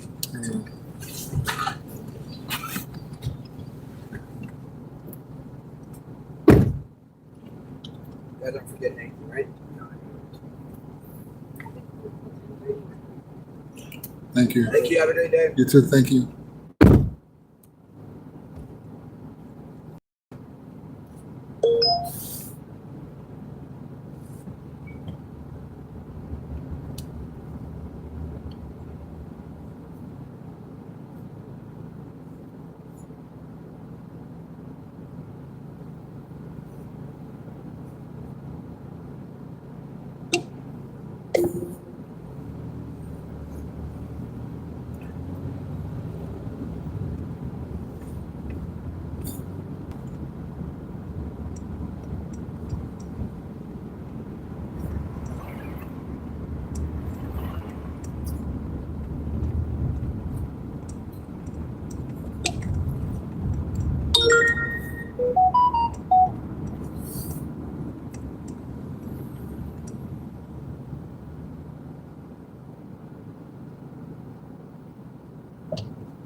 Brought to you by the Every Dollar app. Start budgeting for free today.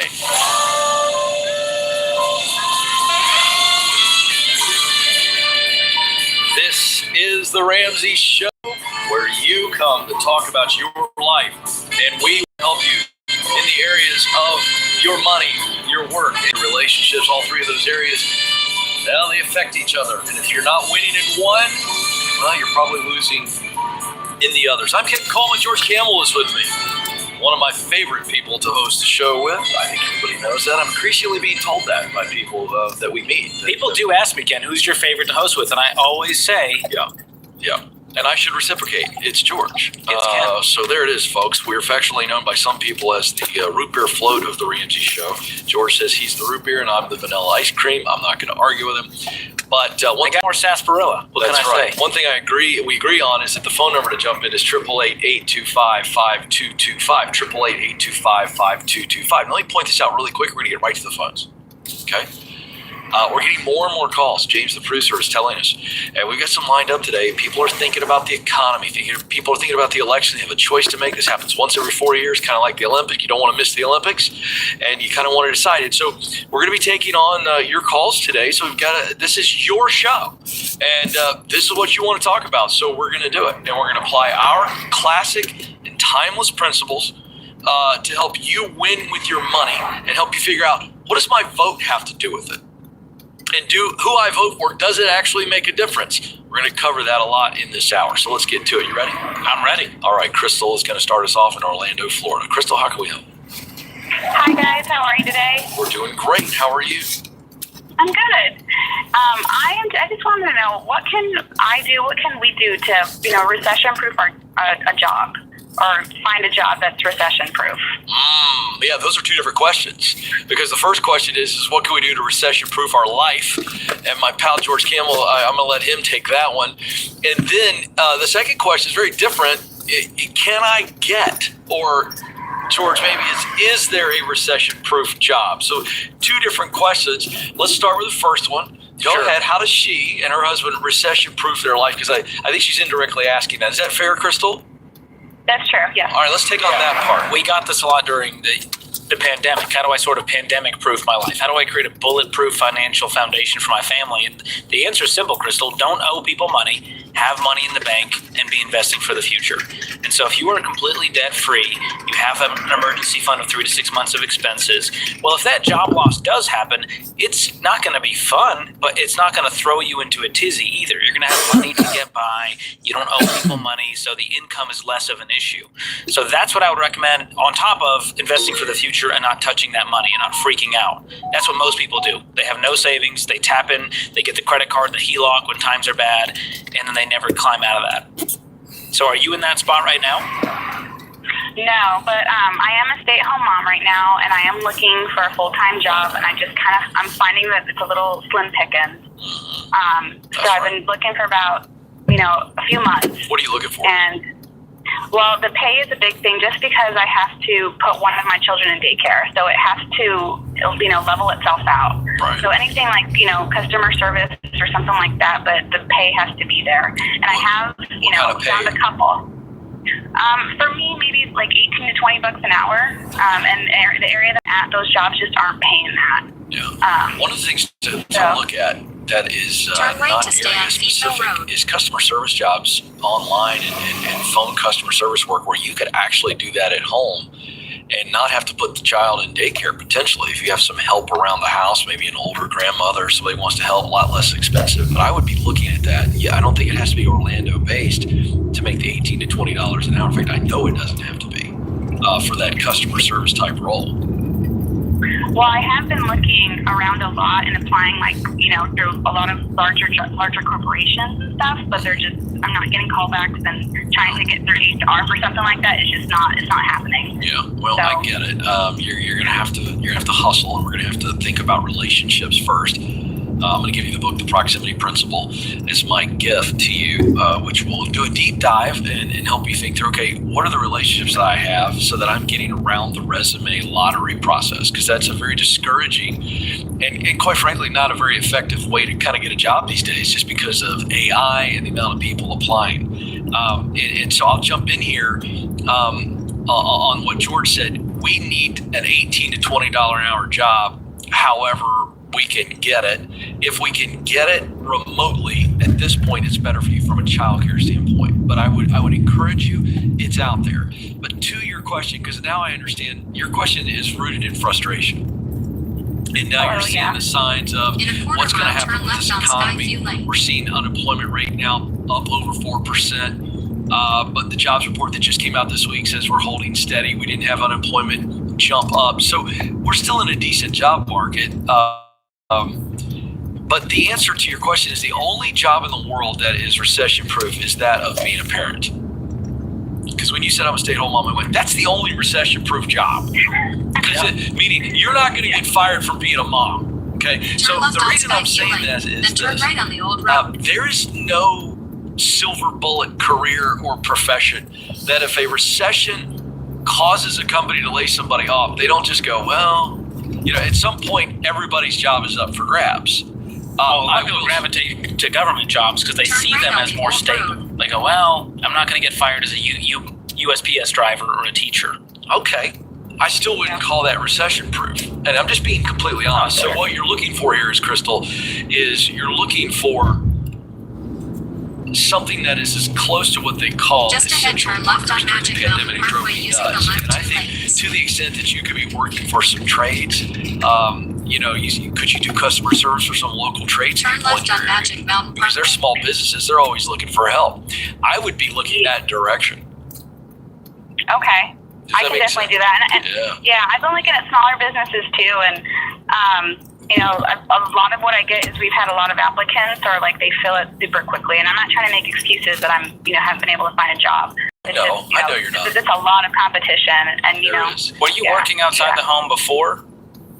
I was, and it was kind of just answering phones. I was a verification specialist, just verifying people's backgrounds and the jobs that they've had I think you need more confidence in the skills you do have, Crystal. Right now, you're kind of going, well, I was just answering phones, and I've been being a mom, and that's why I think you need to lead with the skill set you do have, and I think you have more skills than you think you do. Yeah, and Crystal, I'm gonna reemphasize. I think the small business is where you need to go. These larger companies, you're just another name, and there is so much competition for them. But I'm talking like the guy that's got a crushing plumbing business, and he can't find anybody to help take his phone calls. But you're just sitting there going, I can do this with my eyes closed, and one hand behind my back while my kid's running around throwing goldfish all over the place.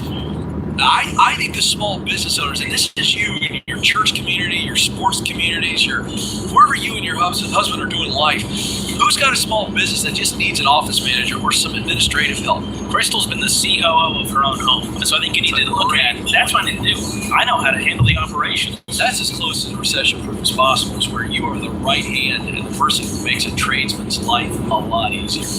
Crystal, you can do this. Hang on the line. We'll get you the book, The Proximity Principle. For the rest of you, don't move. Quick break. More of your questions coming up. This is The Ramsey Show.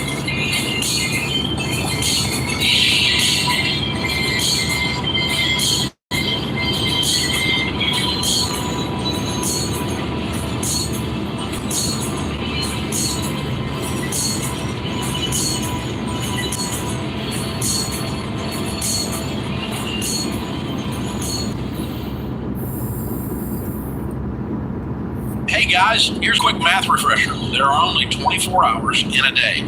So you and your team need to streamline time-consuming tasks to focus on the activities that actually make money. Smart businesses are realizing that to reduce headaches as they scale, they need NetSuite by Oracle. NetSuite is the #1 cloud financial system, bringing accounting, financial management, inventory, and HR into one platform. With NetSuite, you reduce IT costs because NetSuite is cloud-based. You cut the cost of maintaining multiple systems because you've got one source of truth. And you improve efficiency by bringing all your major business processes into one platform, slashing manual tasks and errors. So join the 37,000 plus companies, including Ramsey Solutions, that have done the math and are boosting their efficiency with NetSuite. And right now, download NetSuite's popular KPI checklist designed to drive the right behaviors for your business absolutely free at netsuite.com/Ramsey. That's netsuite.com/Ramsey to get your free KPI checklist.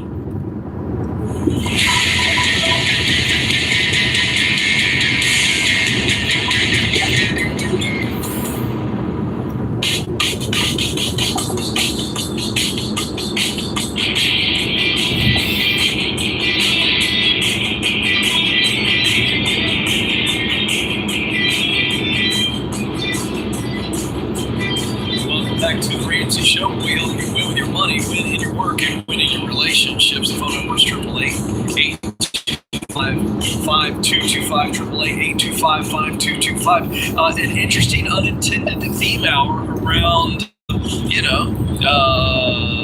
the economy. We're going to be talking about that and what's going on with this presidential election and things of that nature. There's a little bit more of that coming up. But first, it's August, George, and around here that means we got some incredible deals. I guess Dave just tells everybody slash prices in August. It's what it looks like. So we've got the $12 sale is what it's actually called. This is happening through August 31st. So everything we're talking about, the parenting advice, making more money, purpose in the work, the whole 9 yards, saving money, avoiding all the stuff, we've got it. So $12 on everything. Smart money, smart kids, baby steps, millionaires. Let's see, what else we got? Building a non-anxious. And your own book, Ken. And from paycheck to purpose. You made the $12 sale. That's a heck of a deal. You're not in here? Not yet. My book is too new. I think they wait. That's right. Yeah, it's too fresh. I don't want to. Yeah, I don't know. I wish. I want everyone to have it. But I think it's a few bucks more. Yeah, it's still on. It's still there. Add it to the cart. There it is. RamseySolutions.com/sale. RamseySolutions.com/sale. All right, James is up in Kansas City. James, how can we help today? Hi. How are you? Good. You guys? I just got sold my company here recently. In 2 miles, take right exit 162 onto California 14 North. Wow. Congrats. Thank you. We're concerned about not making choices by being here in the future. So we thought, we got lots of attorneys that are helping us and stuff, but I'm not getting the kind of advice that I'd like to hear from them. So what are your worries? That they're going to become entitled and they're going to blow through millions and millions of dollars and implode their life? Yeah, with insured sleeves, 3 generations, or something like that. So how old are the kids? Well, they're anywhere from 40 to 9. Okay, so these are not children. Yeah. Well, I'm not worried about my own kids. I'm worried about the kids I won't even know, my great-great-great-grandkids. Well, I'm not so sure that you should be doing that because you don't have any say in it. Yeah, allow me to free you and tell you that you have no control over what happens with future generations and their behavior. All you can do is raise great kids. Do you think you've done a good job of raising great kids into becoming great adults? Yeah, I think so. Of course, you look back at it, he's done something wrong. I'm sure he did. Well, no, but nobody's nerfing. That's what Ken always likes to say. Nobody is nerfing? Nobody's nerfing. What is wrong with you? You're not on your beds today? I'm having a good time with our friend I've never heard that before. Well, Google it, Ken. Get a clue. But James, the thing is here, you don't have control. It sounds like you raise great kids. I understand you feel the weight when you're talking about 9 figures sitting out there, and you don't want these people to implode their life generationally. But I think the best that you can do is talk to your own kids and go, hey, this changes our family tree for a long time. Let's have a conversation about what we want to do with this generational wealth we've created. Come on down here. How's it going? Good. guys? We've finally reached downsizing time. We want to live closer to our grandchildren in the city, but need to do the buying a house, selling a house dance. Not to worry. All the data and market analysis I'm seeing on the MLS indicates there's a strong buyer demand in your area. Really? Plus, we could try to negotiate a flexible possession agreement. So we may not have to move out before we move into the new place. Exactly. You don't have to move into our daughter's guest room. She'd be so crushed. Honey. Expertise is one of the many ways an agent who's a realtor works for you. Okay. Have you done that? Yeah. We've been doing that. We've got 36 family meetings that we're going to start up with this fall. And we were planning on starting some kids programs where they start donating out of their foundation to local charities. Start at like age 8, run at age 20, and each they have to decide as a group which charity they want to donate to. So again, age group of 8 to 12, and then 13 to 16, and then 18 to 20 or something. Each one to get a little bit more money to donate. Okay, so there's kind of this, there's some strings attached here, and that's perfectly fine because it's your money. And you can set certain milestones within the trust to say, hey, if they do this, this is what they get. If they graduate college, here's what happens. If they get a job, if they get married, and here's the conditions. It's okay to set it up like that. And so you can decide, but I would make sure that your kids know what's going on, that you're all in agreement with the value system of which we're making these decisions, is that we want to lead with generosity, we're going to invest wisely, we want to have work ethic, no one's getting a free ride, but you also don't need to clutch it so tightly that it destroys your life in the meantime. Yeah, and I'm not too worried about that, but it's a guilt trip, so yeah. What are you guilty about? Well, we're in a small community. So you feel like it's not fair that you have all this wealth and other people don't? It's a little bit that way, yeah. All right, so I've got to jump in. James, because I think this is all mindset for you. And you're a really good person, okay? Which is why you feel the way you feel, but you've got this thing all twisted in your head. So I'm just going to ask you a couple quick questions. Did you work your butt off when you started and built that company? Yeah, for 50 years. For 50 years, James, you worked your butt off. Did you start off with a ton of money? No, we started off with $400 a month. Okay. And when you sold the company, did you pull one over on the company that bought it from you or the people that bought it from you? Was it an absolutely fair market rate and absolutely worth what you got for it? It was a big deal for everybody, yeah. And is everybody in your small town, do they have a right to live the same life that you live, the same circumstances? Do they have a right to the money that you made? They could do it. I didn't ask you that. I said, do they have a right to it? No, they don't. All right. So, James, you're a really good man. But just because you've done very, very well in a small town and that puts you in a very small percentage of people, you're probably the wealthiest person in your town, that doesn't make you a bad person, and thus you have nothing to feel guilty about. You've done nothing wrong. In fact, everything you've done is actually right, correct? You can make that argument. My wife's a little more conservative than I am. Okay, well, what does she think about all this? Well, she's on board with it. You know, in the middle of this year, you're just not flashy. We can stop her. Yeah, but no one's talking about being flashy. But I got to tell you, James. And by the way, I don't know if you're walking up and down steps while you're talking to us, or James is getting his workout in as we speak. But James, I got to tell you something. Hey, James, we lost you, James. Speak directly in your phone. There's a pallet jacker. Oh, the pallet jacker. I can't tell you how many times that's happened to me on the phone. Classic. But James, listen to me. You've got to be the most low-key 9-figure earner I've ever talked to in my life. You're borderline sad about it. And that's just crazy. You just don't need to feel like you got to slink around and apologize for this extreme wealth. You just don't. You've earned it. So do something good with it. And you don't have to be flashy, but you can do something good and doesn't have your name. And you can impact your community. You get to give as much of this away way as you'd like. And so I want a freedom here versus feeling like you're in a prison. We are. Good. We're probably giving away half of the probably. Well, fantastic. Just get a little bit of a little bit more juice in your step here. Just be a little bit more excited about this. It's not a massive problem. Nothing to be worried about. Nothing to be scared about. Like, this is an opportunity to live like no one else. And so I would tell you to do it. We're cheering for you, my man. I tell you, do some things you never dreamed of when it comes to giving, when it comes to spending, when it comes to investing, building wealth, leaving a legacy. I think you need a dream meeting with your spouse, a dream meeting with your kids.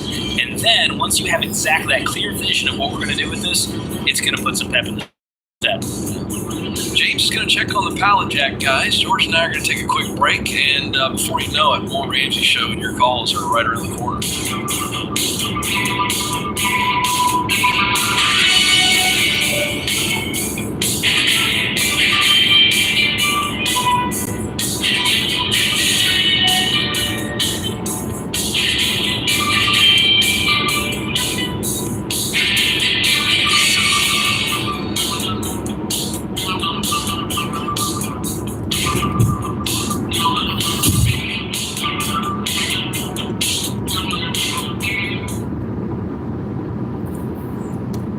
You know, one of the first things I discovered working in the financial world is how absolutely devastating it is when the breadwinner of a family dies and there's too little life insurance or none at all. Grieving families are suddenly left behind, scrambling to pay bills and trying to make ends meet.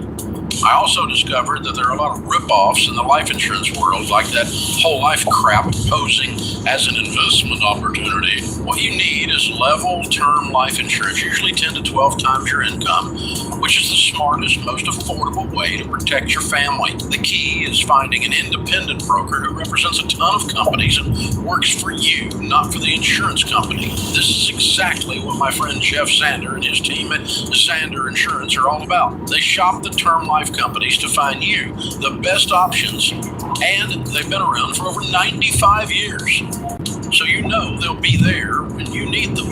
Sander is the real deal, and that's why they've handled all my personal insurance for over 25 years. I trust them, and you can too. Visit Sander.com for instant online quotes, or for a more personal touch, give them a call at 800-356-4282.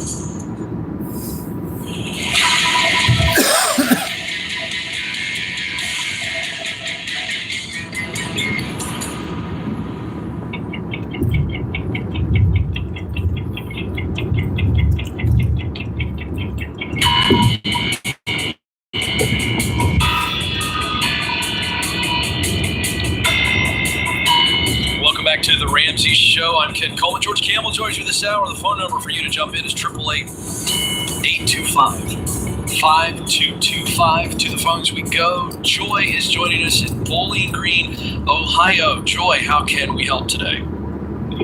Hi, so I have a question in general, how we can change our federal politicians, meaning is there a way that we as people could institute term limits for our congressmen? We already have term limits for governors and obviously presidents, but is there something that we can do? I mean, because they're not going to vote on it, they're not going to approve their own term limits. What can we do as people to get this changed? Yeah, well, good question. So for those of you who can't remember learning about this in the 5th or 6th or 7th grade, give you the quick answer. There's two ways that the American people could bring forth an amendment to the Constitution. It would take an amendment to the Constitution to actually create term limits for the United States Senate and the House of Representatives. The first is, I think you know this, Joy, a congressional proposal. So a current member of Congress on the Senate side or the House side could put forth a proposal to amend the U.S. Constitution, because this is not legislation. This is an actual amendment to the Constitution in order to get term limits. So it would take one of the 435 members of Congress, right, Senate, House, to actually put the proposal forward, and then it would take a 2/3 majority vote of both the House and the Senate to actually get this going. That's never, ever... Just to get it going. No, to get it through. No, the proposal, one person can do it. To propose it. Absolutely.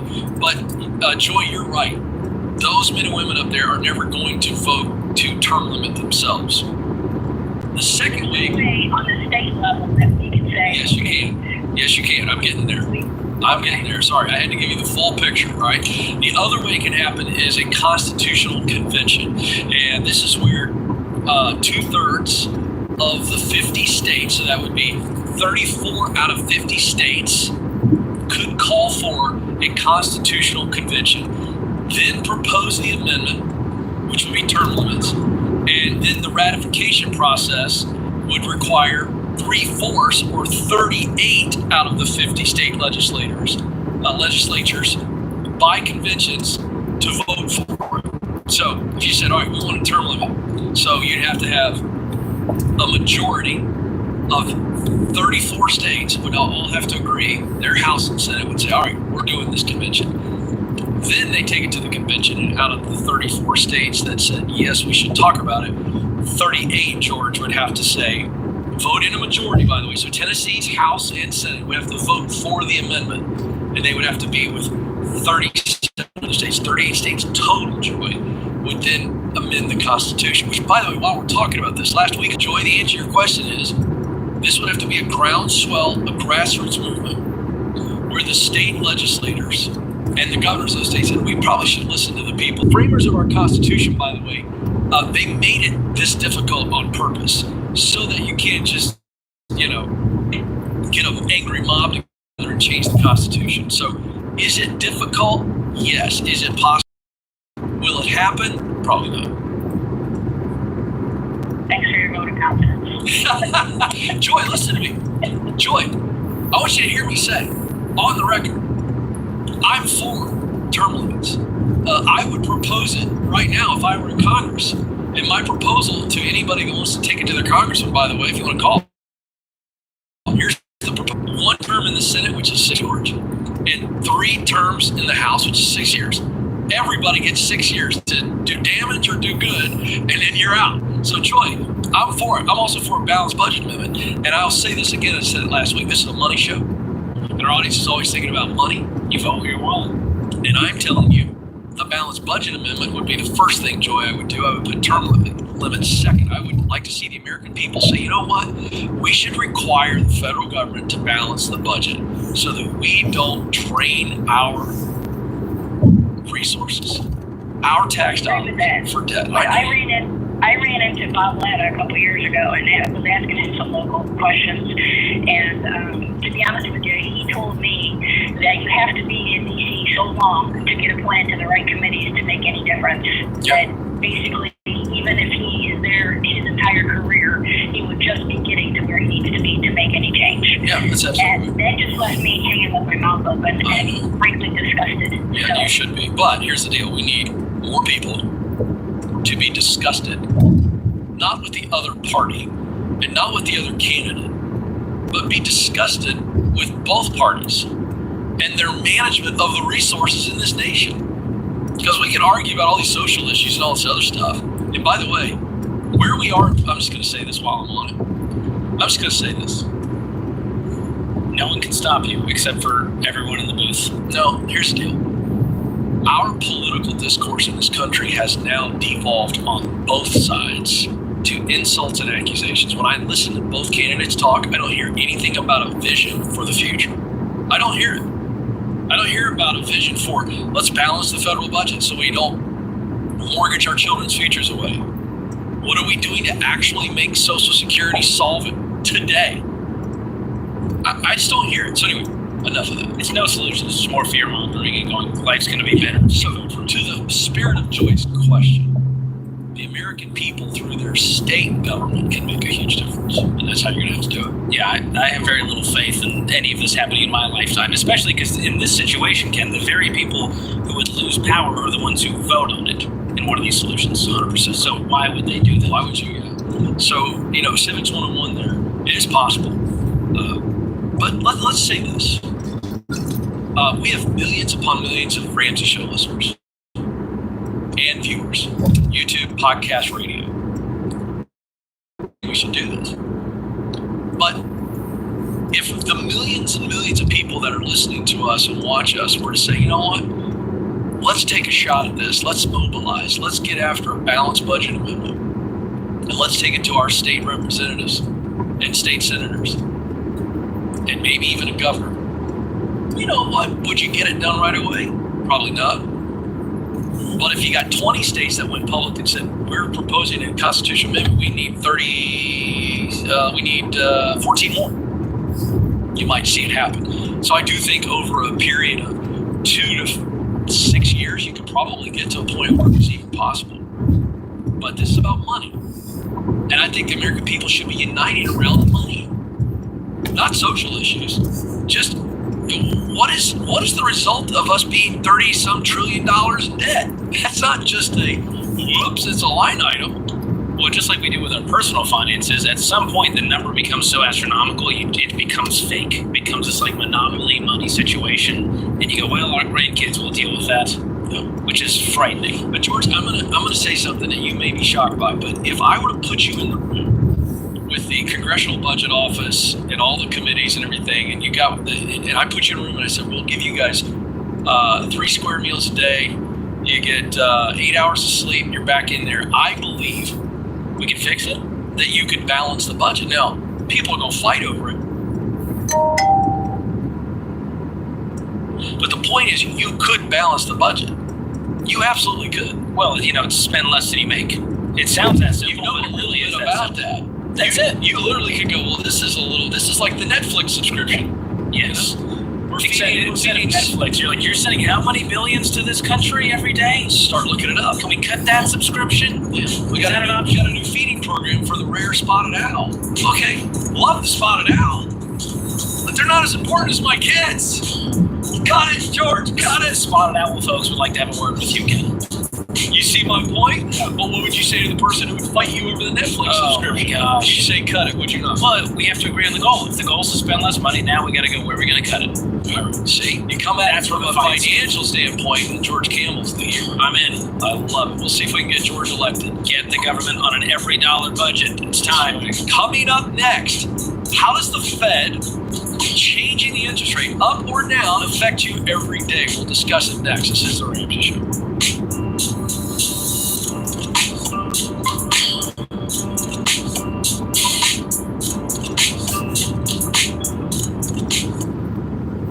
Your home is probably the biggest purchase you'll ever make. And with the real estate market like it is now, you'll need a mortgage company you can trust. That's Churchill Mortgage. You guys, buying a home is not a button push. It's a process. It takes building a relationship with an expert who will dig into the details and give you peace of mind without busting your budget. Churchill is one of the highest rated lenders in the country, and they're Ramsey trusted because they do what's right for you. Go to churchillmortgage.com to get started.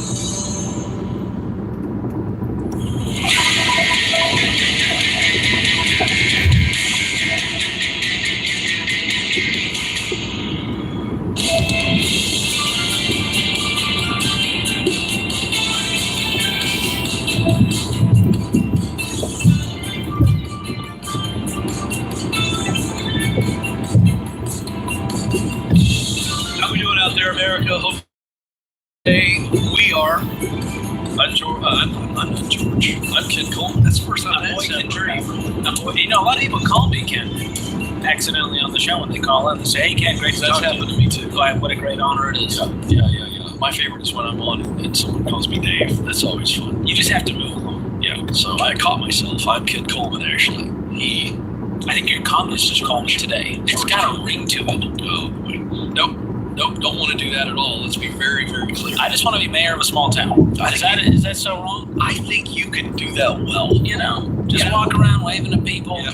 You're always ribbon cutting at the fair, the county fair. I think you'd be a huge. That's it. I don't want any real responsibility. Just let me cut ribbons. Yeah, I think you'd be great at that. 888-825-5225 is the phone number. Okay, real quick, we're going to get in the news and very relevant to you as we speak today, okay? And so here we are. We're going to talk about the interest rates, George. The Fed right? Jerome Powell. I've been mean about Jerome before. I have criticized Jerome in the past, and I don't want to criticize him today, but I want to point out that he is the chairman of the Fed, the Federal Reserve. So here's the deal. Everybody's going, what is he going to do with interest rates? What's he going to do with interest rates? A lot of people predicting. They passed on the last meeting. They didn't do anything. A lot of people predicting quarter 3, quarter 4, and it affects the debt situation that people are borrowing. So I'll throw it to you, George. Your credit card. When people are looking, they're hoping, okay, if he drops it, maybe I don't have to pay as much. But guys like you and me, one of the great positives of the Fed raising the rate is we save more money. That's true. When the Fed lowers the rate, it makes borrowing money cheaper. When they raise the rate, it makes borrowing money more expensive. Now, on the flip side, when you think about a savings account, we've also seen savings rates go up with borrowing rates go up. So if you are saving money, this is a great thing for you. If you've got $10,000 in a savings account that's growing at 5% instead of 2%, you're happy about that. That's right. But if your car loan is now 8% instead of 5%, you're upset about it. So for those trying to borrow money actively, this hurts them. But guess what? Consumers have been borrowing money anyways, Ken, because we've seen the consumer numbers go up. It's not changing at all. We've seen inflation not cool at the rate they want to because largely consumers are it's still white hot. People are still spending money. They're still borrowing money, which is kind of hurting the very thing they're wanting, which is inflation to cool. That's right. So the correlation between the Fed raising interest rates, how it affects mortgage rates is those are the bond rates. So it's the bond rates. So when the bond rate changes, it does have an indirect effect on mortgage rates. It's an inverse relationship. But he's not directly, when he's moving, it doesn't automatically mean your mortgage provider or anybody else is going to change their rate, but it has to do with that. Now, here's some other things we just want to kind of explain. How does it affect you? One of the biggies is employment. Jerome Powell came out a year and a half, 2 years ago and said, we're going to start to raise rates because we've got to cool inflation. And the way they try to cool inflation is raising the rate, which it does it in two ways. Makes it harder to borrow. But what happens is that companies, because a lot of companies are using debt for operating expenses or some type of leveraging, around goods and services, then what will happen is they start to cut costs because their borrowing costs went up. And so they'll cut costs by dropping employees. So layoffs, okay? That's a big one.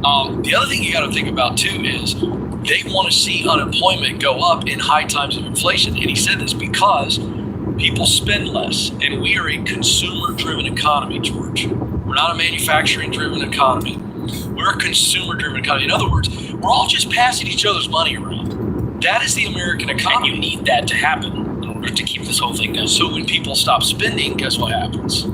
Companies aren't making as much money, slows it down, lay it off. So those are the two factors that when you see interest rates go up, usually you see unemployment go up. When you see interest rates come down, again, unemployment tends to drop as well. So that's what's going on. The inflation itself, cost of goods and services across the board. The housing market, tremendously affected. That's the big one. As people are clamoring about is if we can get these rates down, more people, that we can get the housing market sort of stimulated again because it's been pretty stagnant lately. Right. So here's why we bring this up. Just as we took a call to start the show, how can I recession-proof my career? You want to recession-proof your life, and you want to make sure that whatever Jerome Powell does in the Fed, it doesn't affect you. In 2 miles, keep If left you're to trying stay to on borrow California out your 14 eyeballs, then it affects you. Because every rate, every turn, the car loan, the credit card, the student loan, the mortgage, it all affects you. But when you go, you know what, I'm not going to play the game. That's right. I'm going to get out of it. I'm going to pay off the house. That's right. Well, then the rates, you go, yawn. Well, that's what happens to you and me right now. The only thing I get irritated about on the rates is when I'm like, oh, my savings rate just dropped. And that's what we're going to see happen. If you have a savings account, what's likely going to happen? You're going to go, oh, it went from 5 to 4.75. So, by the way, real quick point on this, because this plays into what you teach, and Dave teaches on investing. Earlier this week, we saw a massive stock drop, right? It was the Dow lost over 1,000 points. NASDAQ was probably about 500 points off, something like that. Anyway, point is people were panicking, and one of the lead economists in this country came out and called for an emergency rate drop. Wow. The Fed must have yawned and ignored him. It didn't happen. I thought that was a crazy reaction. They don't just go, well, one economist said it, Ken, we have to do it. They don't. But 2 days later, same economist came out because the market has already rebounded. largely got it all back. The next day, 650 up, and I don't know what it's done today. My point is, this is the roller coaster that you talk about. So if I lost cell phone service for 2 days, I would have come back and go, what happened? Oh, nothing. We're back where we were. Essentially. Big one. Not point for point, but pretty darn close. So all that to say, I do expect a Fed rate, the Fed to drop the rate probably in the next month or two. And it probably won't be as drastic as people are hoping. It's been just inching. I would say a quarter point, maybe a half point, but probably a quarter point. I see the Fed probably going a couple of quarter point raises, drops, just to kind of ease back in, because they dropped it too low before.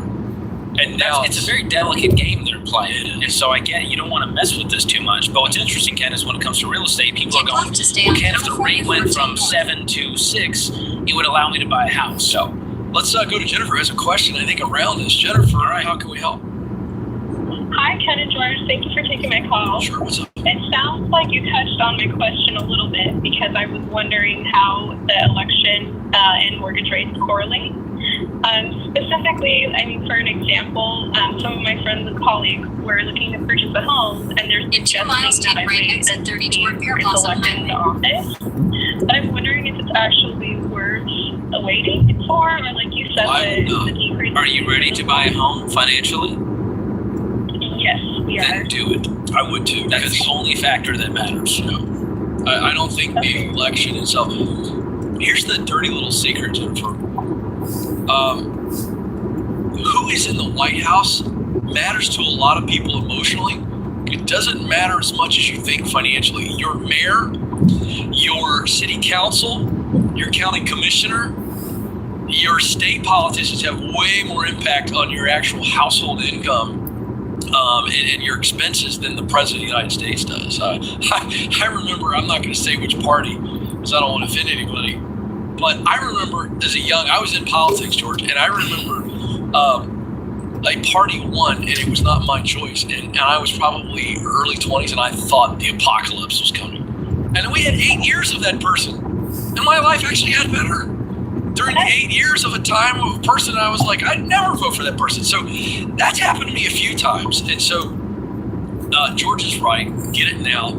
Interest rates are starting to edge down a little bit anyway. You can always refi. What do you and Dave say? Buy the house, date the rate. Yeah, marry the house, date the rate, and that's what you'll do. And if the payment, the payment's not going to be fun right now with the rate, but if you can afford it, we talk about 25% of your take-home pay going toward this, then don't wait on the sidelines. Don't wait for the market to change. Don't wait for someone to get elected, because the economy is largely, it's not connected to who's in the White House. It's more influenced by the Federal Reserve and what's happening in the economy. So keep your eye on the economy, not the election ads, and that'll help you. Yeah, and let's also mention RamseySolutions.com/real estate. It's a fabulous website. Totally free, Jennifer. It's free. We've got all the Q's and all the A's that you could possibly imagine to help make you feel more confident with the answer we just gave you. But yes, you should buy right now and just sit back in your new house, pop some popcorn, and watch this election craziness. Know that you've got the right house for you. Good hour, George. Then times. This is the Ramsey Show.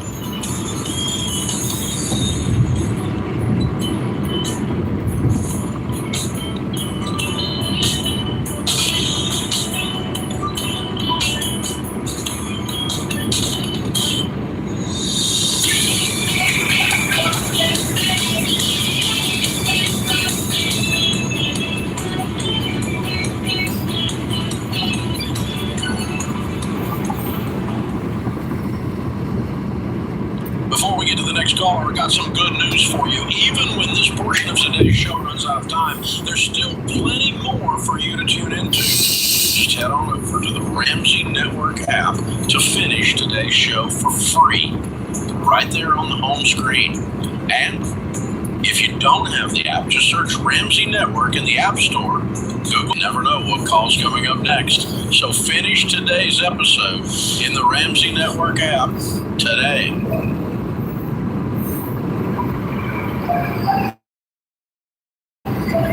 Brought to you by the Every Dollar app. Start budgeting for free today.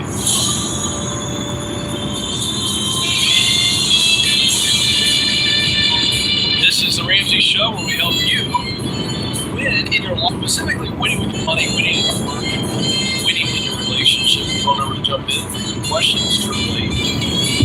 888-825-5225. 888-825-5225 is the number. I'm King Cole, George Campbell, and we like to have some fun while helping you out. So let's get to it, shall we? Bobby is up next in Fort Worth, Texas. Bobby, how can we help? Thank you. Appreciate it.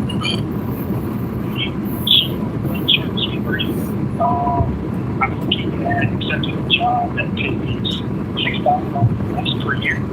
How much? $6,000 less. $6,000 less. Yes, $6,000 less. Okay. Can you just give me a background on that? I've been working for now for about 6 years, and I love the position that I was in and what I was doing. And recently, I was looking to a new team. And my job responsibility and functions have completely shifted and changed along the past. So, and I don't like it. Not my passion, not my desire, trying to get the plans. So I started looking for a job for the last 5 months, and I found one. Great nutrition.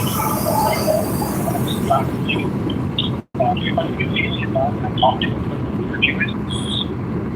And so I got an offer, and I tried to counter offer to get it closer to what I'm making currently. The job as it stands right now is $6,000. Okay.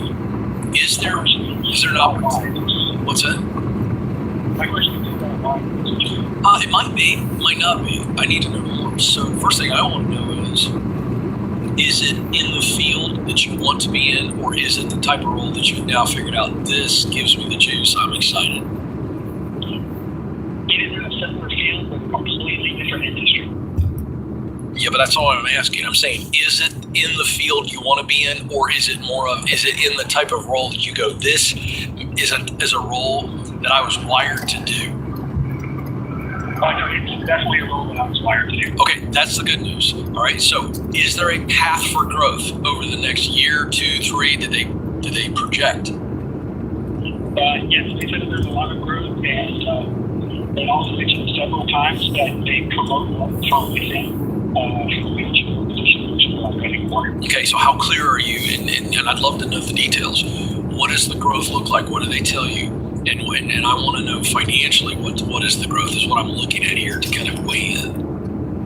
Sure. So I did ask about annual raises to see what the percentages are. And they say on average it's about 3% a year, which is more than what I get now, actually. Oh, well.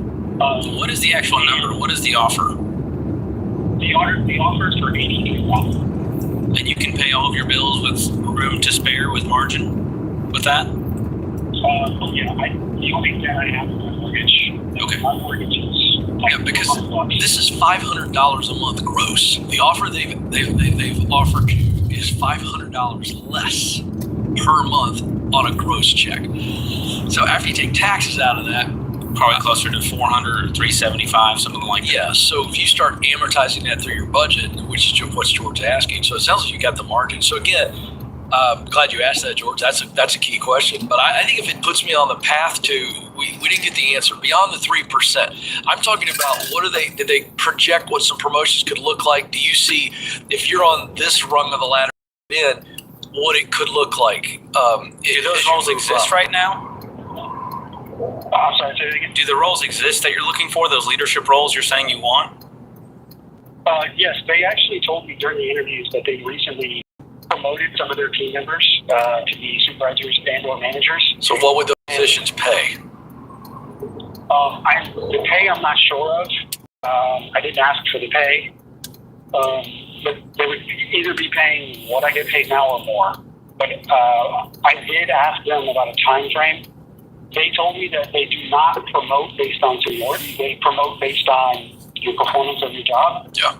And if you have the aspirations to become a supervisor or a manager or beyond, then they want to be able to lead you down that road, because they have a lot of great people within the organization, but they really just want to stay at the level of a subject matter expert in their field and their job. That's and right. not actually manage, have any By the way, anything like that. Bobby, that's a really good sign that they're telling you that in the interview process, because that tells me they're a company that's pretty healthy in how they promote leaders. They'll give people the opportunity, but if they don't want it, they don't force them into it. I like that. That's what we see happen is they go, you're really good at this, Ken. You should lead people. And you're like, I don't want to. That's not what I want to do. So this is green flags for me so far. Me too. I don't have any issue. I understand they're not going to tell you exactly what you could make, but if you had a general idea that if I do a good job, I'm going to be making six figures over the next 2, 3, 4 years. I don't think this is risky, and I'd say I'm fine with this because it's such a small cut, and you have margin in your life. Yeah. Do you have a family, Bobby? No, I'm single. Okay, that makes this easier. Oh yeah, I'd say take it. I don't think there's a ton of risk here. Yeah, the formula, Bobby, that we're walking you through is, does it make sense in the long term? That's the only time I'm for someone taking a cut. But the asterisk is, you have to be able to absorb it. And I don't mean like by the penny. You're not just scraping by. But if you have margin, and then we meet those other things, if we have margin to absorb it, and it's actually putting us in a better position, short term and long term, it's a no brainer.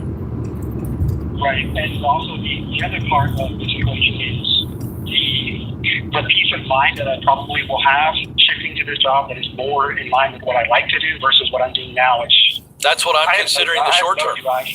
Yep. Okay. That's why I'm saying that's a short term win for you mentally and emotionally. Removing the frustration.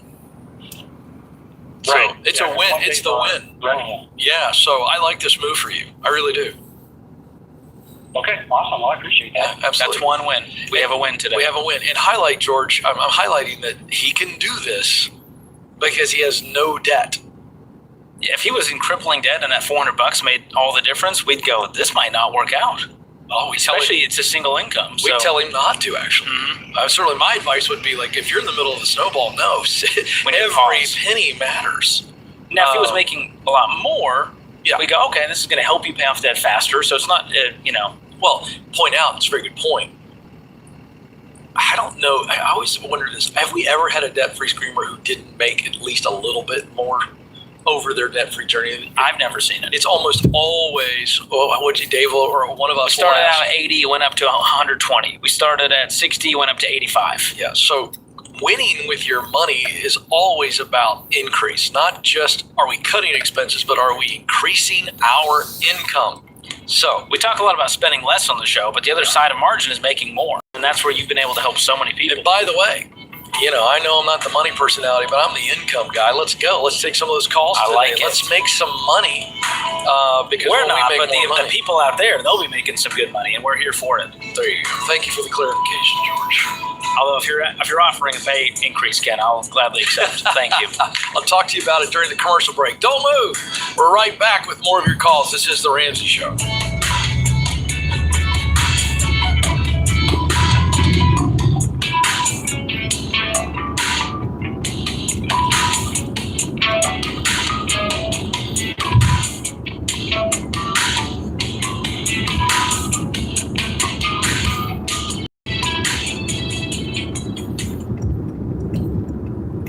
This show is sponsored by BetterHelp. Hey, what's up? Back to school madness is about to hit. We got travel and work and forms to fill out and sports to travel to and on and on. And my family schedule is so packed, and we haven't even made room for things like date nights and exercise and counseling and church and home projects. And these are the things that make our life even worth living. Here's what I've learned. When it comes to taking care of me, I have to put on my oxygen mask first. And that begins with me deciding to stay well and whole. And here's the thing, I know this applies to you too. So don't skip the things that matter to you, including exercise, including regular date nights and hanging out. When it comes to therapy, I recommend BetterHelp. BetterHelp is 100% online, staffed with licensed therapists. It's convenient, flexible, and suited to fit your schedule. Therapy can help you learn positive coping skills. It can teach you how to set boundaries and practice those boundaries. You can learn how to become the best version of yourself and find peace in all of this chaos. In the upcoming season, make sure you put on your oxygen mask first. Never skip therapy day. Call my friends at BetterHelp. Visit BetterHelp.com/Ramsey Radio today to get 10% off your first month. That's BetterHelp, HELP.com/Ramsey Radio.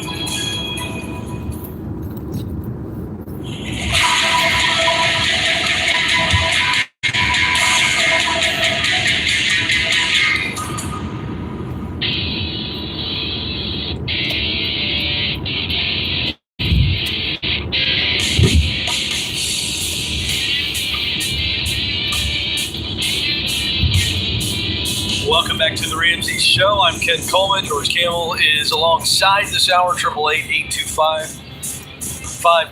888-825-5225. We're going to take your money questions. I can help you figure out ways to make more money. Just met a dude in the lobby who was telling us his success story. He's crushing it. So I can help there. George will help you save more of it and budget it correctly and all the things. And so we'll talk about those issues today. 888-825-5225. Today's question of the day is brought to you by Why Refi. If private student loan debt is taking away your peace of mind and you can't see any way out, you need Why Refi.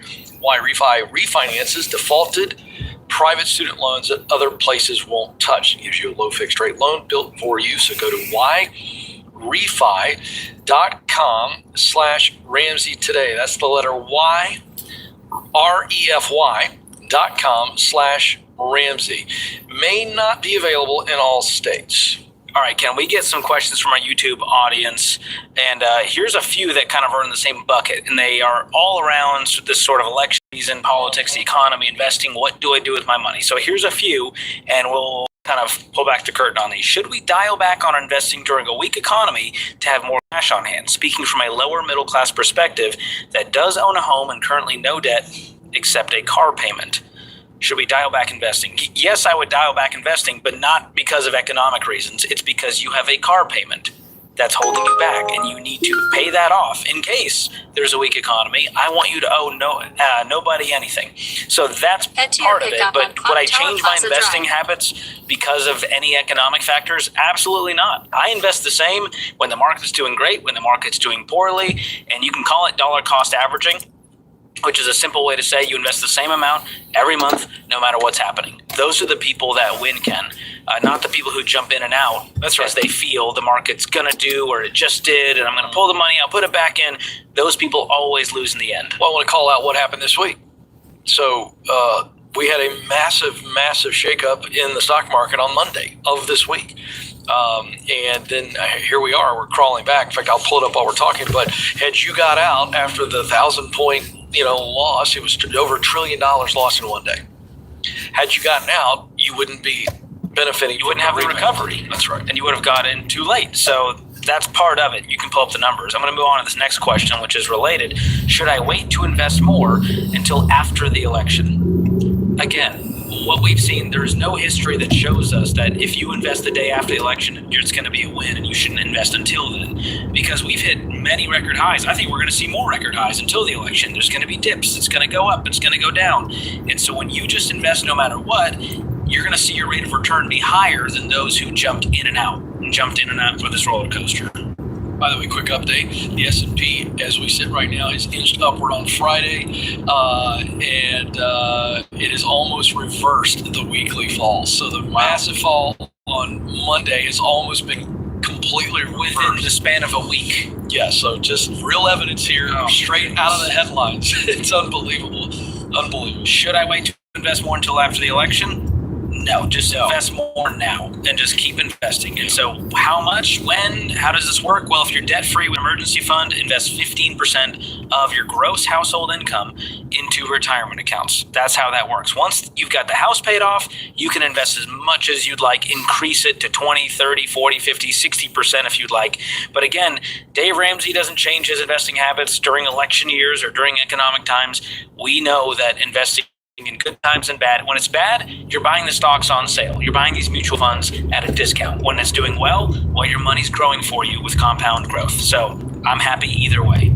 Last question here. Where should we be investing right now since the market has taken a downturn? The market. The general overall U.S. economy, I believe in it, still can. The S&P 500, which represents the 500 largest companies, that's where you're going to be putting your money. And we have a split when we talk about mutual funds across 4 types. You want to diversify them. There's growth in income, aggressive growth, and international. And that helps you sort of spread, you don't want all your eggs in one basket. And so when the U.S. economy might not be doing well, those international funds will probably help balance it out. Aggressive growth, these are the wild children, you don't know what they're going to do, but you want that balance with some of the growth in income. The old companies, the Home Depots that have been around forever, we know they're not going to skyrocket, but they're going to continue to grow at a solid rate. So that's how I do it. Those 4 types of mutual funds, that's in my 401k. They're in Dave's 401k. And so you can kind of see what funds that you have in your retirement accounts fall into those categories. And if you need help, reach out to a SmartVestor Pro, RamseySolutions.com. They can help with that. Yeah, good stuff there. All right, to the phones we go. 888-8255-225. TJ is up next in Philadelphia. TJ, how can we help today? Hey, Ken. Hey, George. How you guys doing? Thanks for taking my call. We're doing well. Happy to talk to you. What's up? All right. So keep this short. Thanks for reading my message. I've been laid off of my motion graphics in the healthcare industry for almost a year now, along with hundreds of thousands of others in the tech field. Now, I'm aware that older strategies like walking in person with a resume, applying on LinkedIn, or even new strategies like using AI to update my resumes and stuff like that aren't the best solutions anymore. And it's best to network and have someone get you from the inside. Sure. So I'm doing everything I can to expand my network, and I can refresh my skills in my career to continue the passion that I love. So that being said, I'm trying my hardest to update my skills to land a new role. But even if I land something, there's still hundreds of thousands of other people like me who are stuck. So my question today is, does the presidential election, can that affect the job market at all? And who can I vote for to best impact the job market for job seekers, especially the tech skills? Okay, so the first question is yes, presidential elections and the candidates who represent a party and policy platforms, because both candidates, major party candidates, including your third-party candidates, your Libertarian, your Bobby Kennedys, all presidential candidates have a platform. And I don't think the average person actually goes on their website and just reads through their platform. I think that's probably a good start. Just ahead, turn but right the on answer is Tower yes Plaza to the Drive. first question, because these policies do in fact have consequences, good or bad. And when you're talking about jobs, Turn right on Clock Tower Plaza Drive. there is a difference in philosophy between the two major parties on what creates jobs. And you got to do your homework on that. I'm not going to tell you how to vote. You didn't necessarily ask me to, but you got close. And I think what you have to look at is, what do you believe, TJ, is fundamental policy that makes it better for the job economy? Now, I'll tell you what I think, okay? And I'm not talking about party, and I'm not talking about candidate. I believe that lowering taxes for small business is a fundamental policy, will always have a positive effect on the job economy. Why?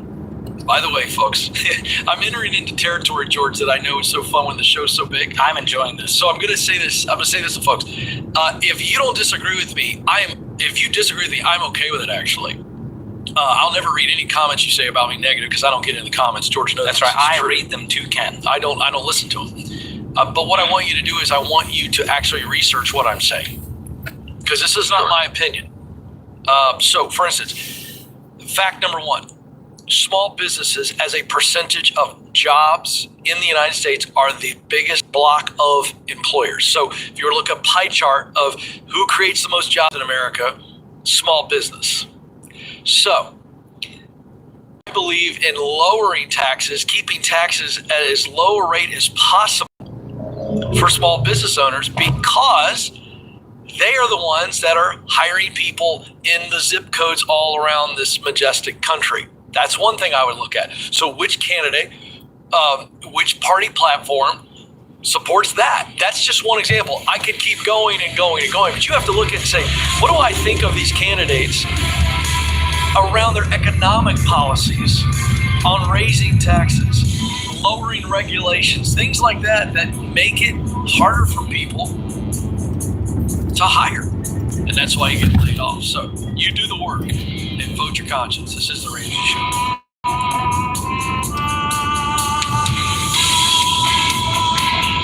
In a quarter mile, turn left on East Avenue Road.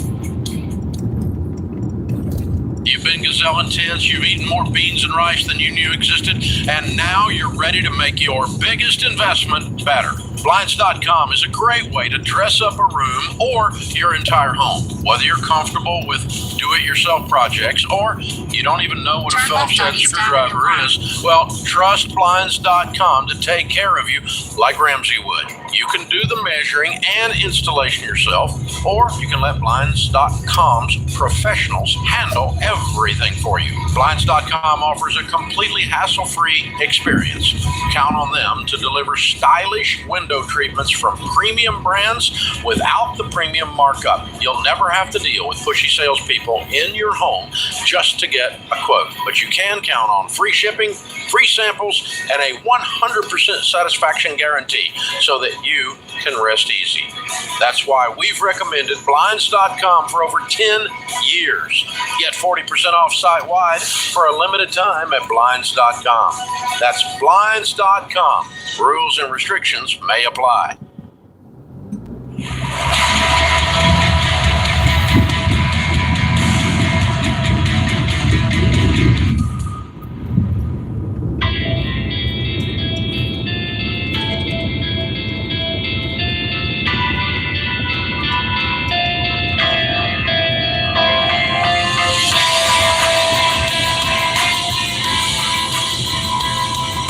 Welcome back to the Ramsey Show. I'm Ken Coleman. George Campbell joins me. Thrilled to have you with us watching, listening wherever you're watching, and however you are listening. 888-825-5225 is the number. 888-825-5225. Shout out to an amazing group of people in the lobby today watching. And remind you, you can come to our global headquarters. I like to say global. We only have one, but it's global. It's our worldwide headquarters. We only have one. Only one in the world. That's right. And so you can come watch. A great group of people out there today watching in the lobby. If you'd like to learn more about, come and watch the show, RamseySolutions.com. All right, let's get to the phones. Alicia is now joining us in Orlando, Florida. Alicia, how can we help? Hi, it's nice to talk to you guys. You too. What's up today? So, question. This might be a bit atypical, but I am 46. My husband is 64, going to be 65 in January. So right now he's working part-time, but on Social Security disability. And he's approaching, getting up into retirement almost, but also has incurable cancer. So that's why he's on the Social Security disability, which has come back. So we were sort of in the area. We're not really sure economically with things going on. Is it the right time at 65? Like that's a few months away to pull from his retirement, or and take full Social Security because that's what the disability will transition to regular Social Security. Or not really sure what to do as we're kind of navigating everything. I have 4 kids that getting ready for college. One of them is going this August, and then 2 high schoolers getting ready to go on to college. So I have many years left to work. But, that's kind of our situation. Yeah, I'm just curious. What's his health prognosis with the cancer? What do you know about life expectancy, or what's that situation? It's very aggressive. We've been through stem cell transplant. We have gone through a trial medication, 10 different lines of treatment. He was in remission, just got out of remission. So really uncertain right now. I'm very uncertain. I'm sorry, Alicia. That's really, really hard. Sorry. It definitely takes a toll. Yeah. Give us a snapshot of how you guys are doing financially. So interestingly, we're not combined everything financially. He's obviously a lot older, has much older children. From In a quarter mile, turn right on 26th Street East. But the stuff we do sort of have worked. So I found you guys in 2020 uncertain times, and I'm like, pay off all the debt, got rid of all my student loan. I own my house. So You have no I am debt? debt free. I have no debt. Now he, I think, has 1 or 2 credit cards he's unwilling to let go of, but he pays them off every month. So I don't really harp on him on that because he's not all on board. But myself, I think I'm pretty like no debt ever, and I'm teaching my kids that for sure. Okay. What's your income? Turn right on 26th Street East. Then turn right on 26th Street East. Then turn right on East Avenue. His private practice, he's probably about like 110, give or take. Some years he didn't Turn work right at all on because East he had Avenue. treatment. What's his Then practice? drive on Alexander on the right. He's a psychiatrist. No kidding. And he's doing that part-time? Yeah, he's just doing that part time. He's still making 100,000, 110 doing all of this. Well, that's with his Social Security. Okay. So, Okay. disability. So, yeah, So but what would he's be- Drop off lying down Alexander a on the bit right. because he's, his health is getting worse. What's in his nest egg? Because you're saying, should we pull from his retirement? Is it a bad time? What's in there, and how much are you going to pull out? So at 65, I think if he has to close his practice, I think, we could probably just live off his regular Social Security payments. But he's got about $2 million. Head to your that pickup is on just all Palmdale in Hospital retirement, Medical though. Center. And that's separate from mine. We kind of keep that stuff separate because that's How much do you have in retirement? I have a Roth. Turn right on 26th Street East. Then turn right on East Avenue R3. 13,000 and 175,000 of my 401k, and a Turn right on East Avenue R3. 11,000, I guess, a whole life insurance policy. My mom just Turn right on gave East me last Avenue year. She had it R3. since I Then was a turn kid. left on And 25th Street I don't East. know, paying on it every year until it was like here. Okay. It's all paid up, like basically itself. Well, the good news is you guys you're multimillionaires. Turn What's left your on house worth? 25th Street East. We're at 550. Wonderful. So we're probably approaching a $3 million Turn left on net worth. 25th Street And here's the thing, East. you don't need to pull from the retirement account. So why are you saying, should we pull from it when you guys are, You said you could live off of Social Security. plus you're still working? I am still working, and I've been working for a while. I think for me, it's just, I get worried, like putting the kids on, I don't know, I hate to say this, but, education. Have you saved for college at all? I haven't, I just got paid off my college, honestly, in 2020. Could you guys cash flow it over the next few years? Yeah, I am cash flowing. I did cash flow my I daughter. keep hearing something. I think I know what's going on. I could be wrong, Alicia. It sounds like this. I don't know. It sounds like you guys are separate finances. You're living married, but you have separate finances. He's fine. That guy's he's fine. But I don't know where the weed comes in. Is he helping you with the kids? Your kids? They aren't his kids, unless he's just In a quarter mile, turn right on East So Avenue is he gonna South help using with the their right. college? Yeah, he does help with the college. He helps with like the everyday. All right, but okay, but with your income and let's say his health, situation, he's going to be going on Social Right, and I Security. don't want to take help from him. That's right. Yeah. So George, there's Turn the. right East I Avenue kept South. hearing that. I think you guys need to sit down and lay it all out, maybe for the first time. I agree. Go, here's all of our numbers. Here's what it's going to take for these folks to go to college. Here's what we're going to do in our budget. Yeah. We make $210,000. What are we doing with it every single month? And are we going to be able to cash flow this? Yeah. And if that means you guys slow down on some investing goals right now, that's you got a paid for house. Your expenses can't be that high. Do you know what your monthly No. expenses are to run the house? Yeah, it's really low. It's like $2,000. I have the Every Dollar. I do the Every Dollar premium. I love it. I got it for my son. Does he have a will? Yeah, we just redid and finalized that together now for the first time because we had two separate wills and Right. separate everything. So God before forbid. finally. So God forbid he doesn't recover from this and this thing. We just don't know. But we got to be real here today. And is there life insurance in place for either of you other than this little whole life policy? Yeah, he's got a life insurance. insurance, although he's got two. One I think is in a unrevocable for his kids. I don't know that he can't change because that's something like him. Well, it feels like to me, Alicia and George, I want you to weigh in on this. It feels like the only tension that you got is around the funding of your 4 kids who are in a season of life. He's already been there, done that, and your finances are fine. And you could pull from retirement if you needed to without penalty from his. That's at his age. So if you need to cover the gap for college because you wanted to bless these kids, you're still going to be able to retire with dignity. Yeah, and if he's willing to do that, there's more than enough in his retirement accounts to cash flow your kid's college. And if you got a will and you're going to inherit it, I just sense that's where all your worry is how do I fund my kids? Because you don't want to go into debt and you've done the hard work to get debt for yourself. As his wife, you're fine. Both of you guys are fine from a retirement standpoint, more than and if it's invested wisely, that $2 million 7 years from now will likely turn into $4 million. And so think about that. You're now 53. It's $4 million. At 60, it's going to be $8 million. And so that tells me if you guys aren't going to deplete this, which it doesn't sound like you need to, because you're going to continue to work for the next probably 15, 20 years.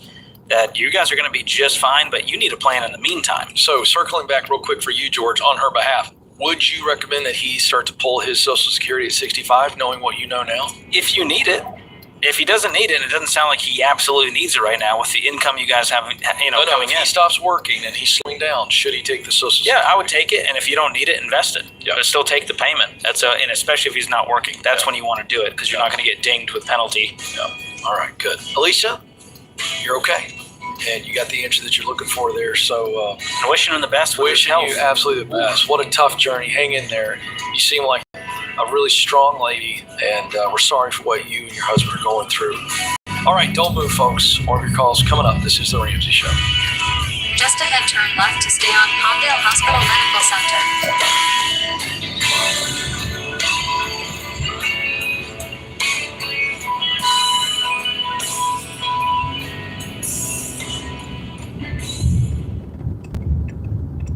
Hey guys, it's Rachel Cruz here to tell you about a faith-based alternative to health insurance that can make healthcare more affordable. Christian Healthcare Ministries. CHM allows members to share each other's healthcare costs, and it's as easy as 1, 2, 3. Step 1, choose the healthcare provider you want. Step 2, submit your eligible bills.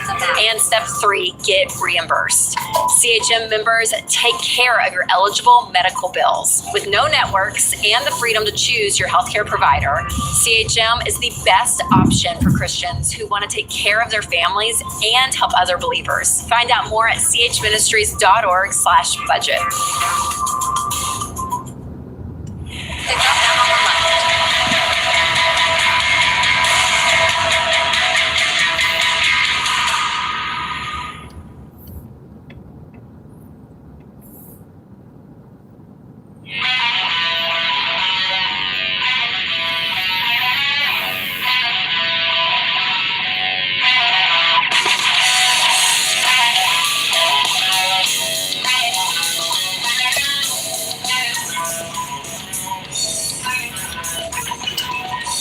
Welcome back to The Ramsey Show. I'm Ken Coleman. Thrilled to have you. George Campbell. Yes. George Ramsey is with me. Is there a more American name? I'm George Ramsey. Oh, man, that's funny how the mind can just betray you. Fun question for you, George Ramsey. Hit me. This is from our overall Ramsey community, right? We got people all over the place at different platforms, and we get great questions. We love when you send so this one came in. What actions can everyday people take in local politics or voting in elections to affect positive change with respect to personal finance? For example, anything to county treasurers or local officials or ballot initiatives where our votes and voices might carry more sway. Ooh. Well, I got to tell you, this is a question. This gives Ken the juice. I get a little excited. Truthfully, if you want to affect politics, local is best. The more local you get, the more impact you can have. Well, the answer to the question is absolutely that. Tip O'Neill, legendary Speaker of the House, who was a political rival of Ronald Reagan, famously said all politics are local. So I will quote him, and he's absolutely right. And what he's talking about is that ultimately that's where things move, the needle moves. And so to this question, everyday people need to be holding their local representatives, everything from, yes, your county treasurer, county commissioners, your mayors, the people that are running for elected office, and even those who aren't elected, but if there are public forums and you are looking at your county budget, I mean, if George cared, I could see him like pulling up the Williamson County budget and diving in. And might do that this weekend. I think you probably should. You probably find some things. And so you, in fact, can move the needle there. And it's a lot easier to mobilize people. It's a lot easier to vote someone in and out on a local level because you're talking about a small amount of votes. And so what action could everyday people take? It's to vote and voice what you believe is right. That simple. Voice is it in your public forums, showing up at county commissioner meetings where you have open forums and you can speak. And then the idea of organizing rallies and things of that nature. I mean, these are all things that do move the needle on a local level. So yeah, pay attention. If you feel like decisions are being made that affect your local taxes, people don't pay a lot of attention to sometimes the services, everything from your water to, there's a lot of things that the average person doesn't pay attention to that are decided upon right there in their zip code. Things that affect their everyday budgets like trash services, water, and utilities. You get real local. I remember that we had some in our neighborhood, Ken, there was some issues, and we started going, all right, we're going to vote for a new alderman. And that became the thing of the alderman. That's who's going to help us accomplish this. A lot of effect on some of the household costs and the cost of living. When you hear that phrase, cost of living, I'm moving from this place to this place. The cost of living is a lot lower. Head to your pickup on Frontier that Avenue. is driven by a lot of your local policies and local politicians. And then the next level up is your state House representatives or state senators. And you can find all the contact information online, and they're pretty easily accessible. They'll probably respond to you. And so it's worth being the squeaky wheel if you want to see some change. So 3 things: be informed, voice your beliefs and feelings, and make sure you're voting. Those are the 3 things you can do. Saratoga Springs, New York is where Christy joins us. Christy, how can we help? Hi, how's it going? Thanks for taking my call. You bet. We're having a blast. What's going on? Yeah, sounds like it. So I have a couple questions, basically. So I've read the book. I feel like I'm debt-free right now, but I have this solar panel debt. For one, I just want to know, can I just lump that into part of your mortgage now? Or is that still just, it's a debt? It's a debt. I hate to turn your feelings down and tell you that you're I wish your debt freedom was just a feeling. That would be wonderful. But yeah, Christy, this is a debt. Let's get it aggressively paid off. What's left on the solar debt? Okay, so I have about $45,000 left on it. It requires a about $14,000 payment on April 13th, and then after that, it'll have about $32,000 left on it.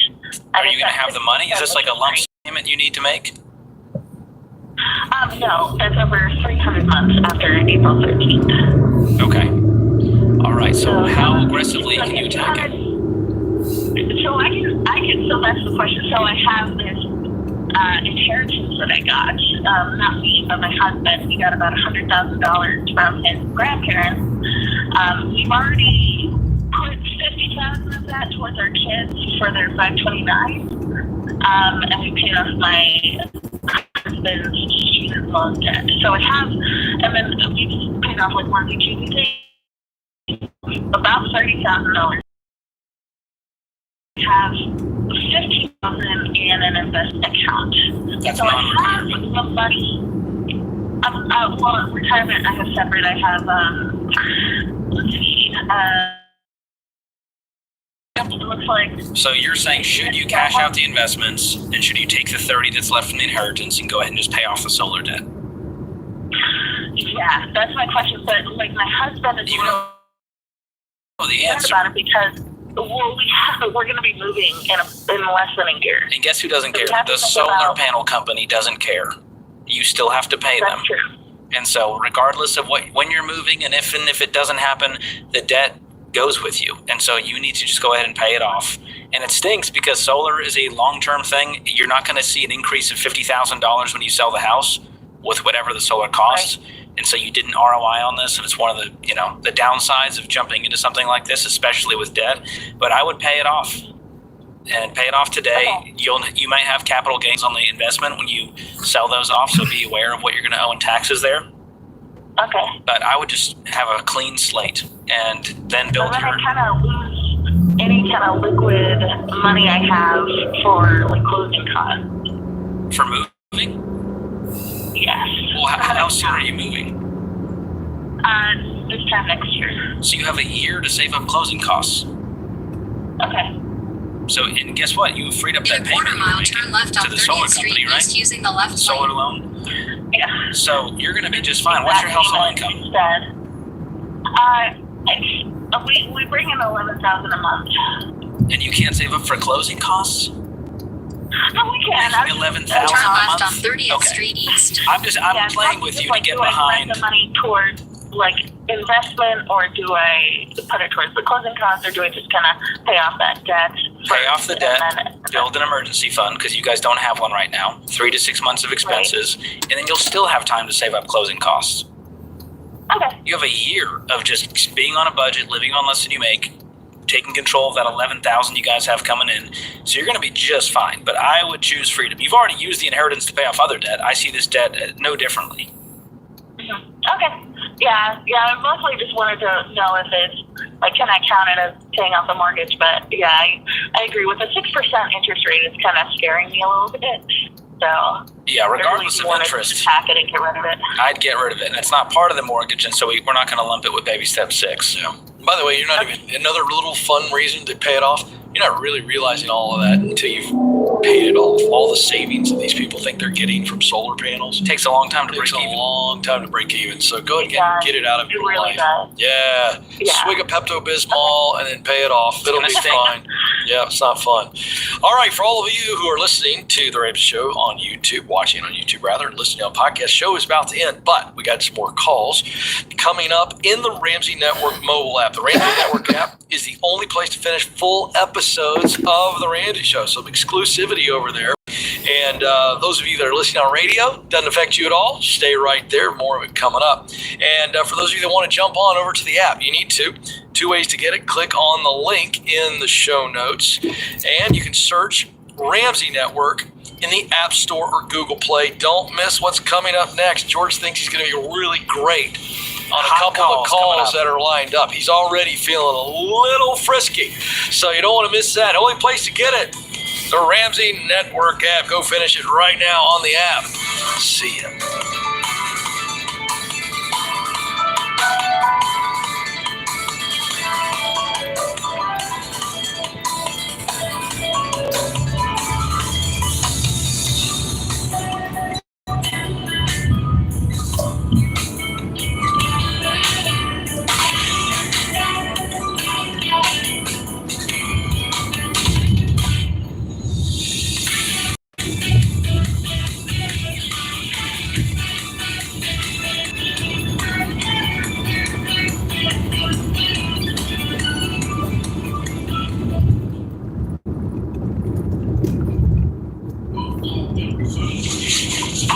Hey, what are you still doing here? You know the rest of the show's happening on the Ramsey Network app, right? So you got to jump over there to continue watching. You can download it for free. Just go to your app store, type in Ramsey Network. It's completely free, and I'll drop a link in the show notes to make it easy for you. So if you're watching on the app, you're in luck. But if you're watching anywhere else, this show is over for you. So jump onto the app and let the fun continue. All right. Go on now. Don't make it weird. Okay, I got nowhere to go, so you need to go. Okay, bye-bye now. All right, this is getting weird over there, guys. What are we doing?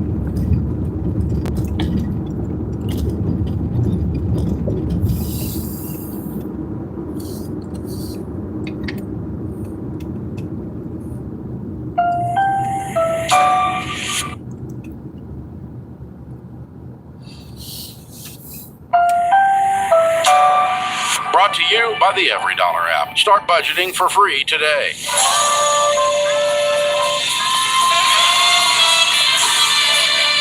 Live from the headquarters of Ramsey Solutions, it's the Ramsey Show, where we help people build wealth, do work that they love, and create actual amazing relationships. I'm Dave Ramsey, your host. Thank you for joining us, America. The phone number is 888-825-5225. My co-host is #1 best-selling author many times over, Ramsey personality, host of The Rachel Cruz Show, and my daughter, Rachel Cruz. Open phones here. Again, 888-825. Feel like I'm on the edge of losing everything. I have very much been financially responsible to my best extent, but I find myself in a difficult career situation, and I'm very afraid of making the wrong step and everything falling apart. Wow. Where did all of this loss of confidence come from? Actual financial facts or something else? I think it's something else. I have had a great career, but I have been unemployed now for 8 months. What is your career? What's your career? So I work in M&A, and also, let's just say IT. What were you making? $245,000 a year. Okay. Wow. That doesn't sound like someone that's about to fall off a cliff to me, but then you hadn't had a job for 8 months. Why? Honestly, it's been a lot of factors. It's been a tough job market, first of all, but part of the reason is that I'm located in Dallas. It's high competition here, but also I have not wanted to move. I wanted to stay in the Dallas area, so I haven't looked outside of Dallas, and I have 2 teenagers that I'm really struggling not to have to move them and change their schools and all of those things. And so you're a single mom. How long have you been divorced? That's correct. I've been divorced over 3 years, about 3.5 years. Okay. How long were you in that position, the M&A? My career is about 25 years. I've been at the 345 range now for up until now about 8 years. Okay. What was the cause of the job loss, Stephanie? In a quarter mile, turn right on East Avenue. I was laid off actually because the M&A investment. And so I was actually laid off in December from my company. And the struggle is that industry is having some difficulty right now, and it's high competition. People that have been without work. Yeah. Well, there are people doing M&As without borrowing money to do it. You know that, right? That's correct. And I've been trying to find those people. Well, I mean, they may not be in Dallas, but you've also got the double. Dallas is not oil driven like Houston is, but it is somewhat oil driven, and that's hitting that market too. Okay. Wow. How old are the kiddos? What year in high school? Yeah, so I have a boy that's 14 and a girl that is 12. Okay. All right. Pick up Mancha on the right. Are there other areas in the country that have more openings than just Dallas? Yeah, she can get a job. Yeah, I have started. I mean, that's the thing is I've started in the last couple of months. I tried for a while to kind of hold on and say, okay, I'm going to try to work this out. And then after about 6 months, I said, oh, yeah, this isn't going to... What have you been living on during this 8 months? So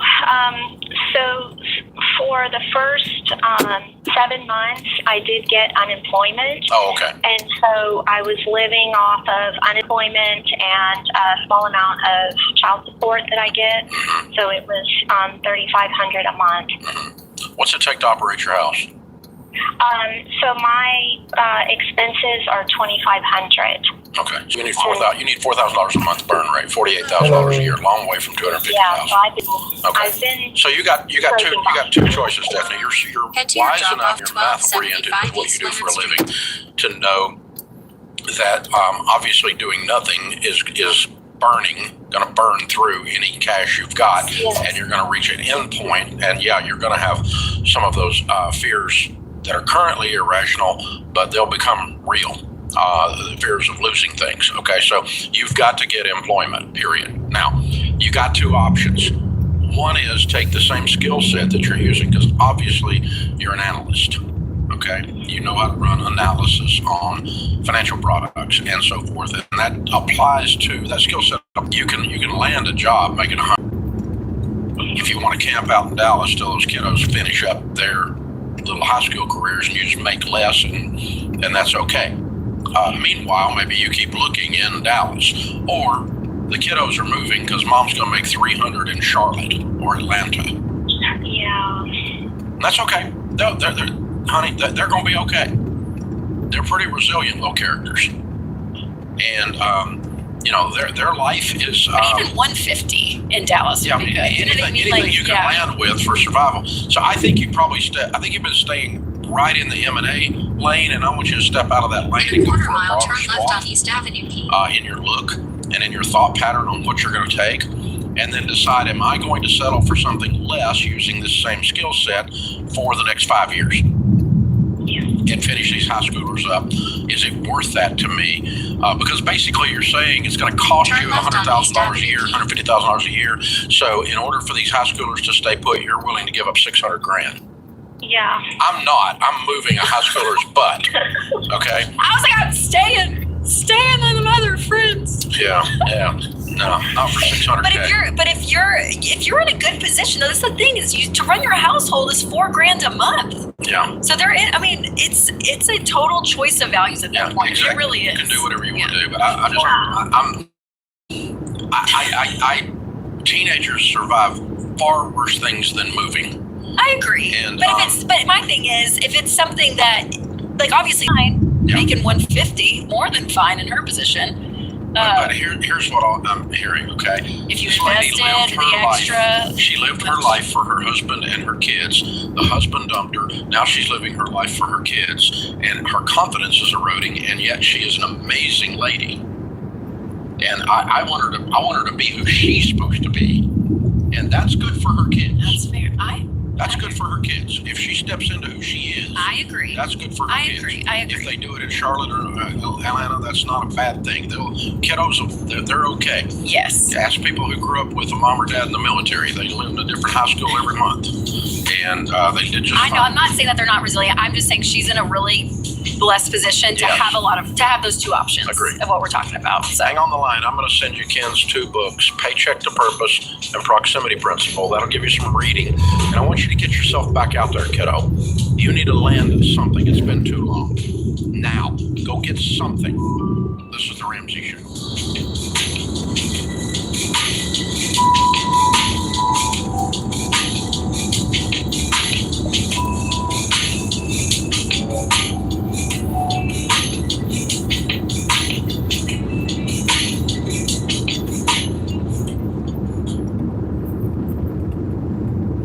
Hey guys, it's Rachel Cruz here to tell you about a faith-based alternative to health insurance that can make healthcare more affordable. Christian Healthcare Ministries. CHM allows members to share each other's healthcare costs, and it's as easy as 1, 2, 3. Step 1, choose the healthcare provider you want. Step 2, submit your eligible bills. And Step 3, get reimbursed. CHM members take care of your eligible medical bills. With no networks and the freedom to choose your healthcare provider, CHM is the best option for Christians who want to take care of their families and help other believers. Find out more at chministries.org/budget.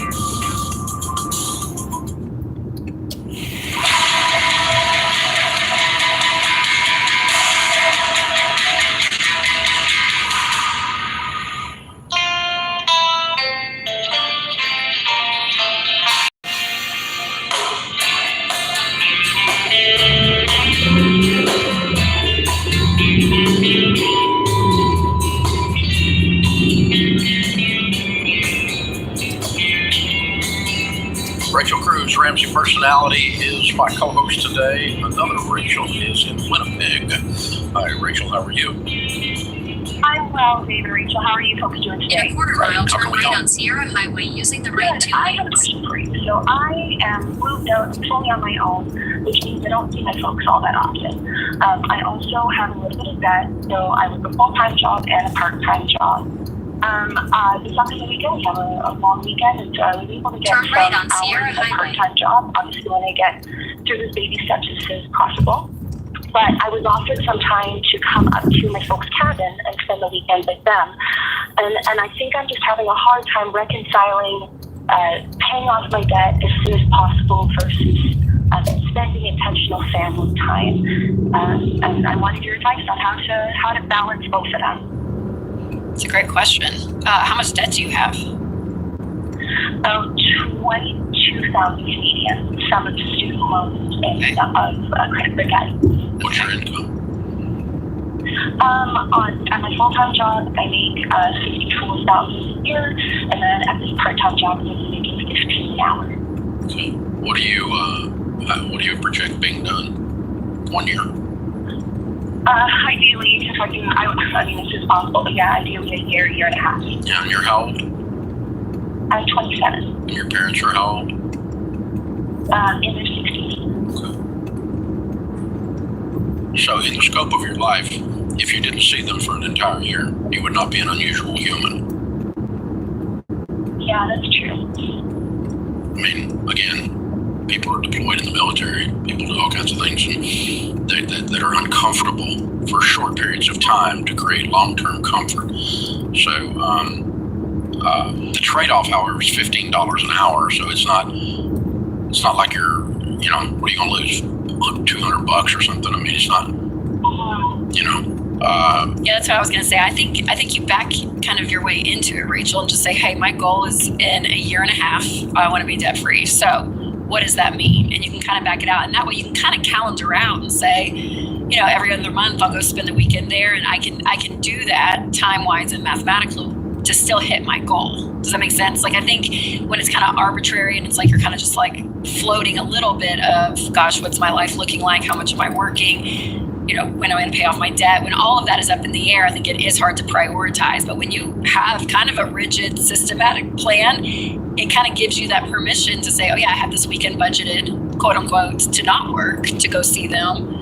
And that still works in my time frame, so that way you can actually enjoy your time and you're not second guessing yourself constantly. Yeah, it sounds kind of rigid, but I think the more rigid you are during it, that gives you the permission to not do some of them and to do some of them. Yeah. If you had a system, it's like a spending plan or a budgeting plan, right. Same thing. The thing that I do want you to address, and I'm not accusing you of this. It's just a possibility. Okay, so you can take this, in other words, for what it's worth. Sometimes when I'm in these situations, I act like in my little drama brain that everything is forever, and this isn't forever. So when you get right down to it, you're going to miss 4 weekends. Yeah. It's not like you're never going to see your parents again, or one of them has a terminal illness. It's not it's none of that. It's like 4 weekends at the lake and with my parents, and I'm 27. It doesn't sound real devastating when you kind of put it that just way. For now, not forever. Exactly, yeah. But in my little mind, I'm like, I never see my parents. My drama brain kicks in, right? And it's like forever, and it's not forever. And so sometimes it helps me to quantify it. And I think if you use those two, that on the emotions and what Rachel's suggesting on the budget, and go, okay, I am going to give up 2 of the 4, and that's going to cost me $500 towards my process, but I'm still going to make my goal, and I'm actually probably going to pick up and work later a couple of nights that I wouldn't have in order to make up for that, so I can still hit my goal. And I think you can do some stuff like that, and then you feel okay about the process. But yeah, and I would say too, Rachel, this is a problem like a lot of just families have with kids. I don't want to be away from my kids, or working parents are like, oh my gosh, if I travel, like whatever it is, and kind of what you're saying, it can be so built up in your head, and this sounds so cheesy, but it's just true. Winston and I, we got a 12-month calendar we put in all of our goals in our house, and when it's like, I know for me with traveling and speaking and stuff, it's like, oh my gosh, it feels overwhelming. I'm like, oh, I'm doing too much, and then you lay it all out visually, and you're like, okay, this feels better because here's a week there. That's good. Here. You actually start to see it. Turn left on It Challenger quantifies Road. it and it does away with the drama. Yeah, and same with the budget. That's why we always say to have a written budget or on the Every Dollar app, see it visually because Okay, it so- kind of takes that out. But it, Help me with the math because I can't do it in my head right now. Oh, you're asking me. How old were you in 2003?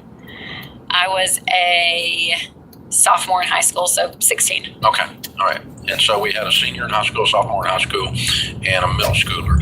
And I went on book tour for Total Money Makeover, and I was gone 42 days. I remember this. Gone.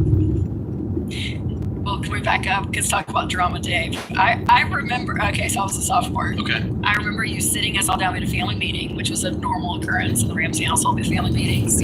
Someone's messed up, so we're all going to have whatever it is, like there's family meetings. Rachel's done something. I've done something. It probably was me, honestly, where it's like, all right, we're going to here. But I remember you laid out this whole thing about how you love it. It was like this whole speech, and we're like, what is he getting at? And he's like, I'm here about a month and a half. And I remember I was like, okay. It genuinely was like, okay, I don't know. So to your point, things can be dramatic, especially in a parent's head, or I don't know, in a person's head. My work-life balance is not good.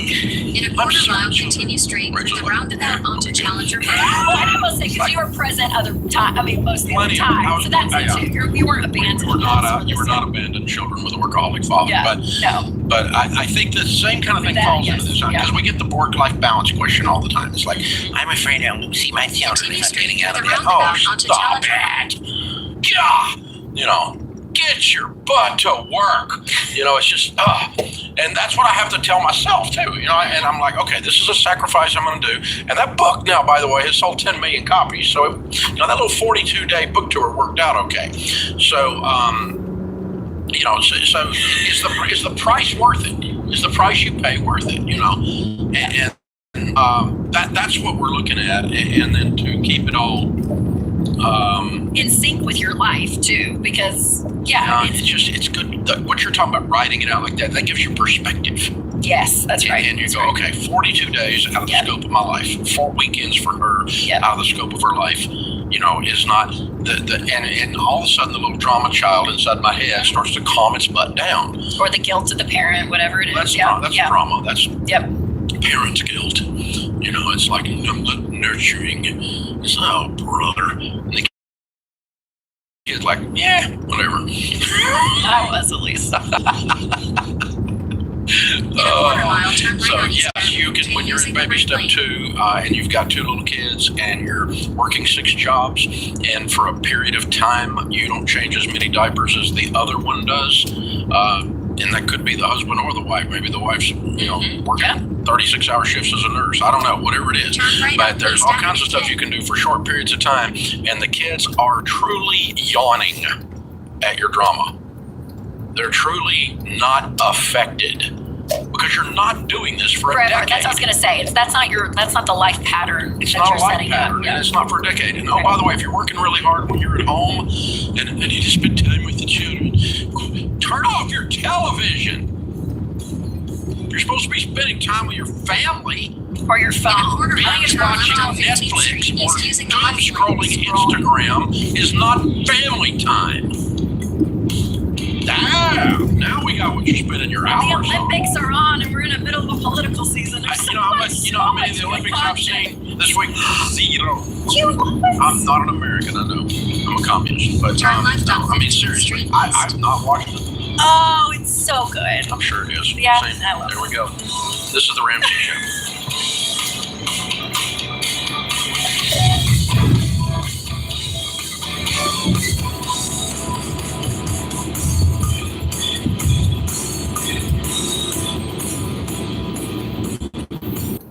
To think illogically, and that is, I'm going to stay in debt, which the purpose of the assistance is to get out of debt. So, it's, but yeah, I just gather up everything you can get out of this, but get out as soon as you can.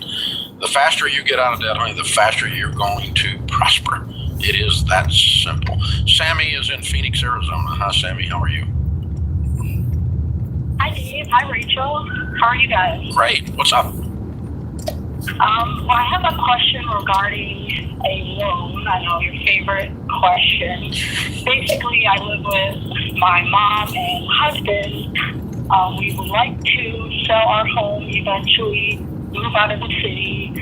We have a decent amount of repairs we need to do to the home to be able to sell it. We don't have good credit. We don't have savings. We've heard about the home equity loan. We have a decent amount of equity in the home. We don't know much about it. What do you know about that? What do we know about it? Well, home equity loans. Is it a good idea? No. Okay. No, I mean, you're just What's borrowing. a better idea? Yeah, you're just borrowing equity on your home is what you're doing. You're going backwards when it comes to you owning your home. So my question is, what are the repairs? One is a brand new AC, which is about $10,000. Just ahead, turn left on East Avenue, J. One is the pool being fixed, which is about 8 to 12 that we've gotten estimates Turn for. left on East Avenue, J. And then the last small thing is a small, old, very old, lots of miles, used car for my mom because she's currently using my car. Okay, so just a car in general that has nothing to do with the house. Yeah. Okay. What does your mom make? She makes about $80,000. What do you make? I don't make much. I'm part-time. Why? Going here and there. Well, right, because she has my car right now, and she makes a lot more than I do. What does your husband make? My husband, about 45. Do you guys have kids? In a quarter mile, turn right on 20th Street East. And then the house, tell me how much, if you sold the house today, how much would it be? How much could you sell it for? You could probably sell it as is, maybe $350. Okay. If we did all these repairs, maybe $400. And what's the equity? Yeah. How much do you have left to? We bought it for $170, and we owe about $130 on it. Okay. Here's what I would do. I would sit down this week and tighten your budget down to nothing and go get a $2,000 car. And then I want you to go get a $40,000 job. And that will pay for the repairs. Right on 20th Street. So you guys household income, you're making $125. Yeah. You only need 20 grand for the repairs. You need $20,000. You need $20,000. Whoa! You need $20,000. Go get it. Yeah. Well, the AC is we're supposed to do it in the next. Just ahead, turn left. Or else it's going to totally go out. How do you know? Who's the AC genie? How do they know? We've had a few people over now, and it has a broken sell AC. compressor. And our bill is like $700 Turn a right, month then turn left. because of it. Yeah. So we don't have a lot of 10 grand. That's 10 grand. So 10 grand is ASAP. So I mean, yeah, Sammy, if I were you, I'd go get. I want. So your husband's working overtime. You're working overtime, and you guys are three of you are piling their money in the corner as fast as you can pile it and getting an AC as fast as you can. It's still working. When it goes out, we'll call it an emergency. It's not out yet. You do need to replace it. But I'm not talking about waiting. If you get a job making $40K, now you got a household income of $165. I think you could come up with 10 grand. I don't know how to find Pick up a job the on the right. pays that well for me. Well, you're going to have to be looking, which you haven't been doing. That'd be the first step. And, I mean, that's only $20 an hour, $25 an hour. You make Target's an hour. So go Target and then run over to Walmart right after that. They're both paying $20 an hour. And back up these jobs and go get you need some money. Money comes from work, not borrowing. And then you get the AC fixed. And then you start talking about fixing the pool, and you do all this with a $2,000 car. Y'all have the money. You just need to tighten down what you're spending to nothing by being on a budget and get your incomes up. All of you take extra jobs. All of you. Until you get past this emergency. But now, I don't think you're going to do it, though. Well, tell me this. Does it get messy, though, if the house is in their name. Mom's living there though, or the house is in like, you know what I mean? Like at She's that living point, there free and using their car. yeah, I'm taking her money. yeah.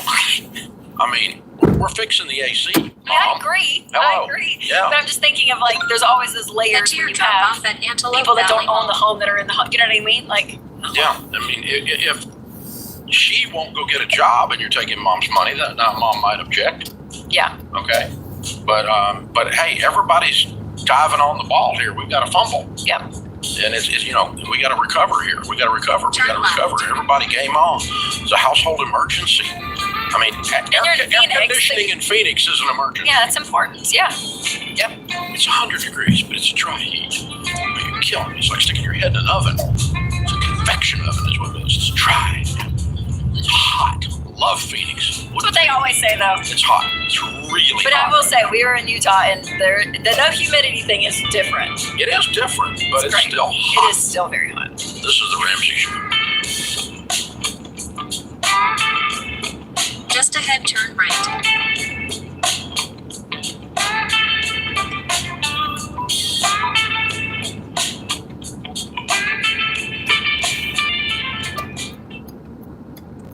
You've been gazelle intense, you've eaten more beans and rice than you knew existed, and now you're ready to make your biggest investment better. Blinds.com is a great way to dress up a room or your entire home. Whether you're comfortable with do-it-yourself projects or you don't even know what a Phillips head screwdriver is, well, trust Blinds.com to take care of you like Ramsey would. You can do the measuring and installation yourself, or you can let Blinds.com's professionals handle everything for you. Blinds.com offers a completely hassle-free experience. Count on them to deliver stylish window treatments from premium brands without the premium markup. You'll never have to deal with pushy salespeople in your home just to get a quote. But you can count on free shipping, free samples, and a 100% satisfaction guarantee so that you can rest easy. That's why we've recommended Blinds.com for over 10 years. Get 40% off site-wide for a limited time at Blinds.com. That's Blinds.com. Rules and restrictions may apply.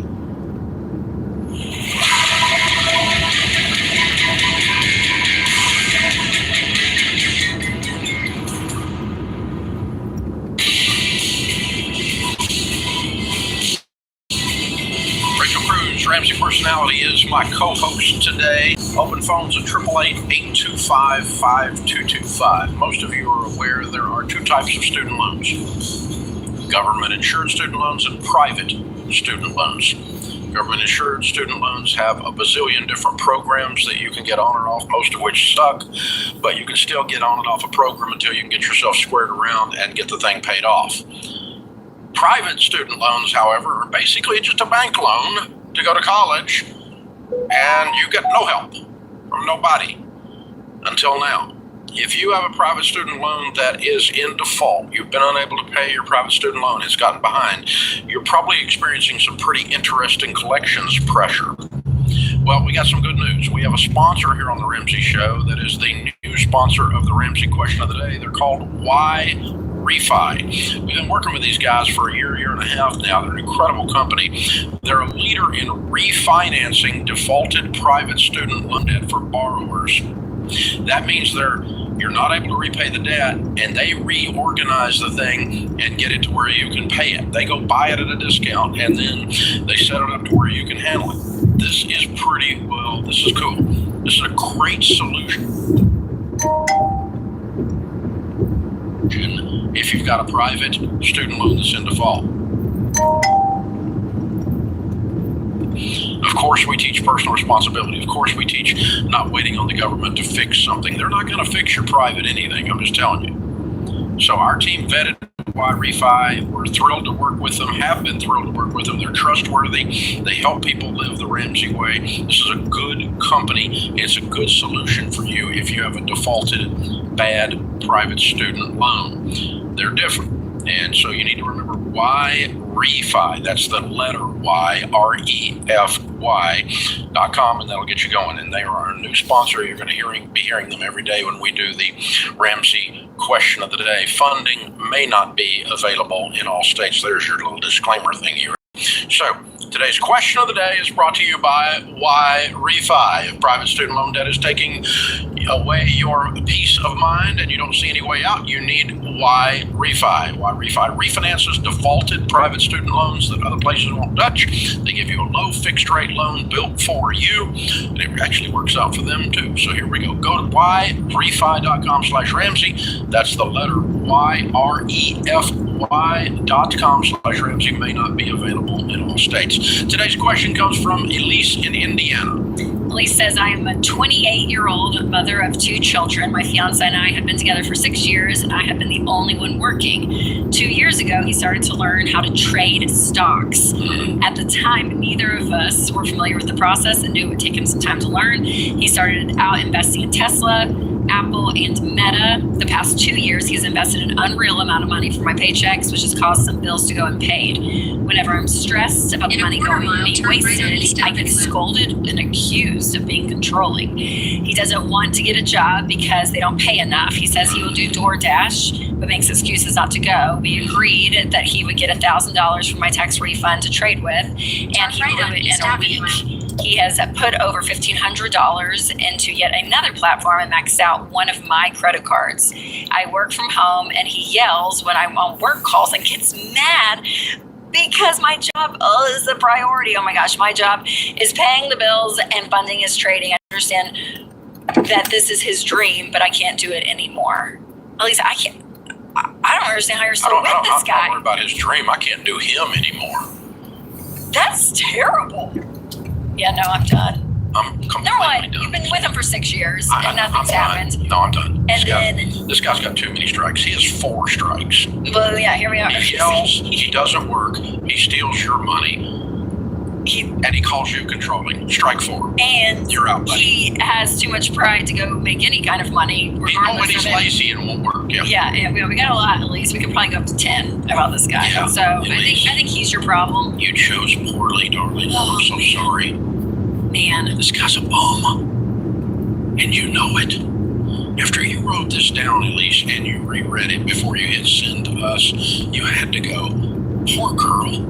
I hope she's okay. You had to look at your own story and go, oh my gosh. And let us be the strangers from the outside to say, because when you're caught up in this and you've been with someone for 6 years, that becomes your norm, right? Like there's a level that like you kind of almost become, well, I don't know any different. Like you don't feel the pain as much because it's been the norm for 6 years. So just hear us say from the outside. If you were my daughter, I would show up in the front yard, back the U-Haul up, put him in a corner, and move your butt out. Okay? This guy's abusive. He's lazy. He's a thief. He's awful. He's not bright. I mean, he's not a smart man. Well, his voice comes in, I'm not a very smart man. Yeah, this is this guy. Oh my gosh. Wow. Sorry, Elise. That's it. You're not going to be able to convince him otherwise. You're not going to be able to show. Yeah, you're not married to him. It's probably his good kids. But you're the only one earning money. No, she said I'm the mom of 2 children, and my fiance. I don't, or maybe he is the dad. Yeah, but they've been 6 years. After kids been there 6 years. That's probably fair. So anyway, but either way, you're the only one producing anything here. As soon as you get rid of this boat anchor, your boat will go really fast. And you're not crazy, Elise, either. No, you're not. It can make you feel like, oh my gosh. Something crazy staying there 10 more minutes. Oh, this is awful. Get out, Elise. I'm so sorry. What a heartbreak. Yeah, and here's the thing. I almost feel like I need to yell this because you haven't moved out for 6 years. You're somehow thinking you can't do this on your own, or he's somehow going to turn around, or some other kind of dysfunction. So I really need to get my Papa Dave hat on and just stomp my foot really loudly and say, get out! This is crazy! Okay, I did it. I just got it out of my system. Because, if you've been there 6 years, this is not your first ride on him yelling, controlling, being lazy, taking your paycheck. Good God, what a parasite. Unbelievable. See, I hope we weren't that clear, darling. Okay. Kelly is with us in Los Angeles. Hi, Kelly. How are you? Hello. How are you? guys doing today? Great. How can we help? I have a question. I'm a new listener for, I'm kind of nervous. I'm sorry. It's okay. For about 2 weeks, and a lot of the things you talked about, I made the mistakes of credit card debt and overspending and not budgeting. I work for the state of California. I'm 56. I just paid off $2,800 of credit cards. Good for you, Kelly. You catch on quick, kiddo. Good job. In a quarter, keep right onto California 14 South. Listening and not putting it into action. Right. So I paid out $2,800. So I've been working for the state for 26 years. So my health insurance is there for life. Kiddo, before I run out of time, what's your question, right quick? Keep right onto California 14 South. I have a car lease, and I know that's a no-no. And it's over in the end of this year. Okay. I don't know what to do after that. I'll need a car. Yeah, I want you between now and the end of the year to save up a few $1,000s and get you a beater car. Okay. So you can turn this thing in. Oh, okay. Are you over on miles? Yeah, 200 miles over. Oh, you're not bad. Okay, that's good. You may have to write them a small check, so you need to get ready for that too. Is the car torn up? Is any excessive wear and tear? No. Okay. It's a 2022 Jeep Grand Cherokee. Okay, but I mean, you haven't messed it up or something, because they only charge you for two things when you turn it in: being over on your miles and excessive wear and tear. And if you've got limited or little of that, you can just hand them the keys. But of course, you've got to have transportation, right? Yes, correct. So we need to get you some money saved up between now and then. Yeah, and I would do that. And that gets rid of your car payment. That's very cool. Yeah, I would get your emergency fund first, Kelly, and then car. I mean, I would be saving up a couple thousand first, Yep, and before then you do anything. and then go back to your debt snowball. But having that set aside so that when, at the end of the year, which is like 5 months from now, yeah, you're able to get a car. So that's great. If you saved $1,000 a month, that'd be a $5,000 car, and you didn't do anything else between now and then. I'm gonna call that a win. 37 onto 10th Street West. That'll get you there, and you got no car payment, and then you go into next spring finishing off your debt snowball. Hang on, we're going to put you through Financial Peace University and sign you up for every dollar for free as our guest, as a brand new listener. Thank you for calling in, Kelly. We're proud of you.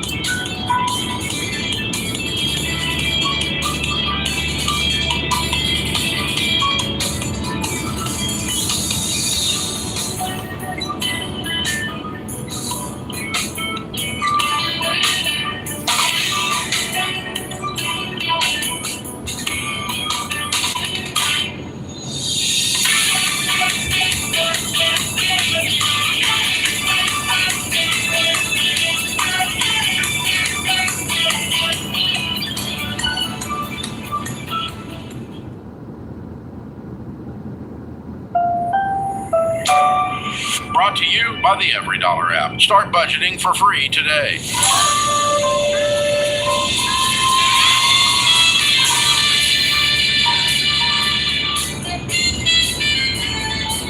Live from the headquarters of Ramsey Solutions, it's The Ramsey Show. We help people build wealth, do work that they love, and create actual amazing relationships.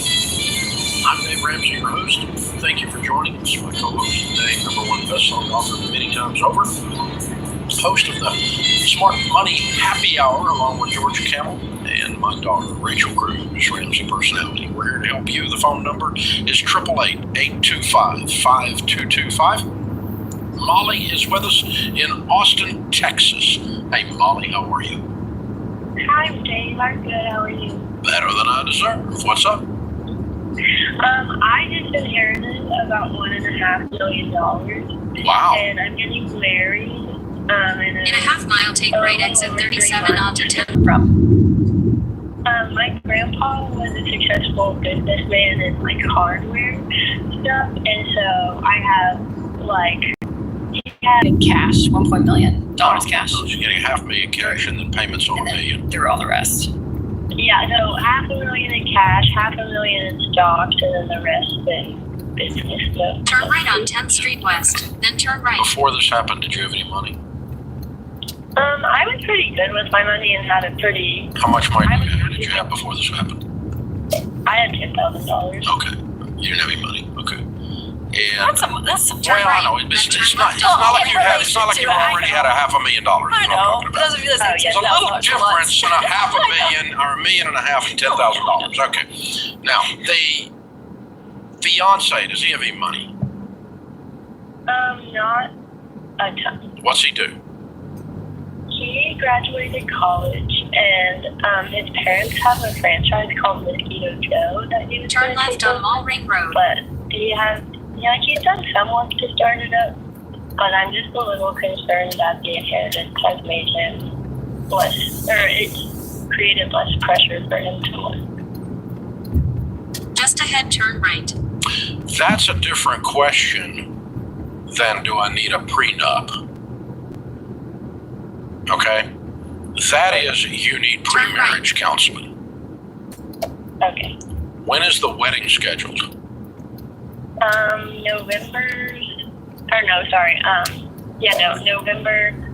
Just ahead, drop off here. I'm sorry, November what? Oh, November 20th this year. November 20th. So 2 or 3 months. Have y'all been through pre-marriage counseling yet?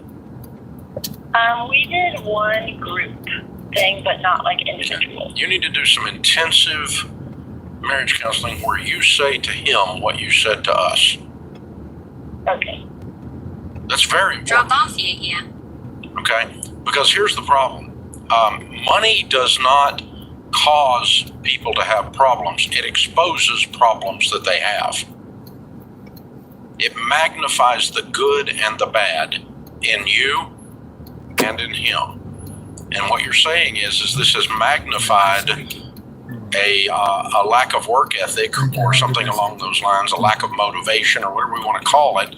And this seems to have made it worse, it feels like, to you. Yeah. Okay.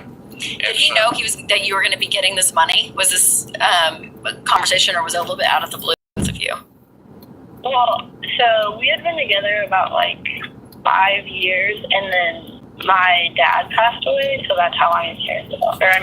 Yeah. Oh, I'm sorry, Molly. Wow. Yeah, you've been through a lot, kiddo. All right, so the point is this. Yes, I do want you to get a prenup, and I'll come back in a minute and explain why.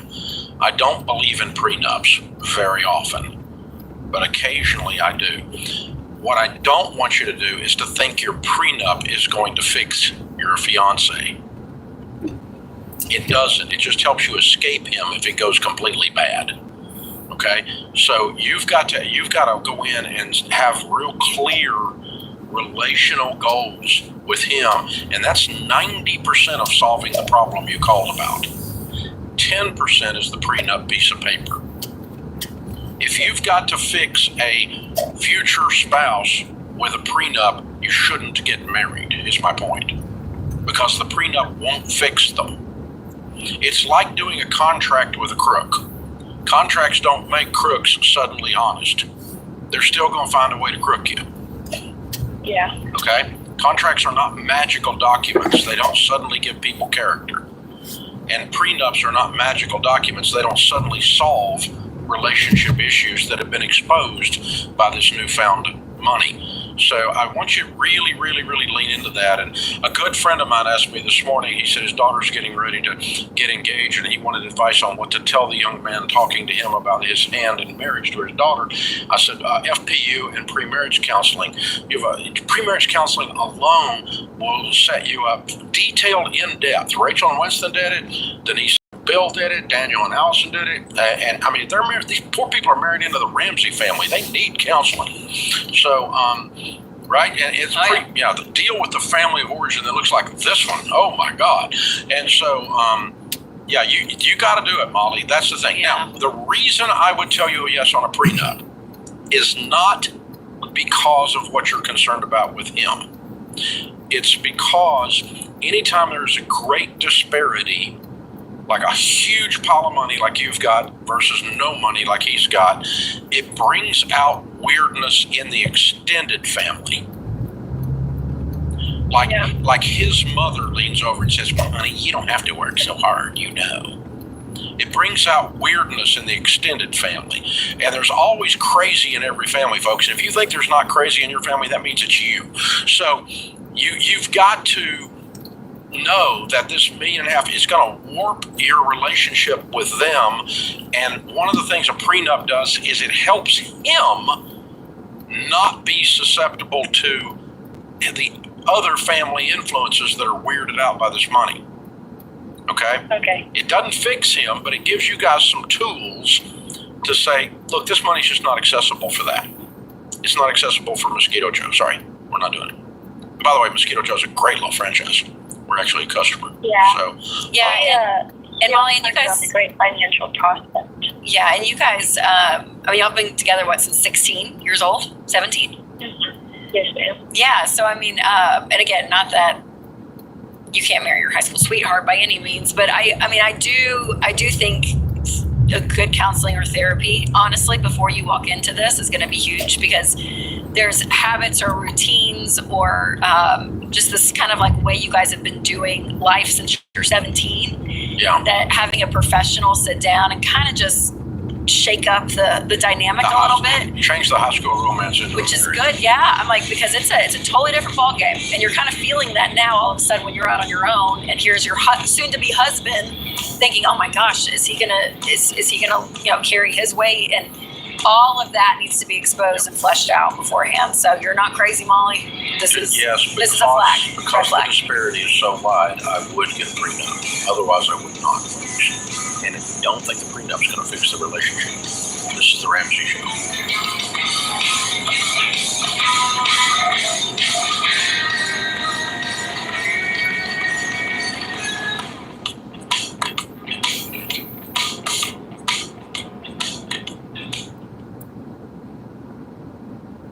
Statistics show that half of Americans don't have enough life insurance, or they don't have any at all. I don't understand this, John. Why don't people want to take care of their family? They think they're going to die or something? Well, I used to be one of those guys, I didn't even think about it. And one of my buddies said, hey, the only reason to not have life insurance is if you hate your wife and kids. And I immediately went and got term life insurance. That's a gut punch. And you're telling me for decades, Dave, I've sat across people who've lost a spouse. They've lost somebody important to them. Me too. They don't know what to do next. Me too. I mean, you're going to have a crisis here. And, you got two options while you're sitting and talking to a young widow. She's concerned about how she's going to invest all this money properly and not mess this up, or she's concerned how she's going to eat tomorrow. That's exactly the two options. And take care of your dadgum family. Term life insurance can replace income, have debts, cover funeral expenses, so your family can actually have the opportunity to just be sad. Yeah. To just miss you. That's exactly what it's supposed to be. It's saying I love you to your family. Term life insurance. Jeff Zander and the team at Zander Insurance makes it easy and affordable. I've used them personally for 25 years. They're the only people I trust. Go to Zander.com or call 800-356-4282.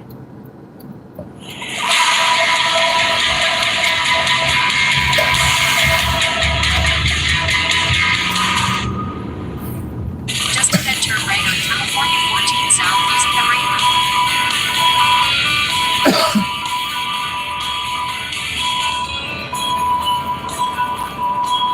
Rachel Cruz, Ramsey Personality, is my co-host today. Open phones at 888-825-5225. If you guys want to help us out, we would appreciate it. We need your help. And a bunch of you have been helping us out. We know that because the numbers around here are way up. Thank you. You can help us by just subscribing to the show on the platform that you're watching or listening, or click follow or subscribe. Makes a huge difference. Also, share the show. You've got a share button. Send a link to one of the shows. Say, hey, listen to this, watch this. You can just cut out a link and email it to your friend. Go, hey, check this out. And we've all done that. We've all told someone about a good book or a movie. And I had a good friend recommend a good book this week, and I picked it up immediately. I'll be reading it soon. And so I get my best books is through people who know what they're doing, sending me an idea. There we go. So check it out. And also, of course, the 5-star review can make a big difference. Thank you, thank you, thank you. Donnie is in Charleston, West Virginia. Hey, Donnie, what's up? Good talking to you. You too. How can I help? So, me and my wife are kind of young. We're stable water tools to say that we're going to do a show. So basically, we're right to the point. We're just kind of wondering if we have an income problem or a budget problem. Okay. What do you think it is? I think it's a budget problem, and she thinks it's an income problem. She's working a 2-year job. What's your income? It's $110,000 in this household. What does she make? She makes 60. Okay, and she thinks she can make more. Yes. She's a travel student. She's working into a 2-year contract with Pennsylvania. In a half mile, take right exit 35 toward California 130 Boulevard. So you would move to Pennsylvania? She would just go to the state with the duration of the contract. How long's the contract? About 16.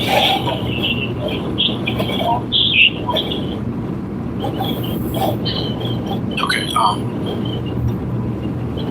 and how much should she make to 60? 138 East Palmdale Boulevard. Then keep right. So she now she can work to 35.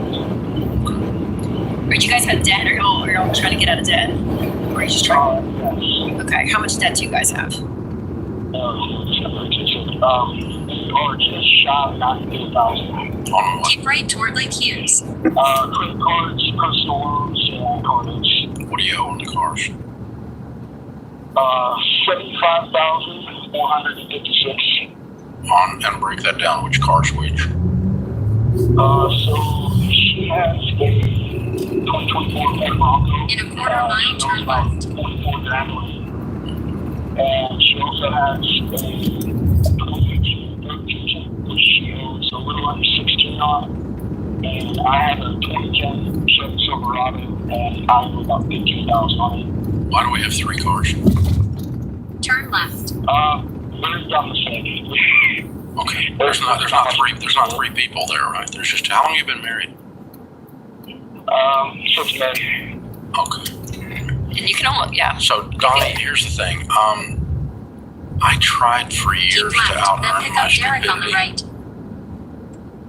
and it always would catch me from behind and tackle me. So before I let my brand new wife be gone from me for 16 weeks to make a few dollars more, I would sell the crap out of every car sitting in your driveway and get you two $2,000 hoopties and have a wonderful first year of marriage. Okay. You need to amputate the Bronco, buddy. Derek. Yeah, Derek. You ain't gonna do it though, are you? Well, it's hers. So I don't she, care. It's well, not hers. It's ours. We just got married. I agree, but in her mind, it's probably hers, and he's gonna have to convince her. I mean, Yeah, you gotta convince Donnie, her. does she want to do this too? Like, meaning like this plan? Does she want to get out of debt? And is she like, because part of the sacrifice of going and moving away for 4 months, there's obviously something there, but hers is the income problem, is what you're saying. Or She's trying to out the Bronco. Yeah. And the Bronco's going to run her over. Yeah, I mean, with if you guys, contracts. yeah, I mean, just looking at the simple math really fast, I'm like, you can almost cut this in half by selling 2 of the cars. Yeah, hello. Ding, ding, ding, ding. 6th grade, buddy. You can go down to $54,000. Your brand new, newlywed wife wants to trade 4 months' time with her husband for her Bronco. Bad trade. So how would you guys recommend going about the negative equity? That's a big problem that we're both equals. I would borrow the difference. It still is going to be a whole lot less debt than you have. Yeah. But you guys are car poor. Is your problem? These cars have. You got $90,000 in debt. 75 of it's cars. Yeah, you got a car problem. Which honestly, Donnie, on the joyful flip side of it, this is amazing because you can actually do something about it. Some people call us and they have $100,000 in student loan debt. That you got to just grind it out. Yeah, you can sell the student. Yeah, this you can actually make a big dent like really quickly. Like this is the best case scenario. The best case scenario, right? Like you can actually do something drastic. And what a gift. See it as a gift of like, oh my gosh, we can actually make really big strides. It's gonna take some, making some changes, but it's a car. Yeah, you guys can get that later. When I was a new husband, I was a stupid husband. So let me tell you how not to do this because I've done it. Honey, I talked to these guys. We're going to sell your car. That's not how you do it. Okay? The way you do it is love you so much. I want to spend time with you. I do not want you to be away from me. And I feel like we're trading all that time away just to keep a Bronco. That Bronco doesn't mean anywhere near as much to me as you do. In a quarter mile, turn right on Sierra Much better Highway. sales technique, okay? And you guys, Donnie, lay this out seriously together tonight. Sit down and you guys do a timeline and just run numbers. Get a sheet of paper on a pen and a calculator, and just sit there and just run a bunch of numbers, a bunch of timelines, and like actually get a plan in place. Had you guys even selling the car? I'm just curious. We have. Okay. I actually. You mentioned your young show. I recently went out and got a personal loans and I did that deal and got rid of it as well. Good. Great. Perfect. Yep. Yeah, so you call. Okay. Thanks for calling, man. I hope that helps you. I hope you go do this stuff. Because otherwise you're going to struggle for an extra 5 years more than you needed to. If you dumped every car in your life, Right on, you could Sierra be completely debt free in a year. A year. With $110,000. Yeah. Income. Yeah. And you're brand new married, and you spent the whole year together instead of apart. Yeah. Really hard to be apart right after you're married. Yes. Very difficult. Wow. Good call, man. Thank you for your question. Open phones at 888-825-5225. There are folks who are forced to be apart. Like we have a good friend whose daughter got married to a In a quarter mile, turn left on East Avenue or using the left lane. and 3 months later he was gone for 9 months.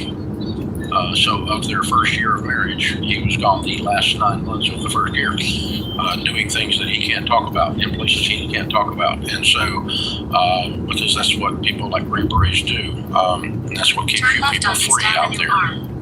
So thank you. We salute you. But wow, I mean, it's a brand new married couple.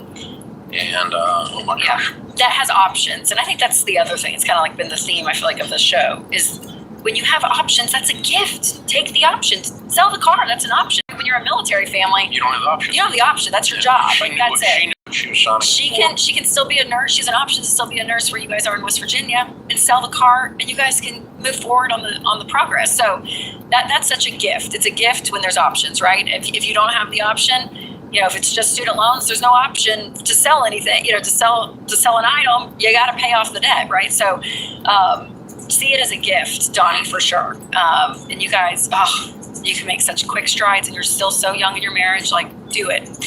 You have plenty of life to go get a Bronco again. I can promise you, I've been married 43 years, and the cars that we were driving when we got married are completely irrelevant in our life today.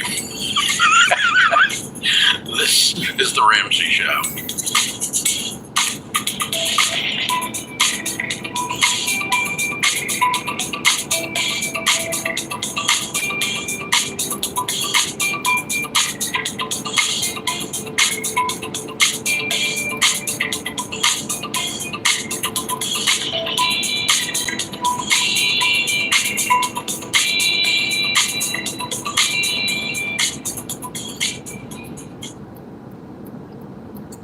Hey guys, here's a quick math refresher. There are only 24 hours in a day. So you and your team need to streamline time-consuming tasks to focus on the activities that actually make money. Smart businesses are realizing that to reduce headaches as they scale, they need NetSuite by Oracle. NetSuite is the #1 cloud financial system, bringing accounting, financial management, inventory, and HR into one platform. With NetSuite, you reduce IT costs because NetSuite is cloud-based. You cut the cost of maintaining multiple systems because you've got one source of truth. And you improve efficiency by bringing all your major business processes into one platform, slashing manual tasks and errors. So join the 37,000 plus companies, including Ramsey Solutions, that have done the math and are boosting their efficiency with NetSuite. And right now, download NetSuite's popular KPI checklist designed to drive the right behaviors for your business absolutely free at netsuite.com/Ramsey. That's netsuite.com/Ramsey to get your free KPI checklist.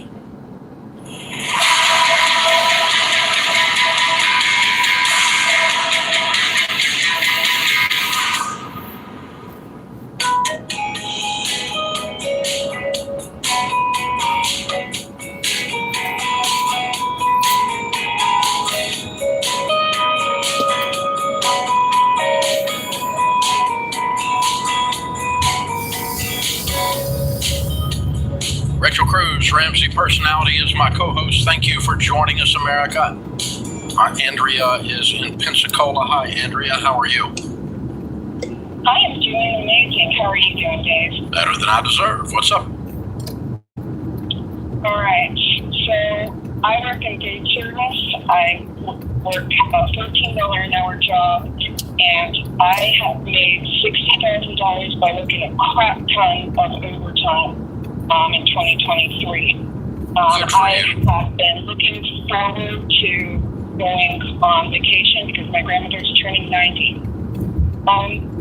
So the 401k, I have $65,000 in the 401k.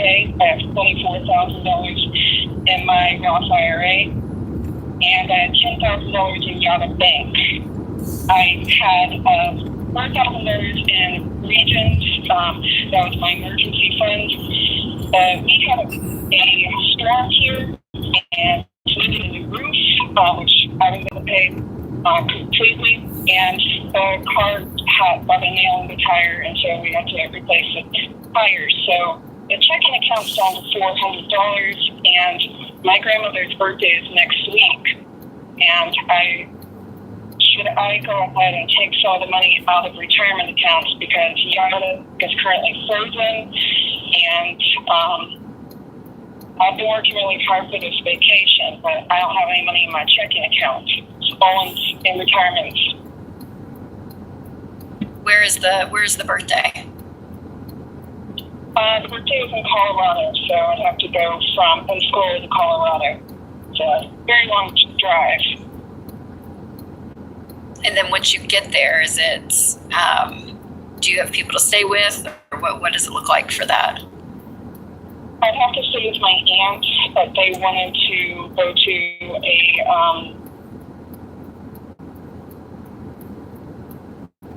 You there? Did we lose you? I think we lost you. Oh no. Let's see if we can get you back.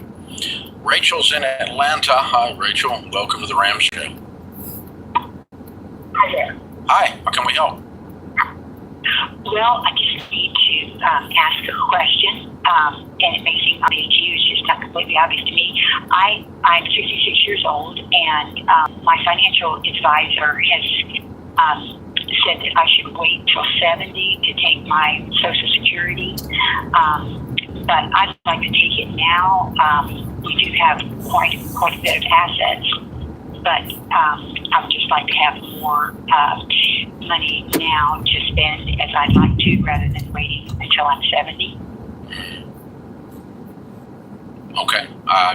Here's the financial advisors are there to teach you, not to tell you what to do.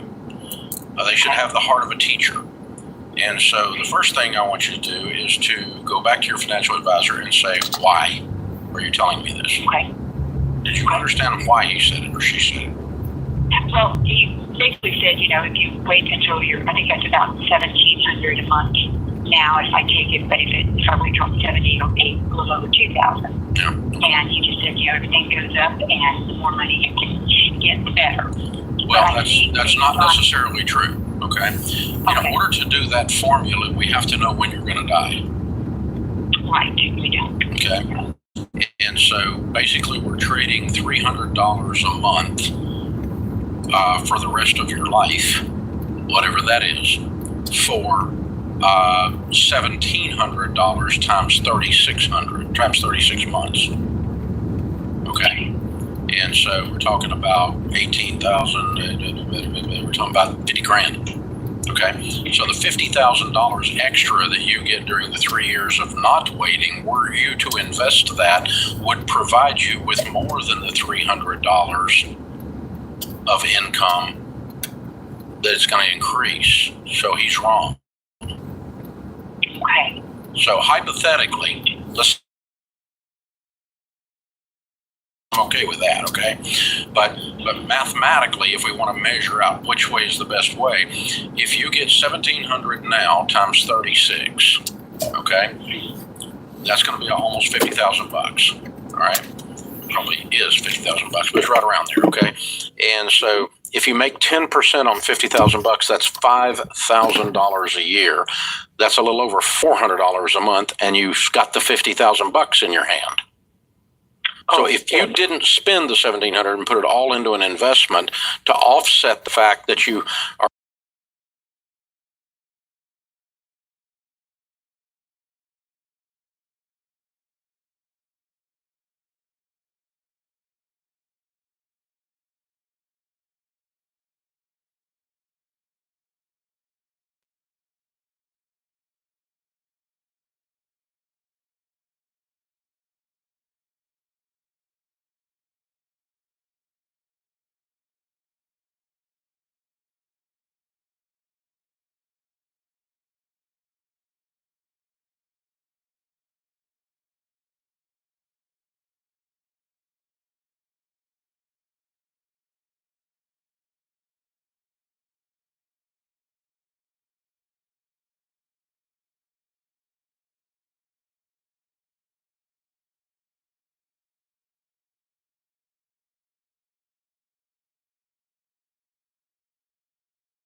change is painful. Doing something you've never done before is scary. Yep. It's frustrating. It's painful. But you're going to keep getting what you've been getting unless you change the mix. If you keep making a cake and it's strawberry and you want chocolate, you should change the recipe. You know, you're going to be surprised. It's chocolate again. Who knew? No, well, of course it's the same stupid cake. You made the same stupid recipe. So you keep doing that in your life, it's the same thing. And so if I keep eating what I've been eating, my body's going to continue to look exactly like this. Well, any level of growth that I'm thinking, you know, relationally, financially, physically, like any of that. So I mean, all of it. There's a level of change that is so uncomfortable, but you have to be uncomfortable to grow.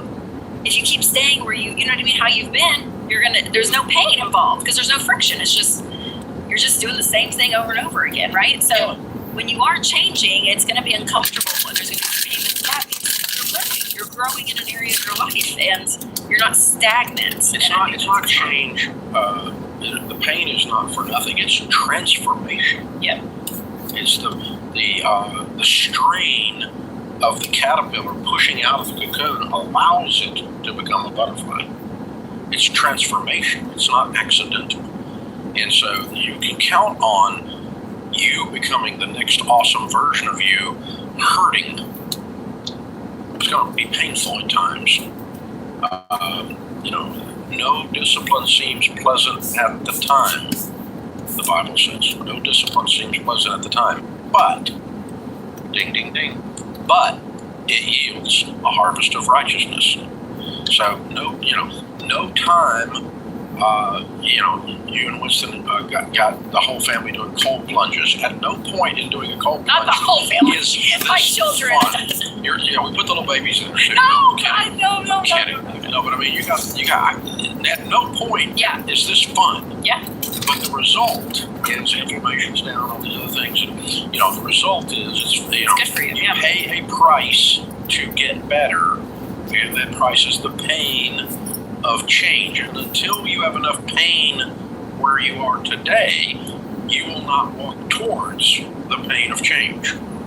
The pain of today can be just simply disgusted with myself, or it could be I'm about to get foreclosed on. I mean, the pain of today can be a lot of different kinds of pain, but you can manifest pain today. You can just get sick and tired of being sick and tired. That's right. It's a disgust, right? And then you go, okay, 35 credit cards. I'm broke. I look like I'm in Congress. I'm not living like this anymore.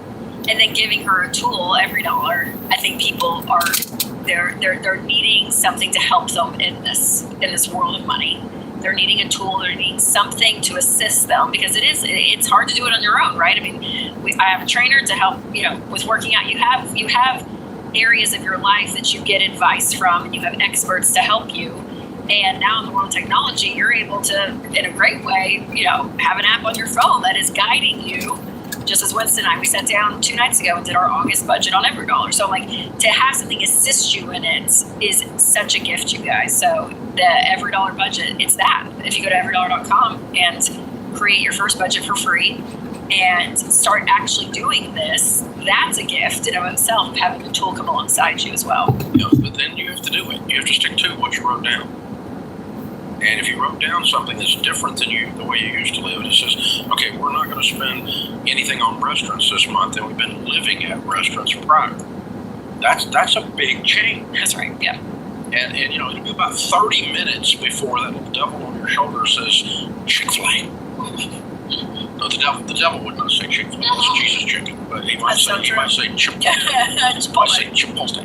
Yeah, I don't know what would the devil say. But anyway, you see what I'm saying? There's going to be some kind of little thing reminding you. Taco Bell. Oh, that's I like that one being. No question, that's the devil. Okay, so, oh my gosh. So anyway, whatever it is, you go, okay, what's the temptation? Yeah, I used to watch those cartoons when I was a little kid with Fred Flintstone. He would have a little devil on one shoulder, a little angel on the other shoulder, right? Whispering. And what's the temptation? Somebody's going to try to drag you back to your land of stupid that you're trying to leave. Even though you have a roadmap with your EveryDollar budget on how to leave the land of stupid. Drive on, boy. Drive on. Get through, push through, get through. a country song. If you're going through hell, keep going. Keep going. There's nothing on the other side. Deloney talks about that. If you're going through a hard time, the fastest way through a hard time is straight into it. Yep. Not trying to back up, not trying to run around it, not trying to avoid it. Run right straight through it. And that's true of change. That's true of transformation. And that's why we teach you that snowball, because you get out of that fast. We want you to lean in with intensity. And this is why the every dollar system works. So I guess that's what that was. I don't know.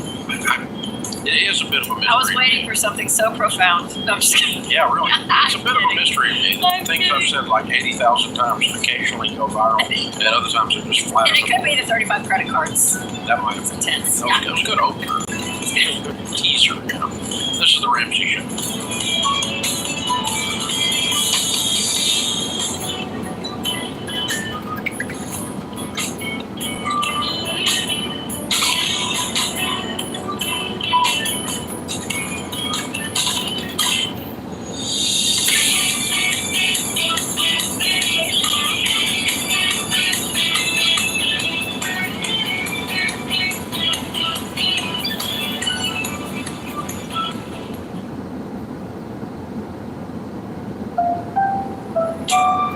Brought to you by the Every Dollar app. Start budgeting for free today.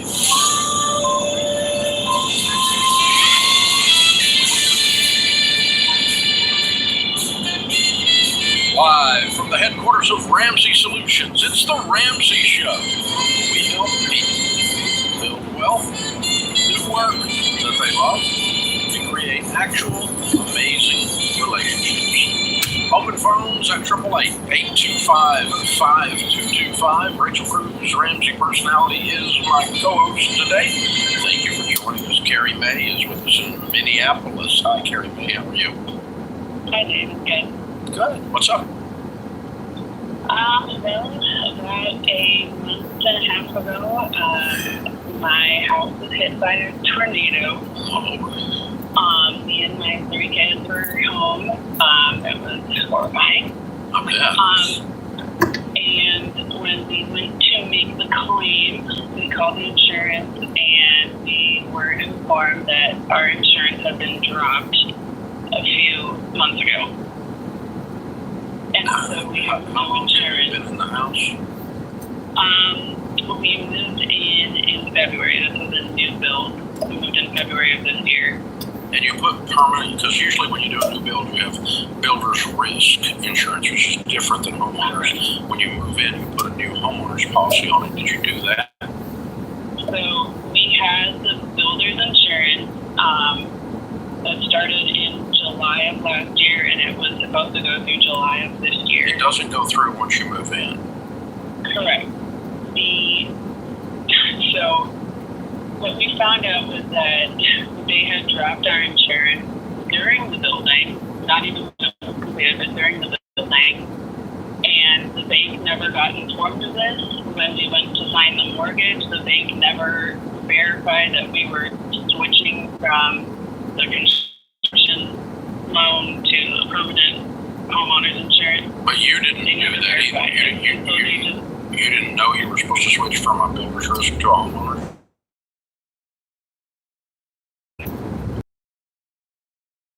Realtor or anybody involved in this? Well, it's a manufactured home, so built the house offsite and put it on the foundation, but they were doing the contracting. We went through a title company and we went to the bank, and yeah, they couldn't believe it when we called them, and they were like, they did not know how it happened, that we did not have insurance. Okay. How much do you owe on this house, and how much is left of it? The house needs to be taken down to the foundation. There's $277,000 on the mortgage. And then what the bank did do, because they did realize was a mess up they had on their end, is they backdated forced hazard insurance, which only covers the mortgage. But I don't know if that means it's going to cover the entire mortgage. numbers, or if they're going to look at, well, there's still value in the foundation and things like that and subtract that. I'm not sure how that works. That's really good news. Okay. I am not sure how you. That they may have some kind of a blanket policy for all of their loans that is force placed, and they have the ability to legally backdate. Normally, you cannot backdate insurance. Like, oh, the house burned down, let's go buy some fire insurance. You really can't do that normally.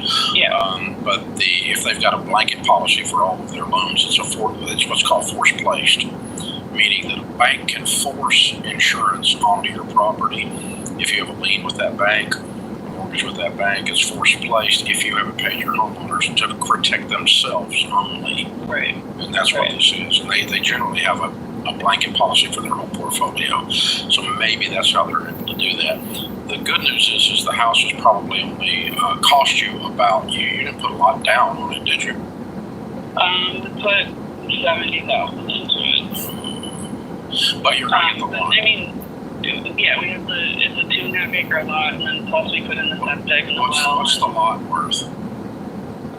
We bought it for $36,000. Okay.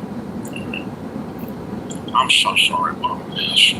Okay, let's run two possible scenarios down.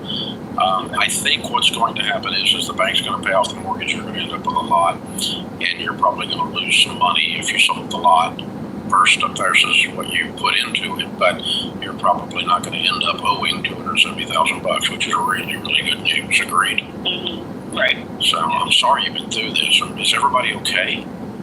Yes. Yeah. Okay. Where are you guys living now?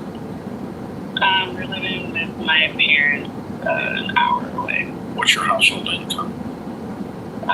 75,000. Okay. And nobody was harmed? Nobody was harmed. Praise God. That's important. That's so scary. Okay. Yeah. So, what would I do if I were in your shoes, if I went through all of that, is I would sell the lot. Okay. With the 40 or 50,000 that you can get out of the lot, whatever it is, in my pocket, and I'm going to start the whole idea of home ownership over again and go, I lost 20 grand and nobody got hurt. And that's where we are. Okay. That's not bad. That's really not bad. That's better than we started the call with. Okay. And that's probably what I'm going to give you a 90% probability that's what's going to occur. And by the way, I'm also going to tell you, don't do manufactured housing again. Yep. Okay. So the good news is you got out of manufactured housing because it goes down in value, it does not go up. And so this time we're going to buy a stick-built, normal-built home, or build a stick-built, normal-built home, one of the two, with $50,000 down. Now we don't have $70,000 put down because we lost money on this overall transaction. I think that's what's going to happen. Scenario number 2. Pull all of this together, including copies of the policies, the insurance policies. If you haven't got them, call the insurance company and tell them to send them to you. If they don't send them to you, your attorney's going to make them send them under discovery. Okay? Because most states have a requirement of 30 days of written notice before they cancel insurance coverage. The bank claims it didn't get written coverage. You claim you didn't get written coverage. They're going to have to prove they gave written coverage or written notice of the coverage being canceled. So I should say that after the fact, I did realize that we had a letter that said that. Oh, you're sure? Okay. Yeah. Okay. So what that means is you're not very organized and you don't keep your mail opened and your bills paid. Right. Okay. Right. That exercise cost you 20 grand, so change that habit, okay? Yeah. Yeah. So they did give you proper notice, so they're not at fault then. Okay. All right. Because I'm guessing that Minnesota requires the same as most states, which is a 30-day notice. Tennessee does, I know, and most others. So, yep, you're going to sell a lot, and you're going to get out by the skin of your teeth, it sounds like, because of force-placed insurance. I'm so sorry y'all went through this. What a horrible lesson to learn. Folks, being organized and opening your mail and knowing what's going on is a big deal. It's a $270,000 deal here. This is the Ramsey Show. In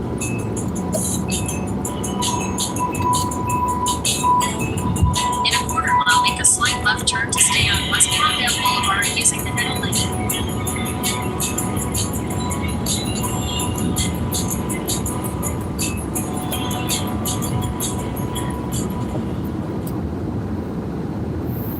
Make a slight left turn to stay on West Palmdale Boulevard.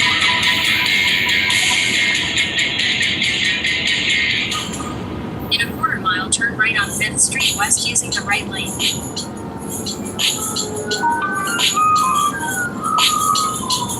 Rachel Cruz, Ramsey personality, my daughter, #1 best-selling author, is my co-host today.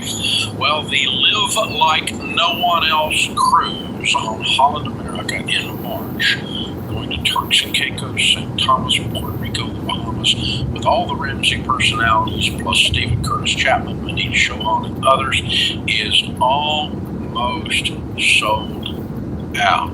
Now, almost, it's not quite. So you can still get a cabin. And the ultimate debt-free celebration, this vacation is for those of you who are on baby step 4 and beyond. And we're going to have, as I said, Stephen Curtis. So Rachel Stephen was over at the house Monday night, and he's a Grammy Award winner, 67 Doves, major deal. Last week he got inducted into the Grand Ole Opry. Oh, that's great. And he was tearful, talking about Ricky Skaggs. Our buddy Ricky, who did the induction, surprised him. And he had actually done an appearance on the Grand Ole Opry when he worked at Opryland when he was 19. Oh, yes. Stephen's not 19 anymore. So, Opryland, those were the days. Pretty cool. So he's going to be with us on the cruise. All of us, all the Ramsey personalities, will be doing events and talks and other things. Manita will do a cooking demonstration. She's off the Food Channel and all this stuff. It's going to be pretty stinking cool. You can put a $600 deposit down before all the cabins are gone. You should do that before all the cabins are gone because it's almost sold out. Go to RamseySolutions.com/cruise. We'll be cruising March 22nd through the 29th. This is a high-end, nice cruise. This is Holland America. This is not Walmart on the Seas. This is a pretty nice deal. Okay, so check it out, and you're gonna love it. Not that I hate Walmart, but Walmart on the Seas is unappealing. All right, now Melissa is in Philadelphia. Hi, Melissa. How are you? I'm good. How are you? Better than I deserve. How can we help? Okay. Super complicated. Head to your drop-off at Palmdale Metrolink train station. I'm at a crossroads, and I feel very stuck, and I'm sorry, I'm really nervous. Turn right on West Park Drive. I'm a single mother of a beautiful daughter. Please use your seatbelt for your safety. October, and I left her father 8 years ago. My husband was 25 years. Okay, that's to a miracle. And I've been on my own with her. We share custody, and that's a different story, but I've been trying so hard. In a quarter mile, turn right on West Avenue. Because he was always the breadwinner.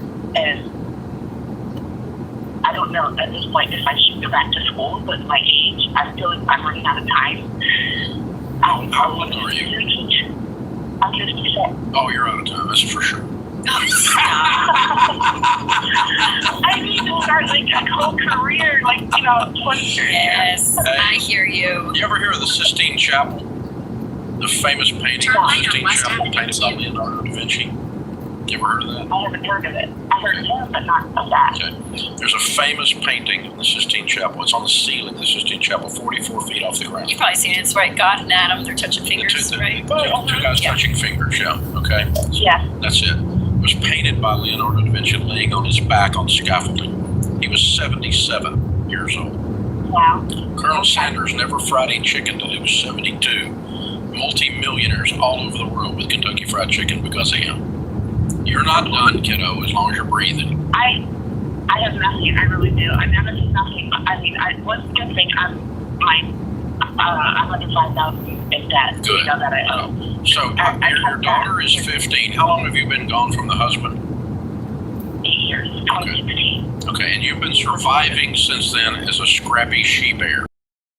You're a princess. You are tough as nails. I don't feel that way, honestly. Well, guarantee you freaking survived. You got no debt. And you raised a 50. My God, these are mammoth tasks. Seriously. You're tired. I don't blame you for that. You have a level of emotional fatigue, and you've never completed regained all confidence yet. But you are a pretty amazing lady. Now, what is it you want to be when you grow up, Melissa? Okay, so back in my 20s, I would start at college. My goal then was to become a CPA. Good. And I did go to college for like 2 years, and I dropped out. Life happened. My grandfather passed. I'm not making excuses. My one friend told me warned me back then, don't do it because you won't come back, and she was right. But that's all behind us. Is that what you want to do? I do. I've done bookkeeping throughout the years. That's what you want to do? So what do we need to do? Let's go do it. What do you got to get? I don't know. Got to get a 2-year degree and then go get your CPA? Should I go up to college to go into that debt? You're not going into debt. We're just going to go get a community college and get a 2-year degree in accounting and pass your CPA. It takes more than 2 years, doesn't it, for CPA? Or is that just a test? All you do is pass a test. You're an adult. You're not a 21-year-old. Okay. Yeah. I mean, check in Pennsylvania what you've got to do. Start talking to the community colleges. And what I want you to do is gather up a bunch of online options and a bunch of community college options. They're very inexpensive. And go take whatever you need to take and then take the test and go be your next self. You're awesome. Okay, Jen. None of this is going to cost a lot of money. Well, I'm looking at a bit of it. My dilemma is, online there's a lot of things popping up, be it bookkeeper, make your own business, and, without college. And I click on certain links, and some of them are, in my opinion, scams. Yeah, most of that's a bunch of crap, and most of that's get rich quick crap. You know that. Yeah, and that's not what I want. Why don't you go talk to 5 or 6 different people that own accounting firms and ask them if they need some help and how of your education they would pay if you went to work for them. Okay. And let's go ahead and just get started. Around here where I'm at, but I could definitely look into that. Look anywhere. It doesn't matter. Wherever you want to be. You're right. The new you can live wherever you want to live. You're Melissa. I live in this. What's funny? My self-esteem. Well, my whole life has not been well. It was at times because I know deep down who I am, but there's been a lot. Yeah, you've been through hell. Hey, so Dr. Deloney, our guy that's got a PhD in counseling around here, he does a lot of work with trauma situations. And that's what I've had. Yeah. Extreme trauma. And he says that one of the things you need to remember when you're in trauma or have been through trauma is that facts are your friends, not feelings. Okay. So what I've been yelling at you for the last few minutes, because I'm your friend and I love you, is our facts. I've been telling you the facts that I've already discovered in a short conversation about Melissa. Wow. Those weren't feelings. I don't have any feelings. I don't know you. Okay? I'm just observing who I'm talking to and feeding it back to you. So facts are your friends, and that'll also be true when you go talk to some accounting firms and you do you talk to like Liberty University about their online programs. They've got the largest online program in the world. You ought to go check them out. You go talk to the local community colleges. They're very inexpensive to go to, maybe even free. Say some states they're free. Yeah, some states are completely free. And go gather up a bunch of facts. Yeah, and Melissa, hold on the line because Christian will pick up. We'll give you Ken Coleman's assessment. And his book, just to kind of, get some, again, facts on paper about who Melissa is. And then, Christian, throw in John's books as well, Building a Non-Anxious Life. And, John, Building a Non-Anxious Life will do it. No, I know, but... On Your Past Change. On Your Past Change. Sorry, John. That's better for her situation. On Your Past Change Your Future. But that's all good. Those are all good both of those and give her the Get Clear Assessment and the Find the Work You're Wired to Do book and all of that will help. Yeah, all of that. Because that's what you need to do. So sit down and make some lists of a list of actually what is going on, not what the feelings are about what's going on. Because you've been in just freaking survival mode for so long, you haven't looked up and realized exactly where you are. And Melissa, go talk to those people, like Dave said, because you may find too, gosh, there's a position over here that I may not need as much over, the degrees, and this is a great fit and pays great, and I can just kind of plug in here. You never know. So talking to people and who you know is so key too. Yep. Go get them, girl. Go get them. You're a warrior princess. This is the Ramsey Show.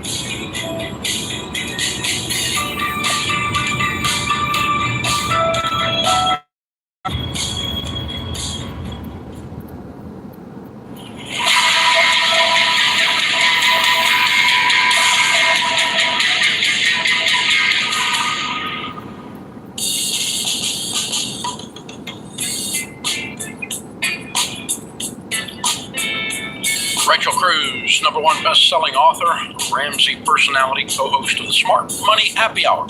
My daughter is my co-host today. David is with us in Harrisburg, Pennsylvania. Hi, David. How are you?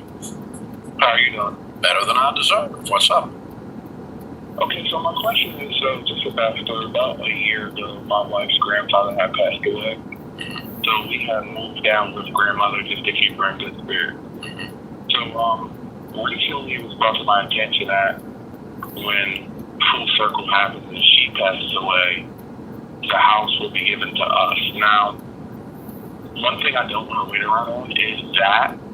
So my question is, do I follow the baby steps to still save up for a house and purchase the house, or since this house is being inherited to us, do we stay here? I think there might be some other reasons to stay there, but I wouldn't stay somewhere because of a house.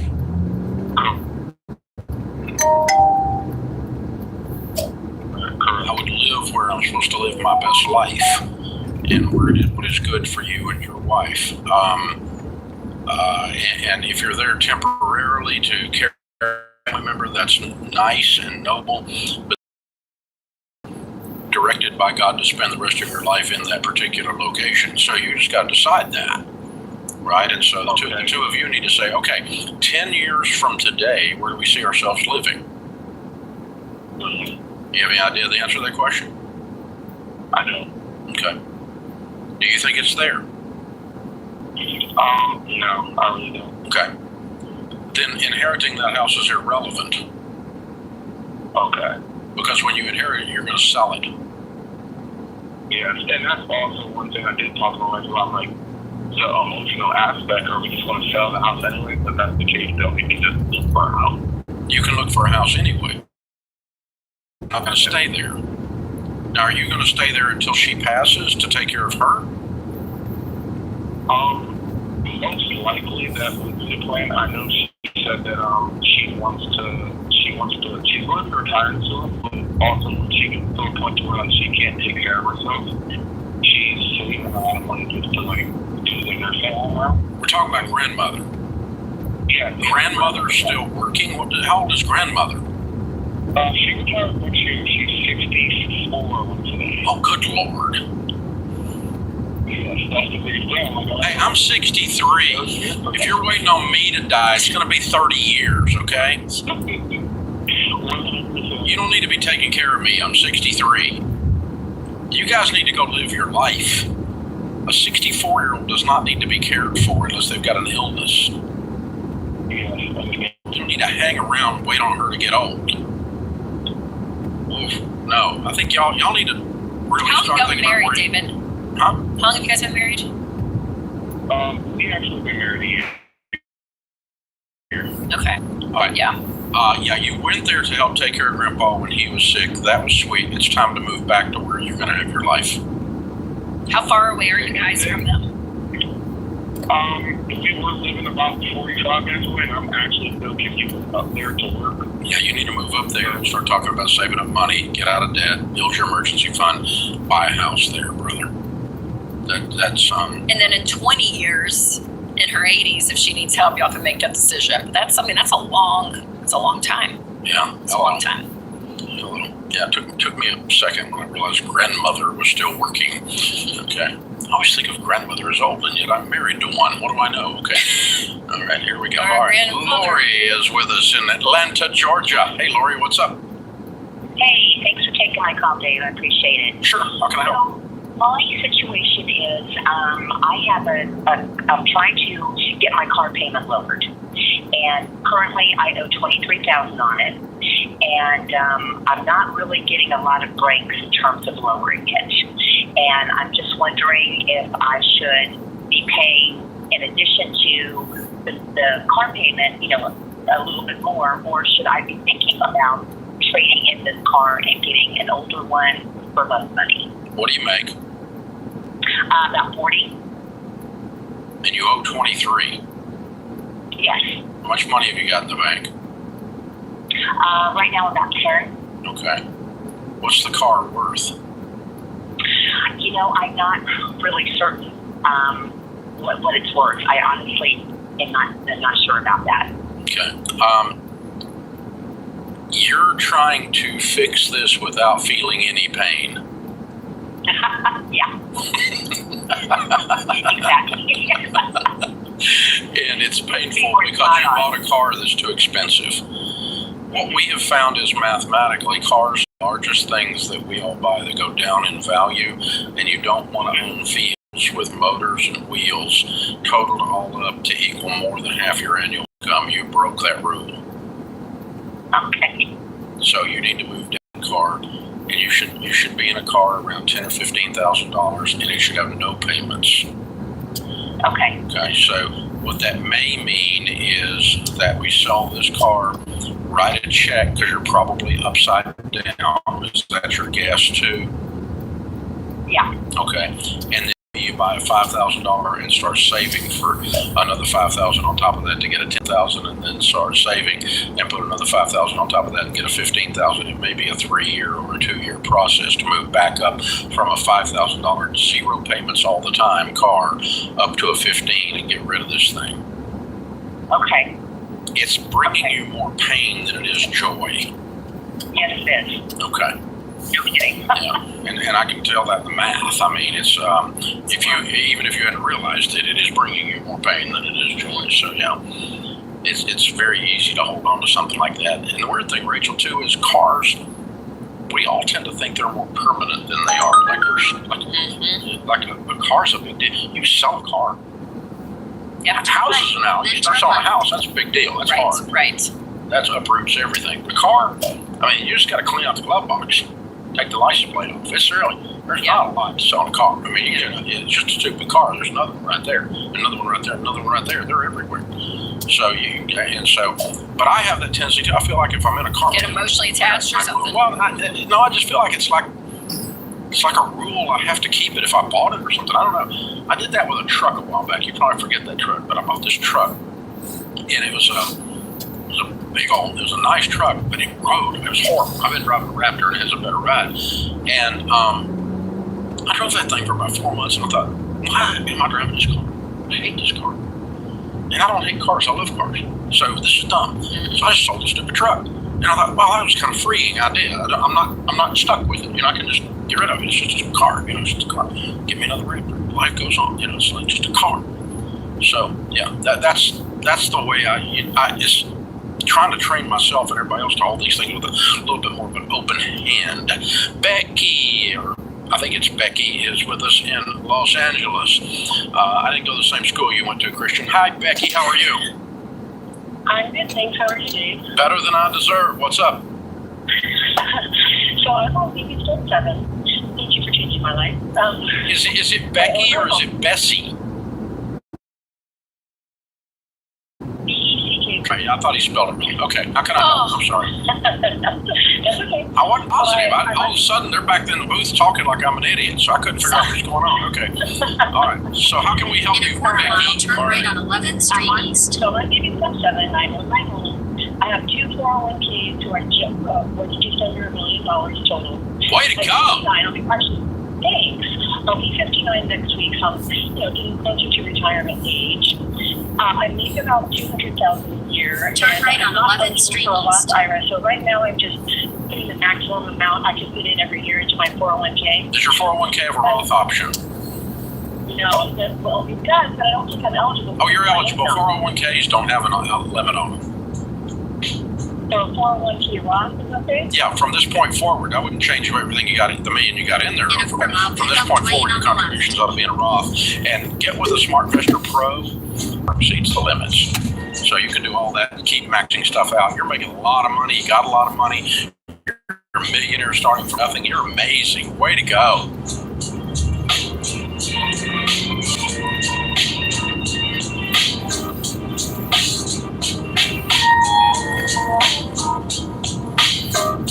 Pick up lane on the left.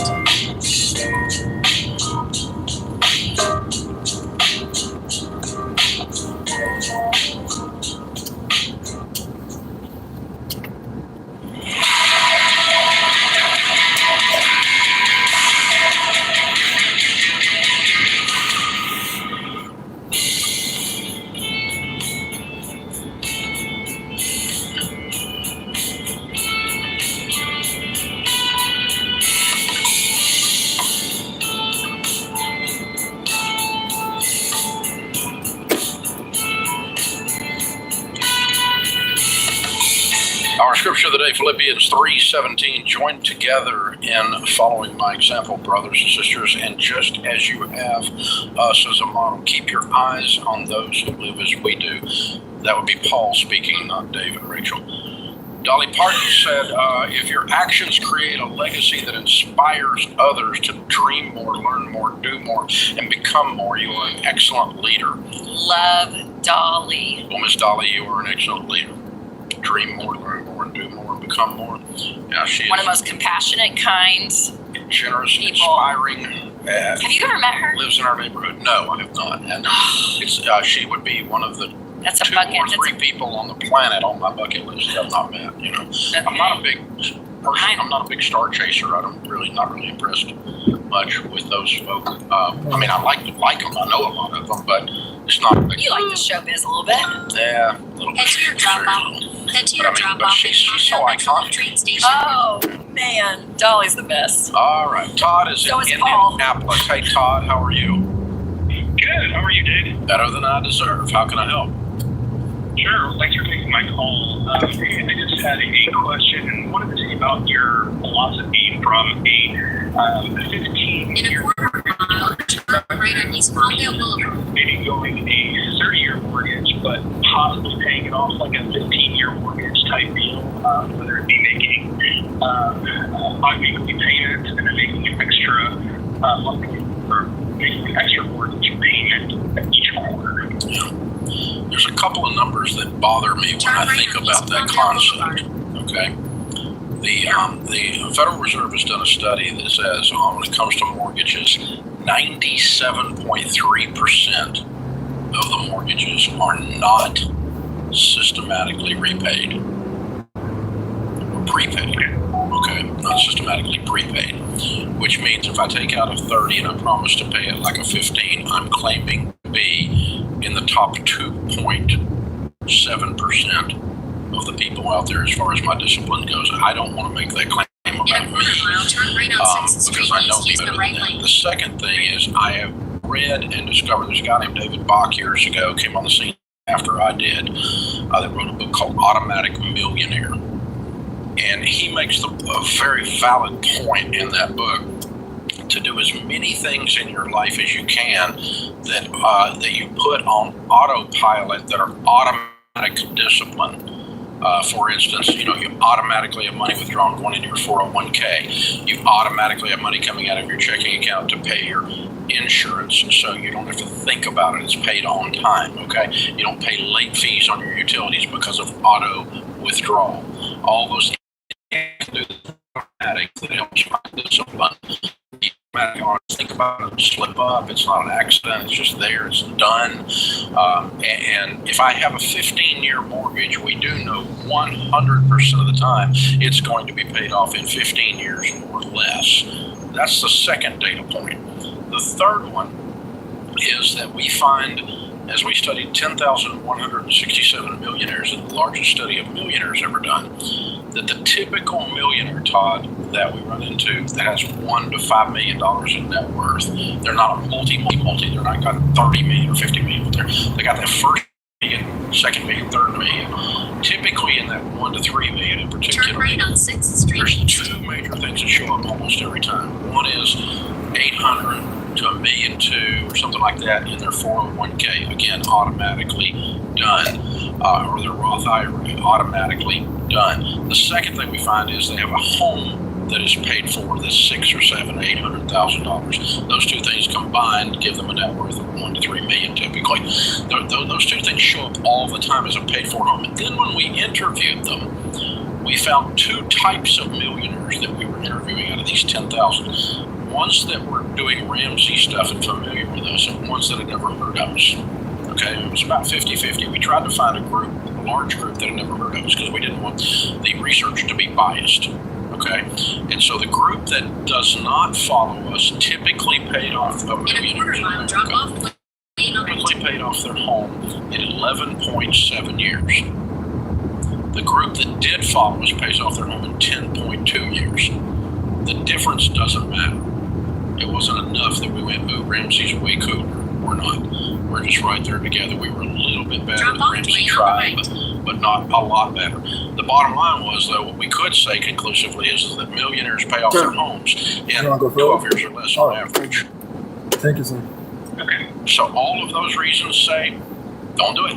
A 15-year. And a 15-year fixed rate where the payment's less than a fourth of your take-home pay. Yeah, that's right. And I think what's hard too, Todd, is in today's market, right? I'm like, oh, it stretches you. Yeah, the price of houses and all of it. And I feel like this is the one place that some people are like, oh, we'll just do a 30 and pay it like a 15, yes. And then you don't. And then things end up happening. And if you're not on a plan and you're not intentional with it, you know that it's not going to happen. So the systematic approach that you just get in, easily fall into it, and it's great. So yeah, you have all these things come at it's hard. You while you're trying to do this. Promise to pay yourself a 30, like a 15. Prom dresses and transmissions. Would you say though, out of that 10.2 years and 11.7 years, that some of them had 30-year, but because they were on a plan to pay it off early, they just we didn't ask. Yeah, we did not. Like I'd be curious if that's a we didn't get that piece if of there's a psychological. We just know that they did it. You're right. We know what the average was. Right. They did it early, and so in my case, what that means is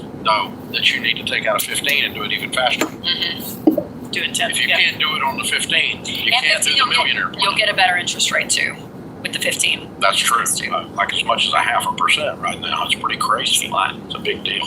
Amber's in Sacramento. Hi, Amber. How are you? Doing good. How are you? Better than I deserve. What's up?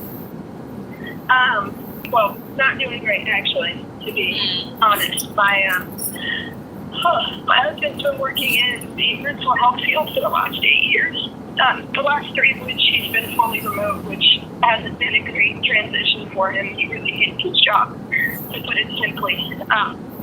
He took the career assessment in last August and decided that he really wanted to be in law enforcement. He applied and has been working out and doing all of the testing, and he's been successful. Even got his conditional offer letter and everything, but he was supposed to start in a week, and we just heard today that he didn't pass his psych evaluation.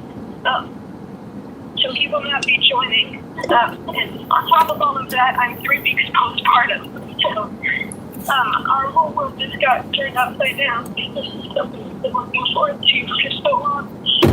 I just don't know what to do next. I'm so sorry. He already spent 2 weeks at work because he thought he was in. What came back on the psych evaluation? Do you know like details of that? Because that's interesting. A mental health professional didn't pass the psych eval. That's right. Yeah, he passed the written test for psych, but not the person to person. Did they tell you what the objection was? They did not. Okay. Is there an appeals process? There is. I'll do it. Yeah. And are there other forces around you guys? Maybe the guy doing the in-person eval had too much Red Bull. That's what, he said they were, let's just say an expletive. Yeah. He was. Yeah, I would do it. Yeah, I would do an appeal. Do an appeal. Yeah. And by the way, that particular law enforcement individual group is not the only place to do law enforcement. There's like one in every city, hello? Or two in every city. For enough 3 years. You can apply in a different locale. No other agency is what you told me. That's not true. Applying anywhere else. That's not true. You can apply at 15 tomorrow, and they're all hiring because people are leaving law enforcement because of the way law enforcement is treated. So yeah, it's a great time to go into law enforcement. I'm assuming he's okay. If he's okay mentally, I don't want him doing it if he's not okay mentally. But I would go through the appeals process, and I would go somewhere else. Yeah, this is not the only girl on the planet. There are other pretty girls. Bad metaphor since you just had a baby, but okay. Yeah, there's lots of fish in the sea, as they say, right? Good. Congrats to Amber on the baby. Sorry. That puts this hour of the show in the books. We'll be back with you before you know it. In the meantime, remember, there's ultimately only one way to financial peace. And that's to walk daily with the Prince of Peace, Christ Jesus.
Today. So I'm 27 years old and I work for my family business. My second job is an ice business, and the owner is wanting to sell within the next 2 years or so. The sale will come with the building with existing tenants, and the ice company is selling. He's asking for $1 million. As a married 27-year-old, renting from my parents with no meaningful form of asset besides vehicles and what we have in our savings and investments. What do you think the best way that I can get a loan that big for that size? Me and my wife currently are living at my parents' house.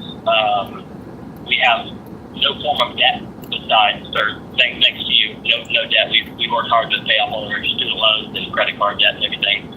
We do have one car loan right now that we're trying to knock out as quick as possible. But like I said, no form of assets or anything like that. Well, I'm a little bit confused about the part where you listened to me for years, and then you just asked me how you can borrow $1 million. Right. Exactly. That's a little bit inconsistent, isn't it? I mean, you kind of know I don't do that, right? Yes, it is. And with the other previous callers, I was thinking maybe I should change the word from borrow to be able to obtain the business for that price. So I do apologize. Let me back up. What is the best route for somebody in my shoes to be able to obtain the business? Okay, because you don't have $1 million. No bank's going to loan you this. Okay, like you said, you don't have the assets, you don't have the income, you're not bankable. banker would just, it would take about less than 4 or 5 seconds to make the decision. You're not going to get that. So even if we all thought that was a good idea, and we don't. So what I would do is, the first thing I'd do is separate the business from the real estate. Okay. Let him keep the real estate. And the business can be his tenant until you save up the money to buy the real estate later. You could do that out of the business. So what do you think of the $1 million? What do you think the real estate is actually worth market value? So we haven't dug into the books or anything? No, I didn't ask you about the books. I asked you about the real estate. What's the real estate worth, the building? Approximately $750,000. Okay, so you're wanting to buy an ice business for $250,000. Sounds right to me. Okay, so it should be making a profit after everyone is paid, including the manager of the business. After everyone's paid market wages, that business should be making a profit of $60,000 or $70,000 a year, is it? Oh, you haven't gotten into the books yet. You haven't gotten into the books yet. You don't know. Correct. This is something I want to try to figure out a route before, to see if it was even attainable before Michael, I dug into the books. Let me ask a real quick question, okay? Yes, sir. If you weren't working for this owner and they had not approached you about selling, they want to exit, would you be wanting to get into the ice business if you weren't currently working for them and this wasn't an opportunity? I believe so. Okay. So like if you weren't working there anymore a year from now, you would be going, I got to figure out a way to get in the ice business.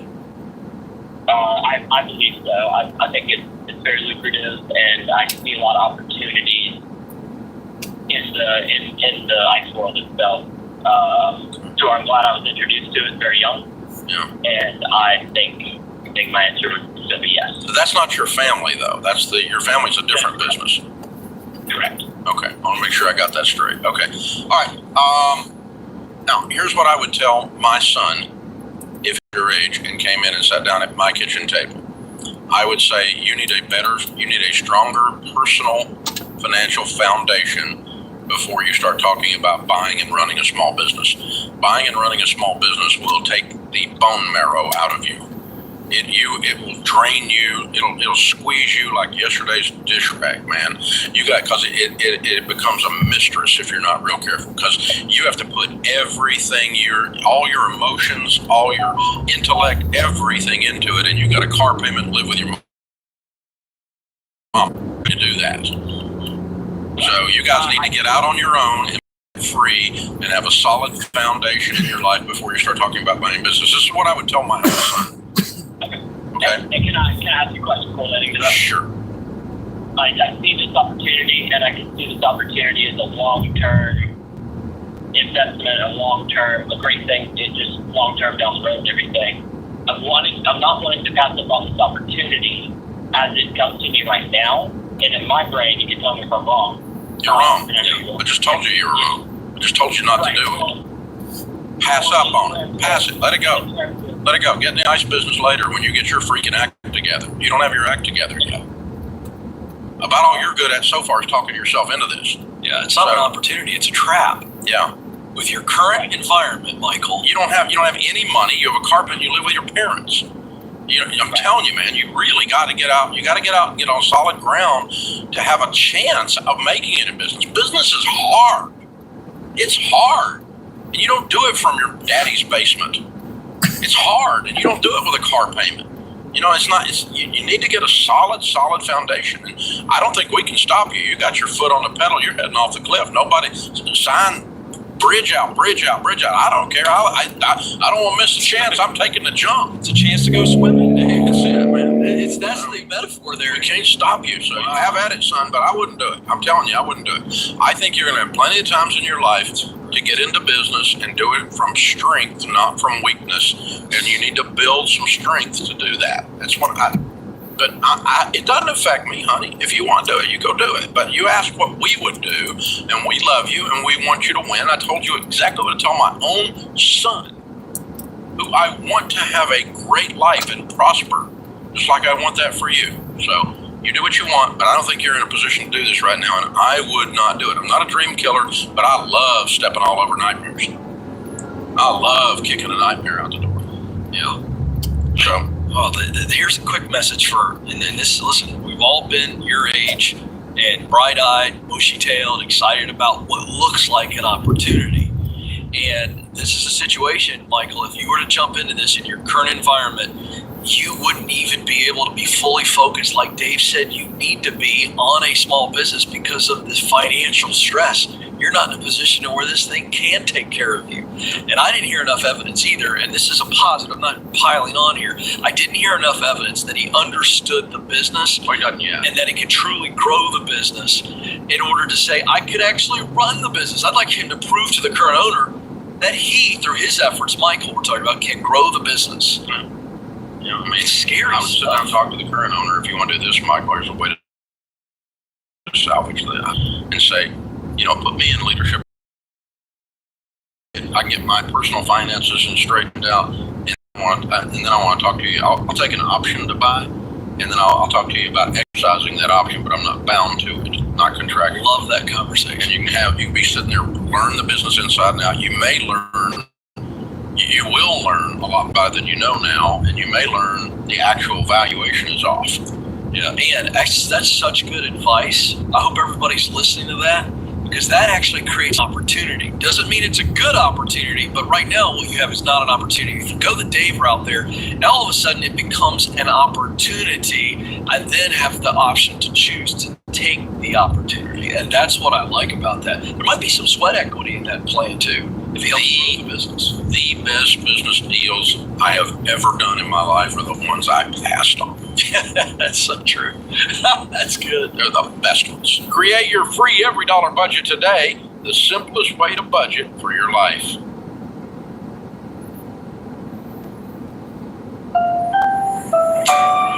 Brought to you by the Every Dollar app. Start budgeting for free today.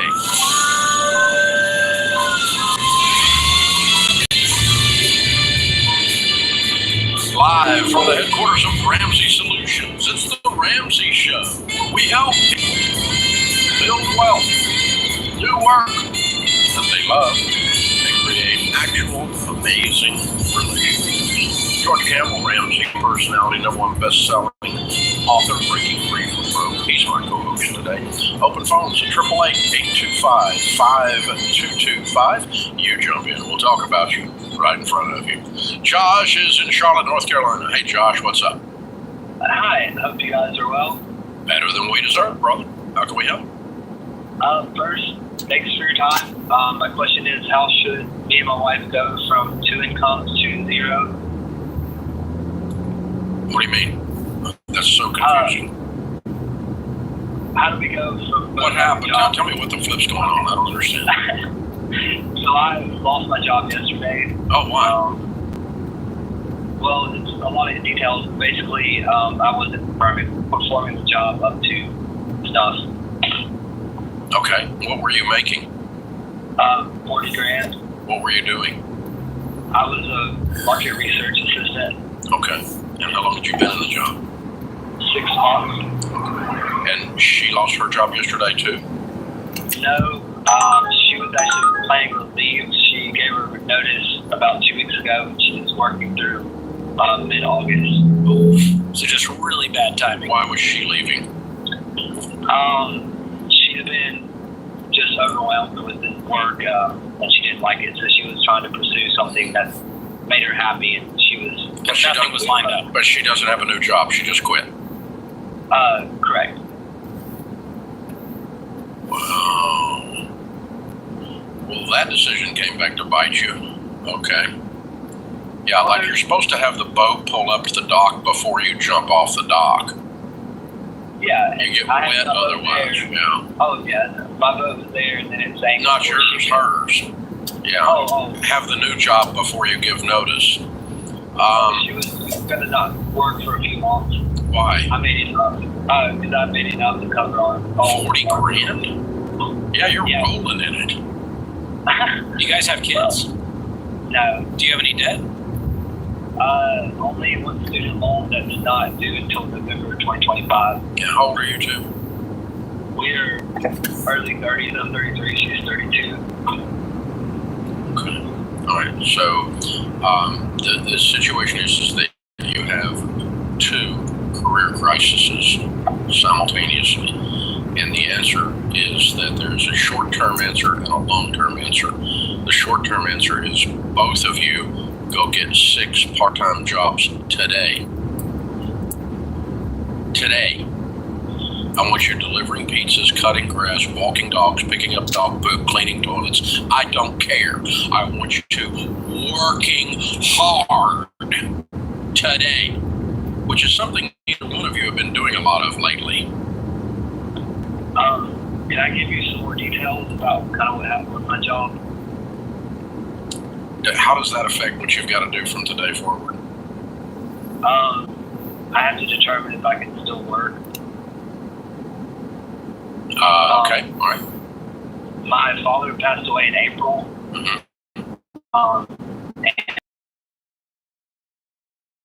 And disabilities. And since he passed away, I've been going through trauma therapy, and I got diagnosed with PTSD today. And has deteriorated to so much I couldn't understand what they wanted. And I was doing really, really well. And then my mental health fell apart. The morning of abusive parents. Another abusive parent. Mile, turn right on 6th Street, east using right lane. It's okay. I didn't want to get too much info at the beginning. Well, I mean, it affects the advice, so you're wise to do that. So,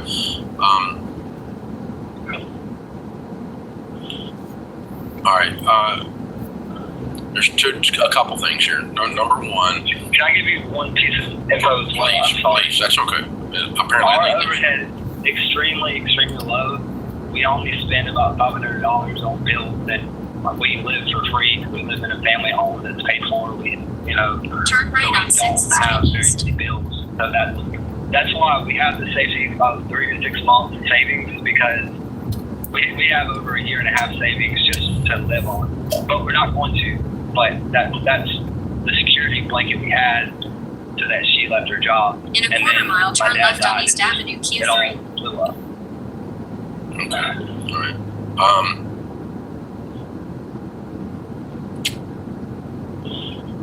So the thing is, you have to pursue a path of healing for long term. Part of extreme trauma, I'm not the therapist, that would be Deloney. He's not here today. But part of dealing with trauma is, he talks about it all the time, facts are your friends. And the thing that we do know from the financial side of the equation is that panic attacks are made worse when you have no income and you're broke and you have no sense of purpose. Right on Larkin Avenue. So the dignity that hard work gives you, even if it's mindless work, can actually help with dealing with depression, anxiety, and panic attacks. That's what Deloney tells us, and that's also from a very practical standpoint what we've seen, because being afraid about money while you're afraid about and dealing with all the other trauma issues at the same time makes it worse. Does that make any sense? Yeah, and the great thing is I'm not worried about money in the least. Just ahead, pick up in like I said, our overhead way more. I got that. But you should be. You're 30 years old and you have no income coming in. Pick up Anissa. That should worry you. I don't want you panicking over it, and I'm not trying to throw you into a tizzy here, but you should, you're pretty chill about something you shouldn't be chill about. And oh, by the way, so's your wife. Hello. Okay? Let me rewind just a second, okay? My husband is dealing with mental health issues. His dad passed away last April, several months ago.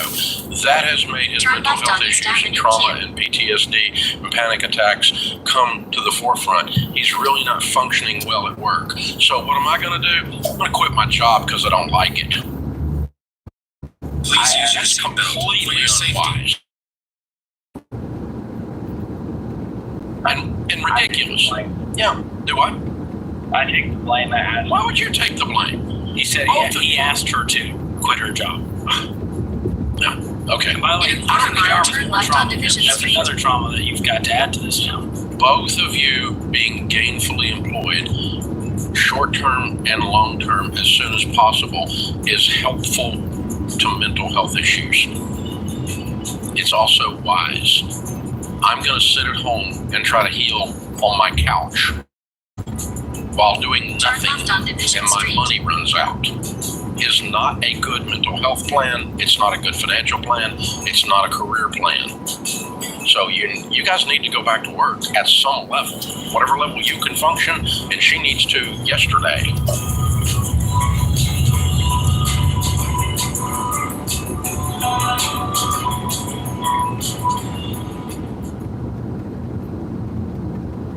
You've been gazelle intense, you've eaten more beans and rice than you knew existed, and now you're ready to make your biggest investment better. Blinds.com is a great way to dress up a room or your entire home. Whether you're comfortable with do-it-yourself projects or you don't even know what a Phillips head screwdriver is, well, trust Blinds.com to take care of you like Ramsey would. You can do the measuring and installation yourself, or you can let Blinds.com's professionals handle everything for you. Blinds.com offers a completely hassle-free experience.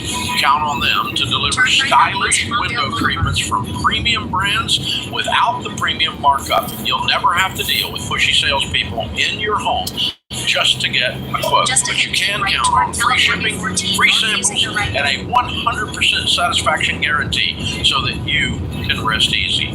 That's why we've recommended Blinds.com for over 10 years. Get 40% off site-wide for a limited time at Blinds.com. That's Blinds.com. Rules and restrictions may apply.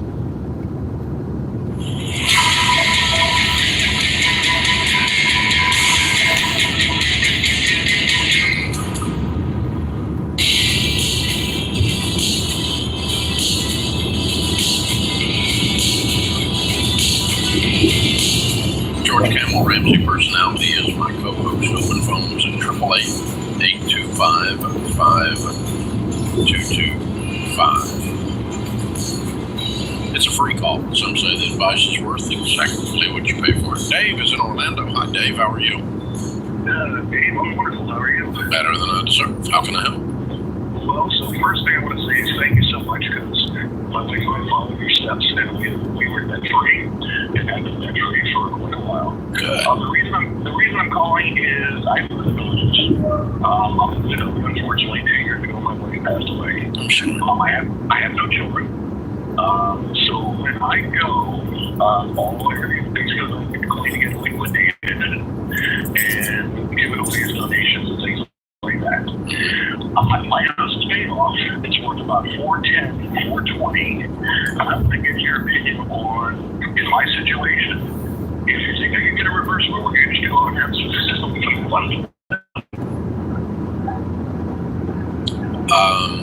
you have any other money? Yeah, I'm good, yes. What's good? How much money do you have? In 2 miles, take right exit 39, Jordan Avenue North. About 1.2. In your mutual funds and your retirement accounts? Mutual fund, retirement accounts. And how old are you?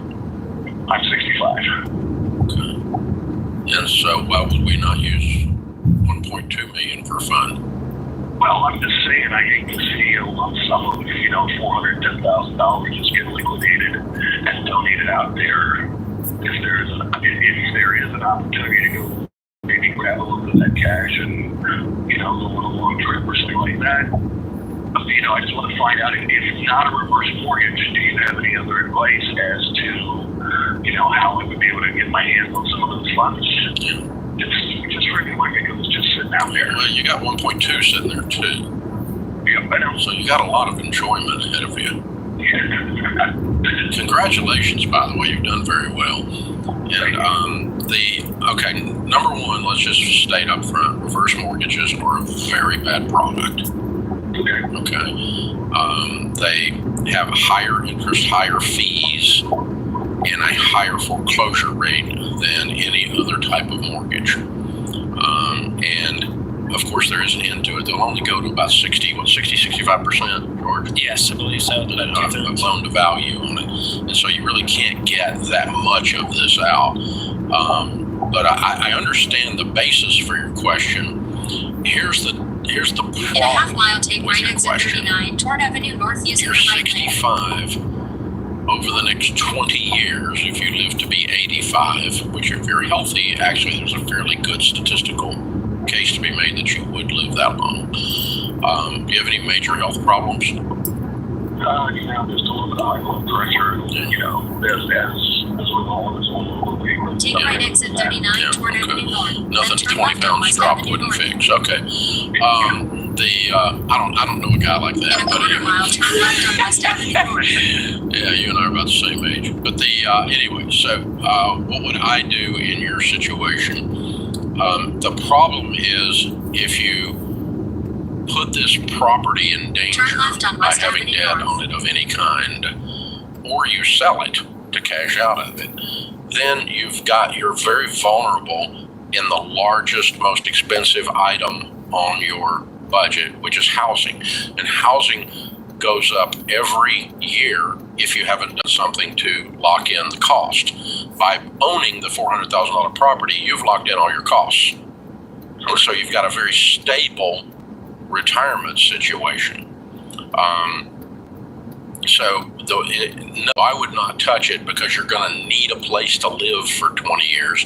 And if you want to mortgage it, the last 2 years of your life, if you happen to know what that is, if you want to mortgage it and go blow the money somewhere, that's fine. But I mean, you pretty much got to blow $1.6 million between now and the time you die if you don't want to leave anything. Okay, yeah. What is your retirement income now? Where does it come from? I'm bringing home about $6,000 a month. From what?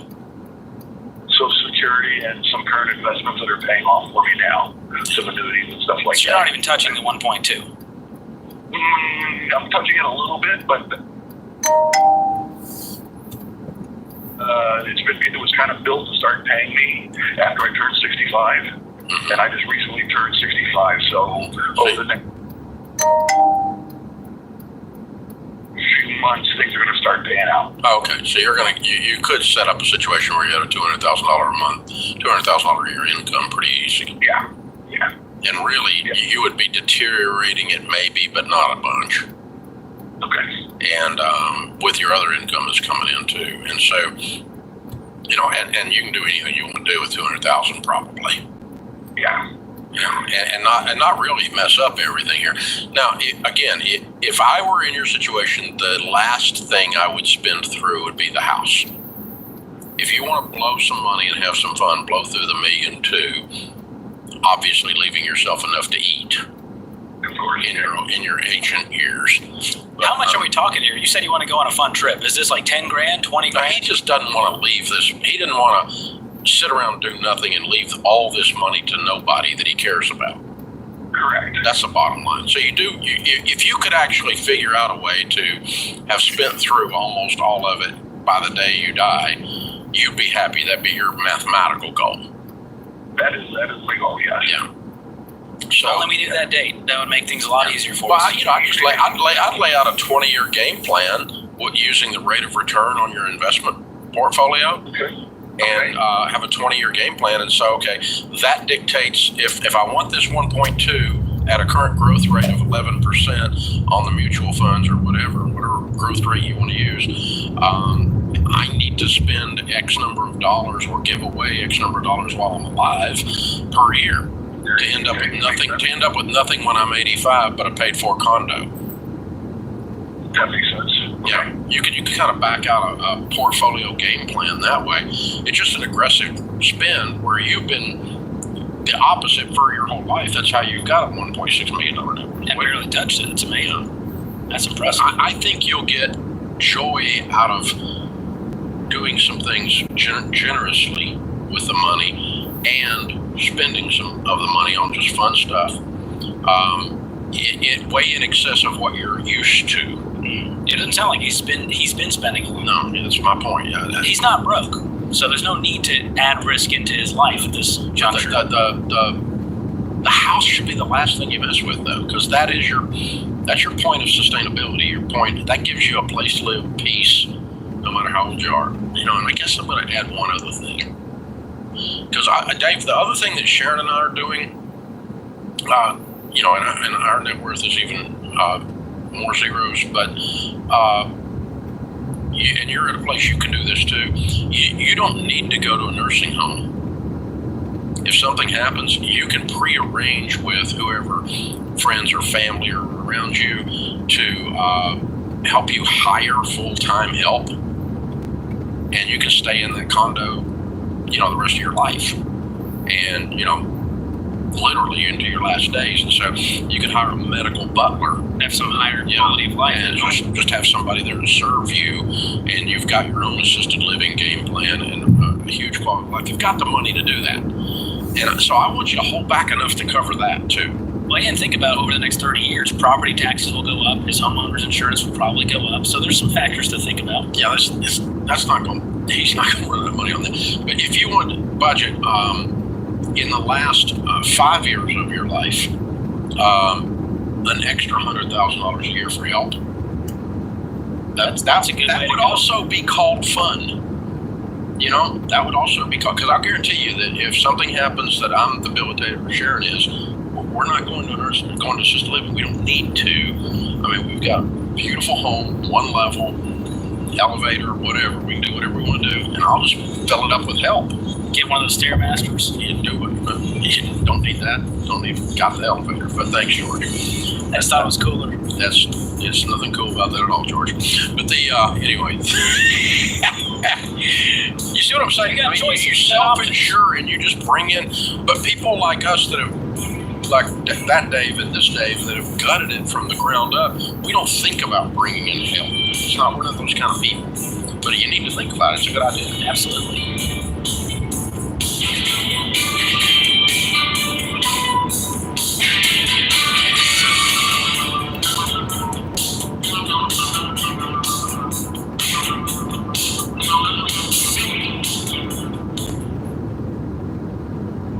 Hey guys, here's a quick math refresher. There are only 24 hours in a day.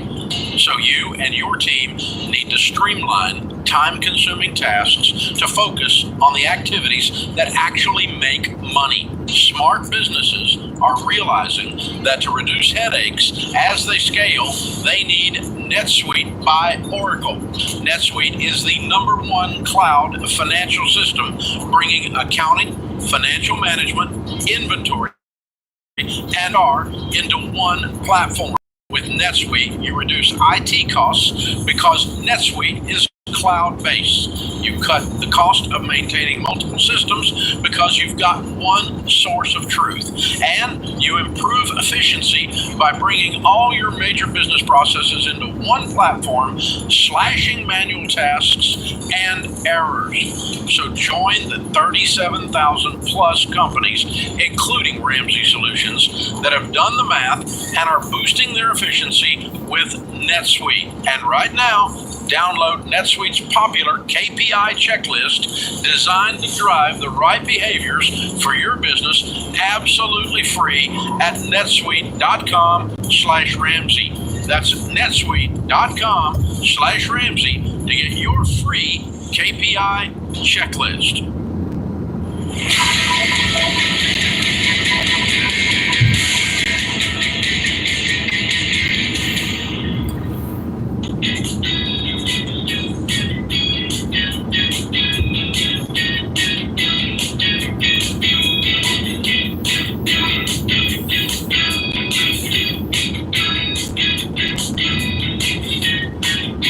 They say that memory is activated by smell, primarily. If you smell a certain smell, it'll take you back. The other thing that causes you to lock a memory in is deep emotion.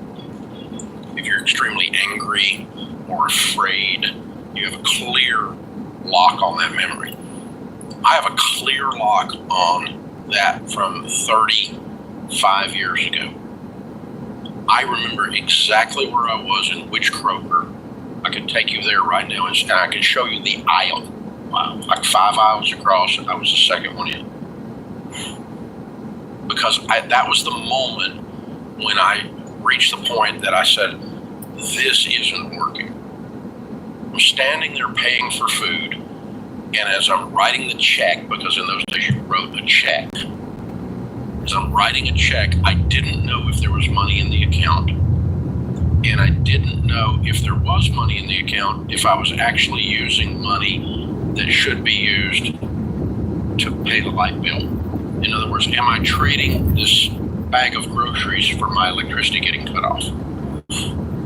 And that, first, it wasn't a panic attack, I guess. Today you might call it that. I don't know. I just became overwhelmed with this feeling of how stupid I was, and how this level of terror, this constant knot in my stomach about if I'm can't even cover basics of life because I'm buying another basic of life, food. And that's the last time I had that feeling. What happened after that? Did a budget. That was it. That took away all the. Yeah, because if you have a budget laid out and it says you spend, I'll make up a number today, $800 on groceries, $700 on groceries, right? $1,000 on groceries, whatever it is. I don't know. You just put it in there. You're going to spend that. You also have the number in there for electricity. So you know what you've spent on the grocery, and there's not all this chaos and stress and fear associated with every single money transaction, because it's simply a boring plan. Every dollar has an assignment before the month begins, and it gets rid of that I don't know, grocery store terror attack, whatever you call that. I don't know what you call that. Just bill anxiety. I'm sure there's a technical, psychological term for it, but yeah, it's probably got something to do with the price of eggs. But you know, I distinctly remember being afraid, which is unlike you, I might add. I'm not afraid very often. I'm not a fearful person in general, but everybody gets afraid sometimes. But I remember going, I'm out of control, and I've got little children and a wife, and I suck at this. You know, and you had a finance degree at that point. I got a finance degree, and I was making, I had made it and lost $1 million by then. You know, and it didn't matter. I can't even buy a bag of freaking groceries without being overcome with fear, because I don't know what else I'm screwing up while I'm buying food for my family. You know, it's so basic, right? That's so dumb. And so I went home, got a yell at it, put okay, this is what we've got coming in this month. This is what we're going to spend. Every dollar in assignment. So we're going to tithe our church. That's the first thing. We're going to do our generosity. Then we're going to do this. Then we're going to do this. We're buying food. We're going to buy lights. We're not doing all this other crap. Until we're not going out to eat until we've covered these basic walls. And we started living that way. And we've not had a single month of our lives that we don't have a plan for every dollar of our, because it just gives me such peace. And the chaos is gone. That's why we named our app Every Dollar that we built. Come a long way.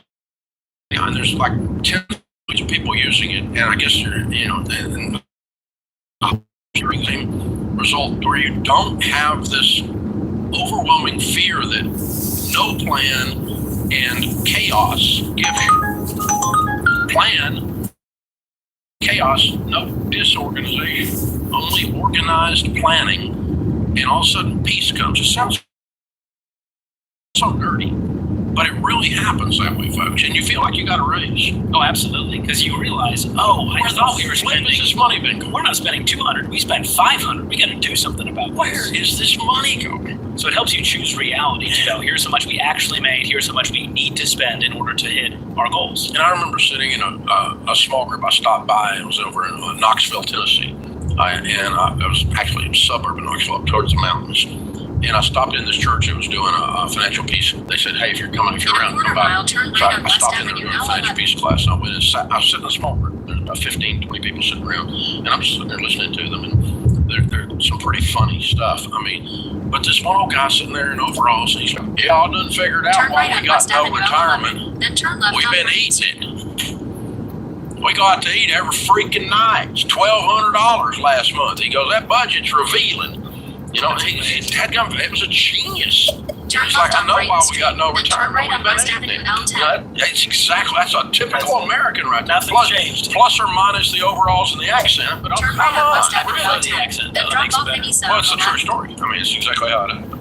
Were they weirded out that you were sitting in the class? Yeah, it was like Elvis showed up to your jam session or something. But yeah,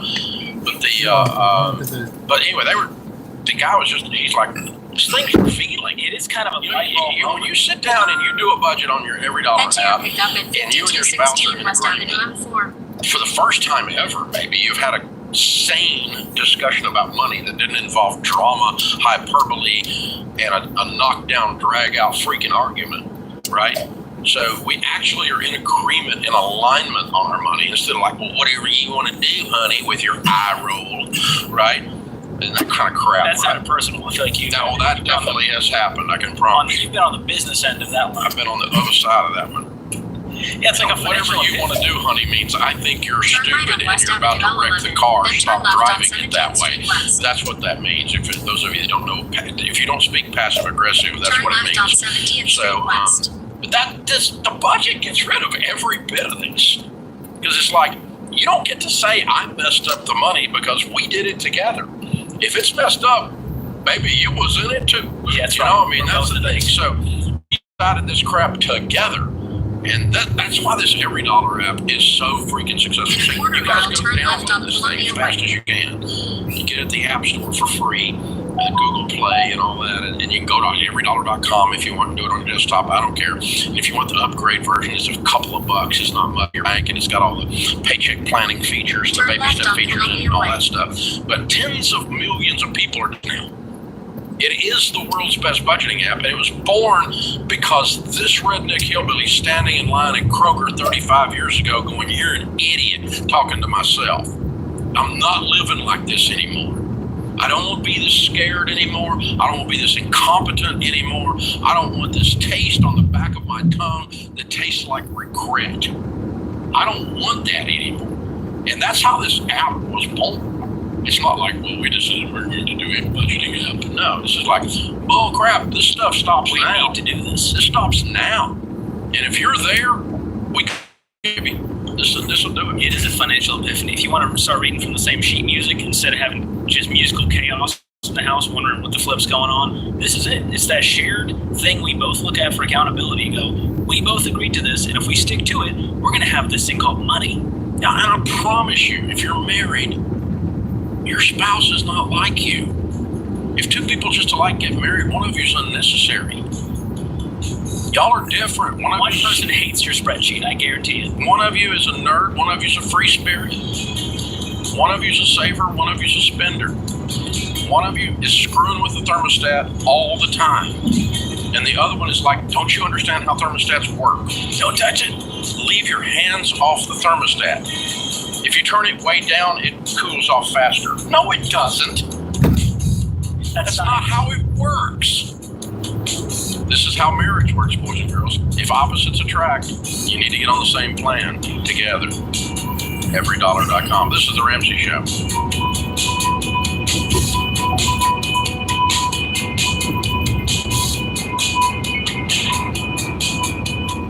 In a quarter mile, turn right on 55th Street West using the right lane.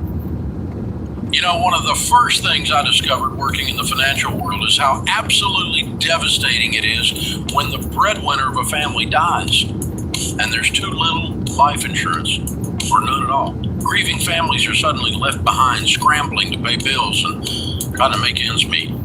I also discovered that there are a lot of rip-offs in the life insurance world, like that whole life crap posing as an investment opportunity. What you need is level term life insurance, usually 10 to 12 times your income, which is the smartest, most affordable way to protect your family. The key is finding an independent broker who represents a ton of companies and works for you, not for the insurance company. This is exactly what my friend Jeff Sander and his team at Sander Insurance are all about. They shop the term life companies to find you the best options, and they've been around for over 95 years. So you know they'll be there when you need them. Sander is the real deal. And that's why they've handled all my personal insurance for over 25 years. I trust them, and you can too. Visit Sander.com for instant online quotes, or for a more personal touch, give them a call at 800-356-4282.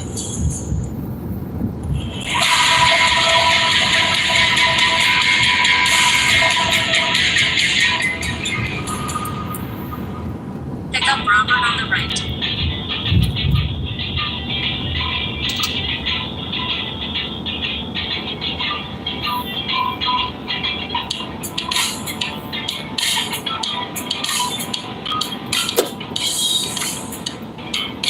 George Camel Ramsey Personality is my co-host today. Thank you for joining us.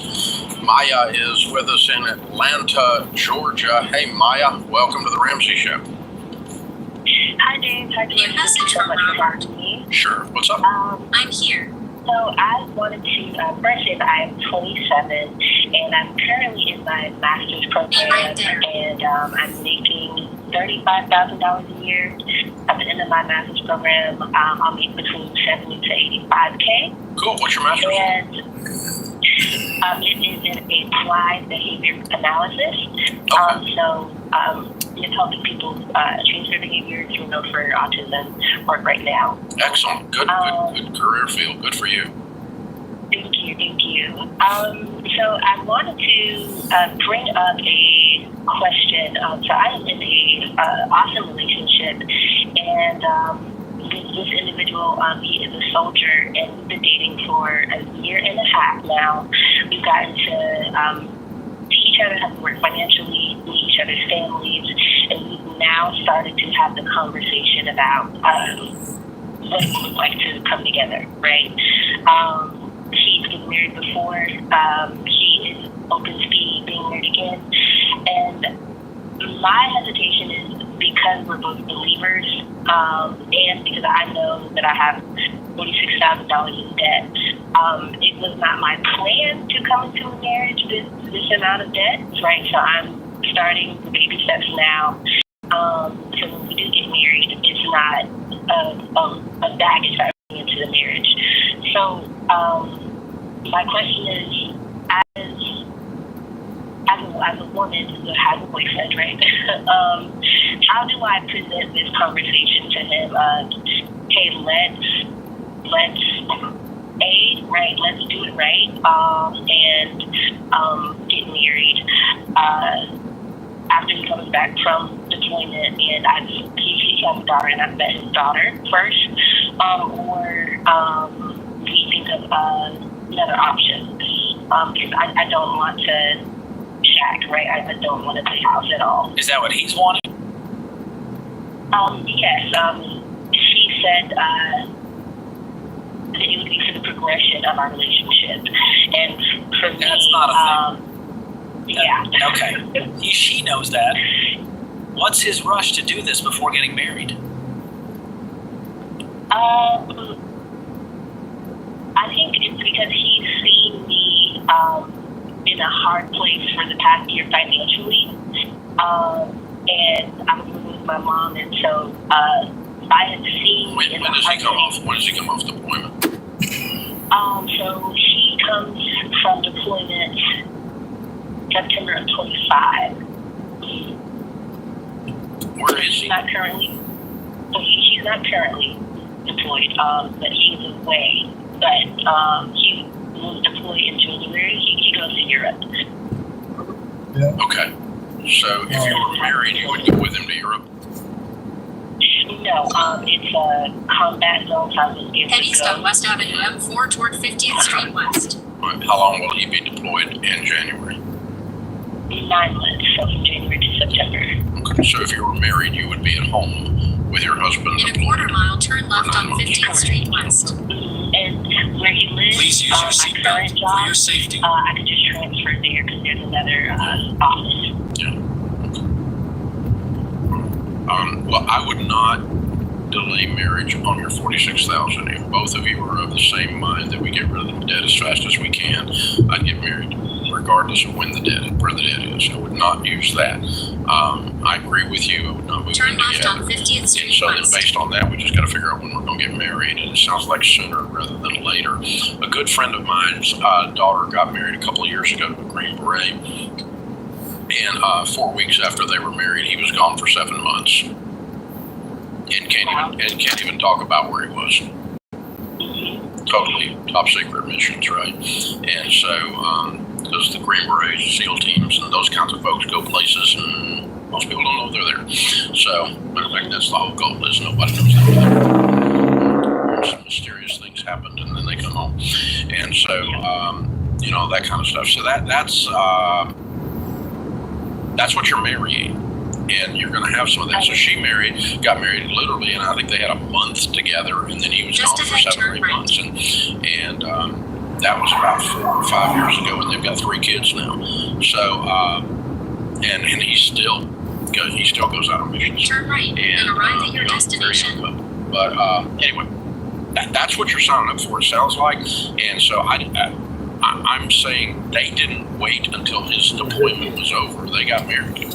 And then he went on deployment. He took off, did a mission, and he was gone for 7, 8, 9 months, whatever it was. And so it's kind of like your guy. So all of that to say, if I'm in your old shoes and you're both ready to get married, get married. Okay. Now. Okay. And it solves all your problems. But the progression of our relationship is absolute bullcrap. Yes, sir. Yeah, I don't think your debt needs to have anything to do with this. You pay it off if you can pay it off. If it's paid off before you're married, that's great. If not, it's our debt together. I don't want you to feel like this is some shame and baggage you're bringing into this, because guess what? He gets Maya. That's way better than some student loan debt that we're going to knock out real quick. Correct. One last question. I'm not a very forward woman, right? So I don't want to be the one to say, hey, I know we've had this conversation, talk about this.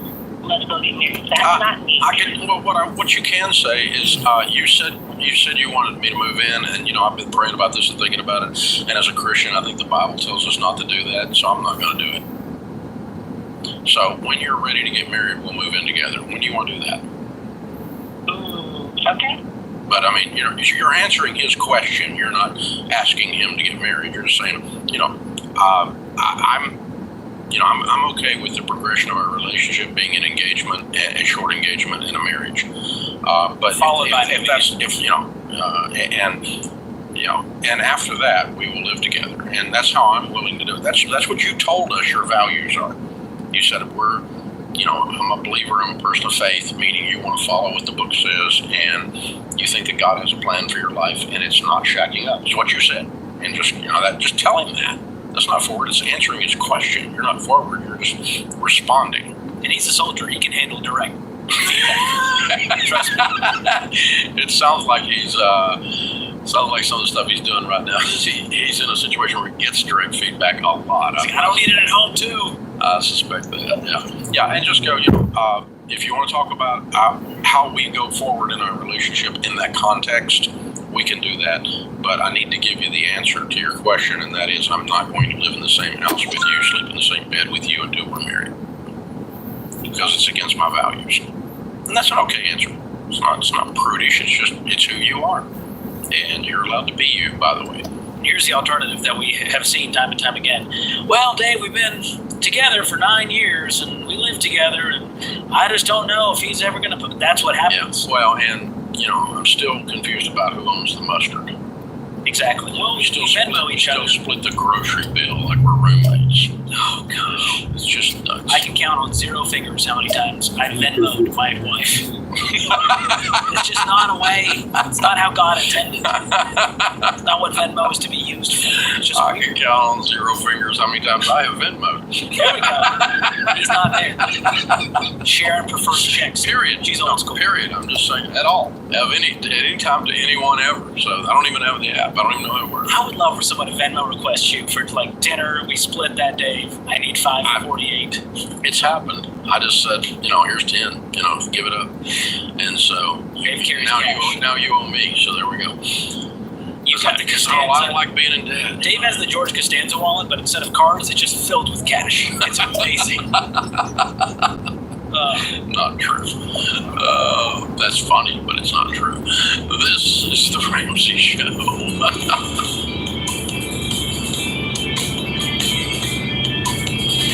Just ahead, turn right on West Avenue and 4.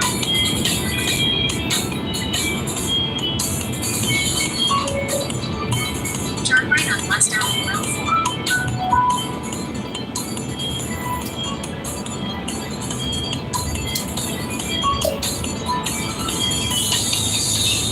In a quarter mile, drop off Robert.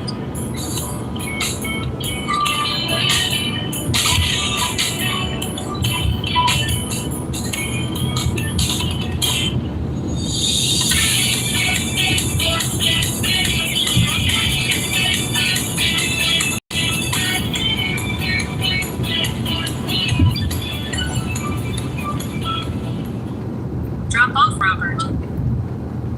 Missed it? No, brought to you by the Every Dollar app. Start budgeting for free today.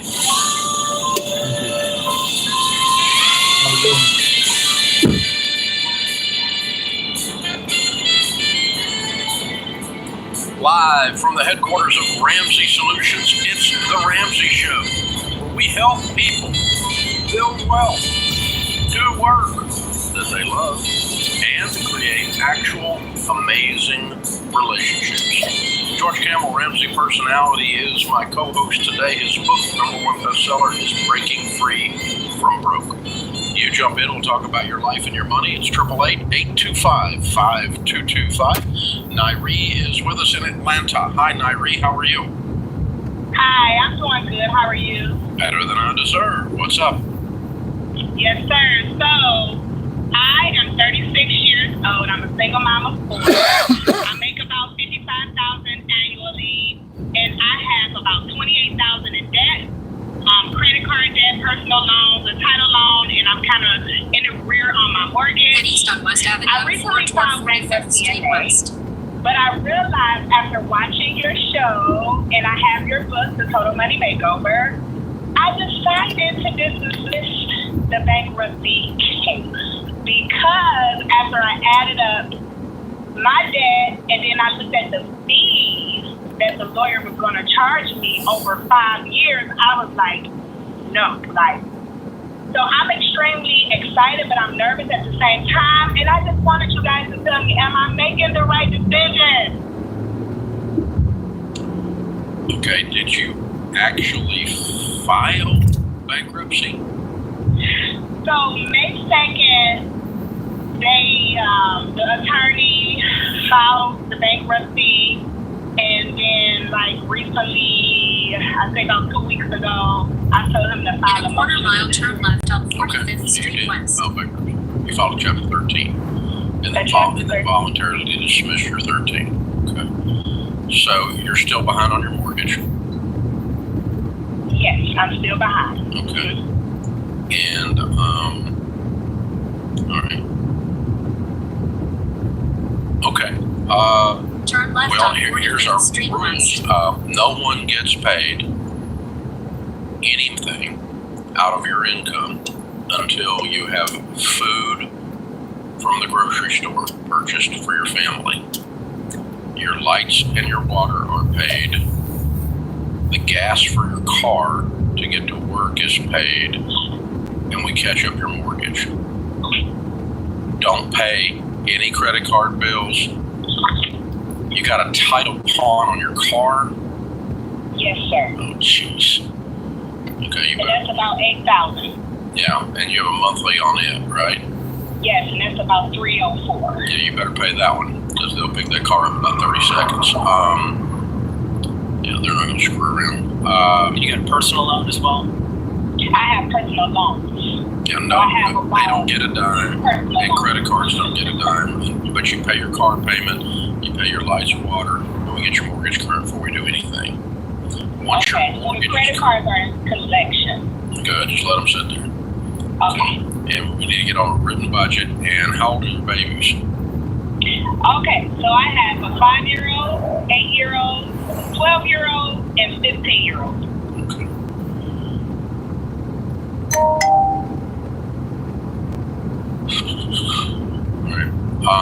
You have family in the area? Yeah, I have one good sister friend that helps me out when she can, but that's about it. Okay. So I'm searching for a way with a house full of kiddos for you to get some extra income. Because the more income we have, the faster we turn this mess around. Agreed? Agree. What are you doing full time for work? So I get compensation from the military. That's my main income. I just got hired at Chick-fil-A. So I will be starting working with Chick-fil-A in 3 weeks. And I do DoorDash sometimes. So there's like, some things that I'm trying to do. You've not been working. So I have not been working in the past year. It's just been military compensation. Yes. Thank you for your service. Thank you for your support. I think the kiddos are going to have a single mom that now has a full-time job. Yep. And unless you're managing a Chick-fil-A or in a management program, if you're just going over there to fry chicken, no thank you. You need a real job. You need a real career on top of your military disability, enough to be able to afford daycare or after school care or whatever it is, so that you can go make another 55. I want your income. I want you to get a full-time job and get back to work. You don't have a choice. You're a single mom that's broken and behind on her house. So sitting at home collecting the military is not cutting it for you. It's not working for you. So we have to change the recipe if we want a different kind of cake here, right? And so, yeah, you need a full-time job to go with your military disability. And it needs to be a substantial, good career for you that you look back 20 years later and you've made a lot of money and you've helped a lot of people and you've done a lot of good work. And I want you plugged into something like that. I'm not mad at Chick-fil-A.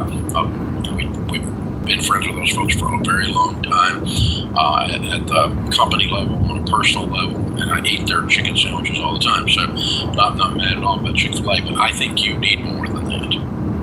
Yeah, we need an actual sustainable career that she can sink her teeth into and get out of this debt fast. Because if she can even create $30,000 extra income, well, we can knock this debt out in under a year. Yeah, Irene, I'm going to send you a book by Ken Coleman called Find the Work You're Wired to Do, and it has the Get Clear assessment in it. It'll give you a code, and you'll jump online. I'm going to give it to you free. And I want you to jump online and take that and pretend like that you were 18 years old or 19 or 20 years old and you didn't have any kids, and you said, okay, what am I going to do with my life? What's my career going to be? What's my future look like? Because you've been reacting to life rather than happening to life. And it's gotten you into a mess. And so I want you to get on the other side of this and start dreaming again about what a prosperous, wealthy Nairi would look like and how she would get there. And that involves it may be some steps to get to a different career, a big time. Maybe you've always wanted to be an X, whatever X is, and you maybe need to go take a class or two or get a certification to be one of those. I don't know what that thing is, but I want you to have some direction for you. You've lived your life for others so far, and it's not even serving them well. So I want you to create some vision. Yeah, what you want your life to be like. Yeah, some big time goals of where I'm going to be in 20 years. Yeah. So hang on, Christian will pick up. We'll get you that, and good stuff. Good question. Open phones at 888-825-5225. Just to clarify for everybody listening, in Chapter 13, bankruptcy is a payment plan. takes 60 months to go through. You pay 100% of your student loans, 100% of any secured debt, like a car loan or title loan as an example, your mortgage, everything gets paid 100% except unsecured debt, which can be paid a percentage of. So the credit cards, personal loans could be 70% of what's owed, 40% of what's owed, depending on how the formula worked out over 5 years. Usually folks can do a better plan themselves and get out of debt a lot faster by increasing their income.